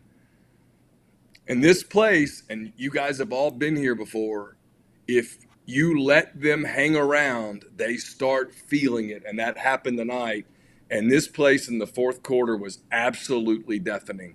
I mean, my watch kept going off with decibels, and I mean, it was 100-something decibels. This place got loud, and it was absolutely a factor late. Well, the offensive line thing, too, there's no continuity. So you're talking talent in some spots, but then it's a bunch of shuffling and stuff, and it's what we've spent a ton of time, Neil, on just the balance of putting a roster together and whether coaching and situational football is potentially relevant because of the way that the roster is built. And I get that last year it went to 11 games and they won all these close games, but at the end of the day, you win or lose, that's what matters, and it's situational football that's costing them wins. LSU hits the 4th and 6. Kentucky hits the 4th and 11. You've got all these different things. And sure, the margin is small, but the margin has always been small, and you found a way to do it, and that's not where they are right now. And now Lane's going to catch heat for the first time because this Bentley thing is like worst-case scenario in a lot of ways for him. We were talking, and I was kind of going I got a little heated of all things, is, Neil, you know this as well as I do with the exact players. Bentley wasn't injured. He was playing special teams. It had to be some level of doghouse / suspension / something, whatever it was, or grudge. I don't know the reason. But you and I both know of some players that have gotten off much lighter doing shit that was much worse than whatever Bentley could have possibly done at this point to not play for those games. I mean, I think sometimes Lane has a tendency to get cute. I mean, he likes to troll everybody. He likes to troll the media. He likes to play games. And, there was a question on his call-in show on Thursday night. I don't listen to it. I didn't hear it. We were doing a show. Tyler and I were doing a show. But I saw someone reference it, and I saw the video of it briefly. And somebody asked a question, and he goes, oh, that's a Bentley question. And it's like, okay, yeah, but it's a Bentley question. But people are asking questions about Bentley, and you kind of are playing coy about it. And then he comes out tonight, and he looks pretty good. He breaks that 50-yard run, and you're like, what in the world? You take the 50-yard run away, and he still averaged 5.7 a touch. And I didn't think, now for the record, I didn't think Parrish was, quote, bad tonight. I didn't. A few of the stops with Parrish they got beat up front on those plays, and they just did. And I know fans don't want to hear that. I've already caught the wind of that. They got beat up front on a bunch of plays, like the fourth and goal at the 4 or whatever, 4th and 1 at the 4. I mean, they just got beat on that play. I didn't like the play call. They had some creative play calls later on a 4th down. There was a drive in the second half. I actually started writing my column as it was happening. Ole Miss converted a couple of 3rd and longs, and I thought, okay, this is going to be the drive that gives them a 2-score lead. They're going to put this thing away. They got things to fix, but they have 14 days to do it. Oklahoma's not very good. They're going to be okay. And then it didn't happen. They ended up throwing an interception on that possession. And I thought that was a critical moment, they just kept letting LSU stay in the game, and LSU had a gutty quarterback who can make throws. They have some receivers. If you watch Pete's Pigskin preview this week, he talked about their ability to use the tight end. I thought Taylor had a couple of big plays. And then, like I said, man, the crowd got into it, and this place was electric tonight, and it got really loud late, and their kids fed off of it, and it was disruptive. And I mean, it's a huge loss. I mean, if before the season we had talked about 2 losses after LSU. In fact, Chase, we did that when we did a gazillion shows where we talked about what could go right and what could go wrong, and what could go wrong was 2 losses after LSU, where you look up and you wonder what this team will have in the tank. They're going to go back on the practice field on Tuesday, but let's face it, it's not going to have some of the juice that they've had. And, like in a world where, you beat Georgia even, that Georgia's probably losing to Texas next week would be my guess. That would mean Georgia's got at least 3 losses. I mean, it's their path is so convoluted now, and I just kind of wonder if they're going to lose some of their motivation, some of their drive, some of the passion and that kind of thing. A bunch of guys, tried to play hurt tonight. Princely Emmanuel played some. Obviously, Trey Harris, was coming off of a foot injury. I mean, it stands to reason some of these guys start thinking about what's next, that this season isn't what they dreamt it would be. And this is going to be a real challenge kind of moving forward because, it's hard to explain it. I mean, it's hard to kind of be around it. Kiffin seemed almost resigned to it. He goes, this team just finds ways to lose. I'm paraphrasing. I did think about, Chase, how you and I have talked about this a bunch. Last year, this team won these games. And this year, this team's lost these games. I don't know whether that's an evening out thing, a karma thing, or whether that's something about the personality of this team versus the personality of last year's team. But last year's team, Tulane, Texas Auburn, A&M, Arkansas, LSU, LSU, Arkansas, all of those games, could have kind of gone the other way if they hadn't had a good bit of character. And they did, and they won all those games. And this year now they've played 2 one-play games, if you will, and they've lost them both. And some of that might be bad luck, and some of that might be something else. I don't know. Jeffrey? So a couple things, Neil. Because I pointed out how you and I had talked this whole week, and you nailed this game perfectly. If Ole Miss didn't put LSU away, the longer that the game would go on, the more you tended to favor LSU. And I think that's exactly what we saw. Yeah. The one thing that I think is a fair criticism, if you know you have a bad offensive line, and maybe bad's too, whatever, you don't have a good offensive line, which I think that's fair to say. Like I know we always want to do the hyperbolic, like the offensive line stinks. I have no idea if they stink, but they're not good. I think we can safely say that. Well, they're not consistently good. I mean, they have some flaws. And like Jay said, they have a continuity issue. And they went through kind of preseason camp with Scott playing a big role at center. And he's not playing any center right now. I think they went through feeling like they would have Jaden Williams on one side and Pettis on the other. And they would be able to rotate some people and keep people fresh. They had this this plan that just didn't come to fruition, and instead it's kind of been a scramble. And I think a couple of guys, frankly, have disappointed. I don't think a couple of guys that they thought would be. I think they had a couple of guys that they thought would be glue pieces, who they're now asking to be bigger pieces than that. It's like you take the 7th man and the 9th man on your bench and make them starters.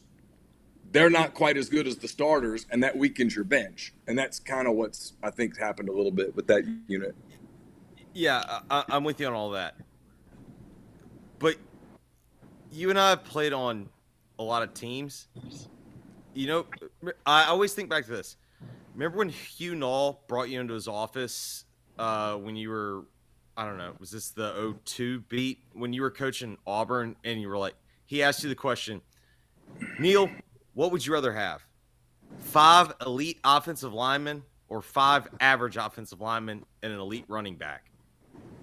And the answer was, he played on the national championship team with Herschel Walker, and his answer was, you want the elite running back because the elite running back makes the average offensive lineman look better. The average offensive lineman really sort of limit what the elite running back can do. And look, guys, I mean, it is a big part of the story of this team. And I think that's what you're getting at, Jeffrey. Yep. Is No, this team? You're good. This team let Quinshon Judkins walk, or didn't let him walk. They lost him, whatever word you want to use, and they don't have anyone to replace him. They don't have that dude who can just go pound and make plays and get 4 yards, 5 yards, 6 yards. I know Bentley has some numbers and Parrish has some numbers, but you're almost having to scheme your way for those guys, as opposed to sometimes with Judkins, you could just give him the football. That's my observation. I've thought that kind of all year. I thought going into the season, it was kind of the potential problem for this team. And I don't know. I don't know whether it is or isn't. I'm not a football expert, but they sure don't seem to have the running game that they've had the last couple of years. Well, it sure as hell would help situational football late in games to have a running back. All right, I have one more because Neil, thank you for nailing the point that I hoped you were going to nail. It's almost like I talk to you regularly, and you and I think alike. This is the question that I don't really have a great answer to. Why do they suck in the red zone? Yeah, I don't know. Because they have. Because so for those that don't know, Neil and I have talked a lot this week, and Neil made an outstanding point with Jackson. Jackson's played a lot of football. That's a good thing in the sense that there's very few things that Jackson's going to see that he hasn't seen before. But as Neil consistently pointed out to me, the other thing about playing a lot of football, there's a lot of tape. And not only is there a lot of tape, there are a lot of coaches in this league that have seen what works against you and what doesn't. And they'll pick, and they'll pick, and they'll pick, and they'll pick. Well, and I'd have to go back and watch it again, because when you're watching live, and especially late, I was back down on the field, and believe it or not, down on the field is the single worst place to watch a football game. 100% agree. But I'd have to go back and see it, and see it a little bit. But some of their red zone issues to me sort of appeared to be the field gets smaller, you have less ground to defend, and LSU attacked. I mean, they kind of went after him, and Ole Miss was not great tonight with picking up pressures, and, Dart got hit a good bit. I mean, he's tough as nails, and he made some big plays with his feet. And, he extended some plays, and there was, in that fourth quarter, there were a couple, if I recall correctly, he made a couple of plays running the football that I thought, obviously their goal was, they were going to march down the field and run the clock out and score and put the game away, and they just couldn't do it. And I wish I had something profound to say about what I saw. I don't. You guys, all three of you know football better than I do. They just, in the red zone, obviously it's tougher area. Look, in the first quarter, they left 3 points on the board. I mean, Caden Davis, who made a 57-yard field goal in overtime. I mean, he boomed that ball. And the one that he hit going the other way earlier in the game, I think the damn thing would have been good from 65 yards. I mean, he had a big day, but he missed a short one. That's 3 points. You had a fumble at the end of the first half that led to a second LSU. LSU had 2 field goals in the final minute of the first half. That's 3 points. I mean, you don't have to do a lot of math on this to see where little things cost you a game. And this probably should have been a 10 to 14 point Ole Miss win, but Ole Miss made more mistakes than LSU made. And at the end of the day, LSU ended up making more plays. I mean, that was the play on the LSU's only overtime play was just hey, we're going to go for it right here. We're going to go. And then they made the play. They got it done. And Ole Miss's overtime was just abysmal. I mean, a holding. It got loud, an illegal procedure, a couple of underthrown balls that it didn't matter. There's not a whole lot of plays you have in the playbook for 2nd and 25 or whatever it was. 35. Yeah, 35. Remember they had 2 false starts. Just not a lot of. There's probably not a lot of. You don't spend a hell of a lot of practice time working on. Hey, let's dig into our 3rd and 30 playbook here. And at the end of the day, they just, they couldn't do it. And even when Davis makes the field goal, and I thought to myself, well, holy shit. I mean, he just made a 57-yarder. If they can hold LSU to a field goal here, that is a win. And they couldn't. I mean, LSU scores on their very first play. And I did think Nussmeier, I'm rambling again, I thought Nussmeier, as the game went on, got more confident. I thought he got into a rhythm. I thought he got more confident. He also had much less pressure. They got after him early, and then once the second half got in there, he had set feet the entire damn half. It just turned the lights off in Tiger Stadium just then. Colorado has taken the lead on Kansas State. Kansas State going in for the kill, throws a pick. Colorado runs it back to the 10 and just threw a touchdown pass to take the lead. I guess Siskey or Neal, last couple things. I know those got to get the hell out of there, and we got all week to talk about this. Why is Ole Miss not using the tight end more? Is it personnel? Is it whatever? I mean, what do you make of that, Tyler? Because frankly, he was known as a guy who, no matter what the tight end looked like, even dating back to Kennedy Yeboah, found a way to make it work. I mean, they're really not using anybody but one receiver, right? That's what I mean. You can say the same thing about the slot, the X, the Y, everybody but the Z, right? I mean, it was your answer, and I understand what you're saying. You said it's not what they do offensively when Harris went out. They just went to Lee. But at some point, that's on coaching, too, that there's not a backup plan to distribute the football. You're no argument for me, Chaser. All right, fair enough. I mean, their second most effective receiver right now is Caden Lee. They're not even using Jordan Watkins in the passing game. Aiden Williams is nowhere to be seen. I think this goes back to a point that Tyler's made, and I 100% agree with him. So much of this is RPO, and to Tyler's point, it's on the diagram, and it's like, all right, well, if this isn't there, you just throw it to him. This is something that I've screamed about for years and years and years. Because I'm with Tyler. Why is there no – if you know you have a bad offensive line or not a good offensive line, because I understand the chat doesn't want to just blame the offensive line. Why are you not working quick game? Why are you not working stop blade hitch? Why are you not working slant flats other side? Like, get the ball out of your hand. Like, I'm with Tyler. Like, I think there are some questions of whether or not you are maximizing what you do or don't have, because I think we just pointed out that they do have clearly capable pass catchers or whatnot, and it just feels like the way that they're trying to do it is, all right, we're trying to get this very perfect system to work, and it's not working, and there aren't a lot of adjustments off of it. There's very little adjustment off of it. It's one path. It doesn't look like any other Lane Kiffin offense. Well, when this offense is clicking, it's spreading the football to a bunch of targets. It's unpredictable. It's diverse. It's very difficult to defend because they can hurt you in so many different ways. And man, you really saw it with LSU when Harris went out. LSU didn't really worry about a lot of things.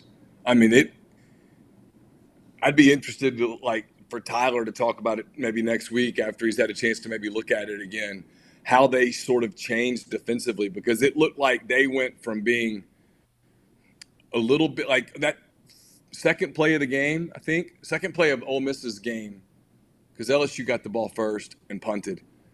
Ole Miss's first possession, they had false start on Bulow, I think, made it 2nd and 15, and they dialed up I don't know what the play was. It was a post route, and Harris just ran right by them, and he dropped it. Ball was thrown perfectly. But the point was, I mean, LSU had to worry about that. And when he was gone, man, I don't think they worried about anybody else taking the top off the defense. I don't think they worried about it the rest of the night.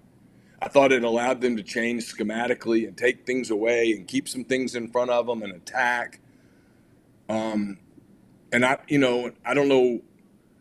Presumably Harris was limited during practice. I mean, I guess I'm a little surprised with some of the weapons they have, and they went out in the portal. And look, I think it's fair to talk about this. They went out in the portal and they spent a lot of money on another tight end. They spent a lot of money on other wide receivers. They spent some late money on a punt return guy who played at Utah State and caught a bunch of passes last year. They spent money on extra running backs. They spent money on multiple offensive linemen. They spent a lot of money on the offensive side of the ball, and they are a really boring, simple offense right now. You know what they should have spent a lot of money on? I think that's a fair criticism. You know what they should have spent a lot of money on? Keeping their running back.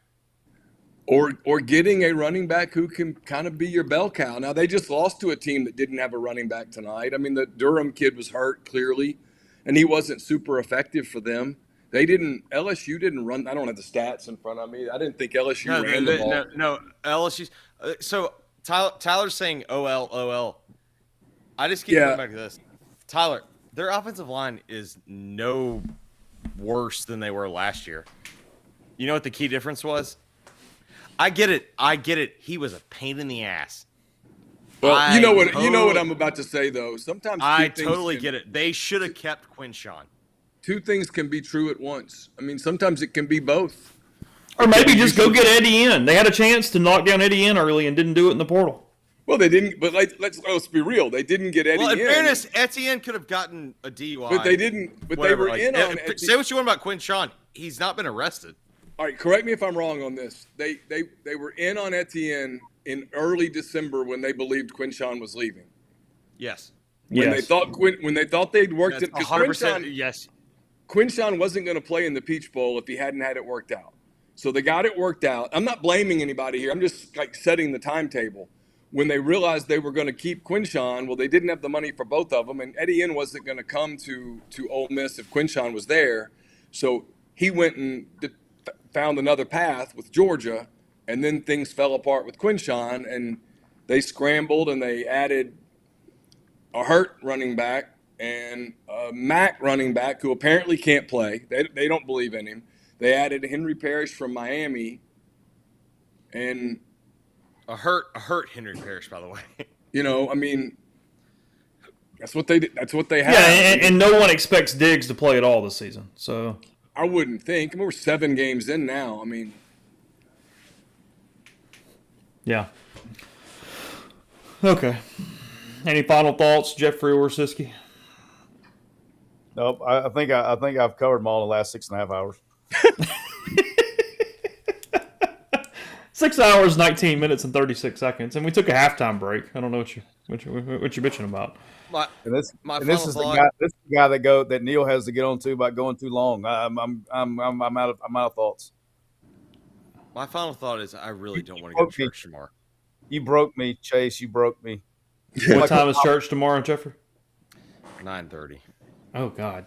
What time does your kid get up? 7. So she went to bed early because she was a terrorist tonight. Yeah. And by the way, I don't know if you know this, my wife's super happy with me tonight. I'm. Yeah. It's a bye week next week, Neil. You don't have a 6 a.m. flight, so you're. No, I do not. I have I've got a pretty long walk in front of me in a little bit. I'm curious to see what the traffic looks like here in the next 30 minutes, and then I'm driving to Hammond, and I get to sleep in the morning. I mean, it'll be okay. I mean, look, I mean, we say this all the time. It's kind of my closing thought. I've had my phone blow up with what are you going to do and stuff like that. We're going to cover it. I mean, we're going to do our job. And, I mean, if this ends up being I mean, look, there's no spinning it. When you start a season with playoffs or bust, and you talk about national championships and things like that, and if you fall out of the playoff race in late October or early November, you have to discuss why it busted, and that's what we've very clearly already started to do. I'd be surprised based off what I've seen if this team's able to run the table. I think it's flawed. I think this team is flawed. I think they'll beat Oklahoma because Oklahoma's bad. Yeah. So I thought of my final thought. Y'all ready? Yep. You can't say push. Over under 8 wins.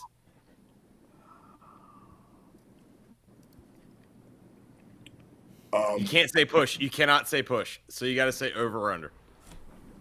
It's a good system because I would say 8-4 if you told me to guess their record right now. So I'll go over just because I think the teams left on their schedule aren't very good. But man, if you told me 7-5 tonight, I don't know that I'd be particularly surprised. But 7-5 means you lose. Realistically, you lose to Georgia, Arkansas, and Florida. Yeah. And or Oklahoma, one or the other. I don't think Oklahoma can score enough to matter, but that would mean they beat Oklahoma. That would mean they lose. That would mean they lose in Fayetteville, and I don't think Arkansas is good enough to beat them. Thank you, Tyler. I'm glad I did not want to be the bad guy. I'm taking under. Scoops, I'm making my pick for Make It Rain Thursday that week. Whenever that week comes, I'm taking the under in the Oklahoma Ole Miss game. No matter what it is. Yeah. Well, yeah, I like the under. Ben Mintz this week was like he loved the over in LSU Ole Miss, and I was like, Ben, I think you're way off on this. I loved the under today. I would have made money on it. I did make money on it, and then someone on the show convinced me to take Ole Miss -2.5 in the second half, and he didn't take the bet with me. Yeah. Yeah. Well. I mean, people in the thread are saying lose to Arkansas. I don't think they'll lose at Arkansas. I really don't. It's a morning game.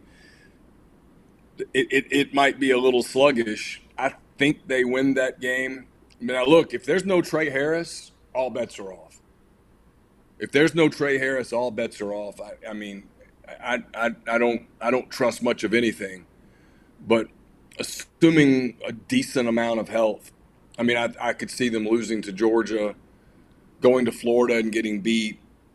And frankly, I mean, let's give some credit tonight. Mississippi State played Georgia really, really well in Athens today. Maybe Georgia was looking ahead to Texas. I don't know. Maybe Georgia's not very good. I don't know. But, Carson looks terrible. In that world, the Egg Bowl could get dicey. Could get dicey, yeah. Yeah. All right, LSU 29, Ole Miss 26. Appreciate Jeffrey and Tyler for hanging out for 6 hours and 25 minutes at this point. And Neil jumping in from the Tiger Stadium press box. Coverage all week long at MPW Digital and RebelDerove.com. There's post-game content up. I'll add to that in the morning when I wake up. So thanks to all you guys. Still over 600 as we're closing out the show.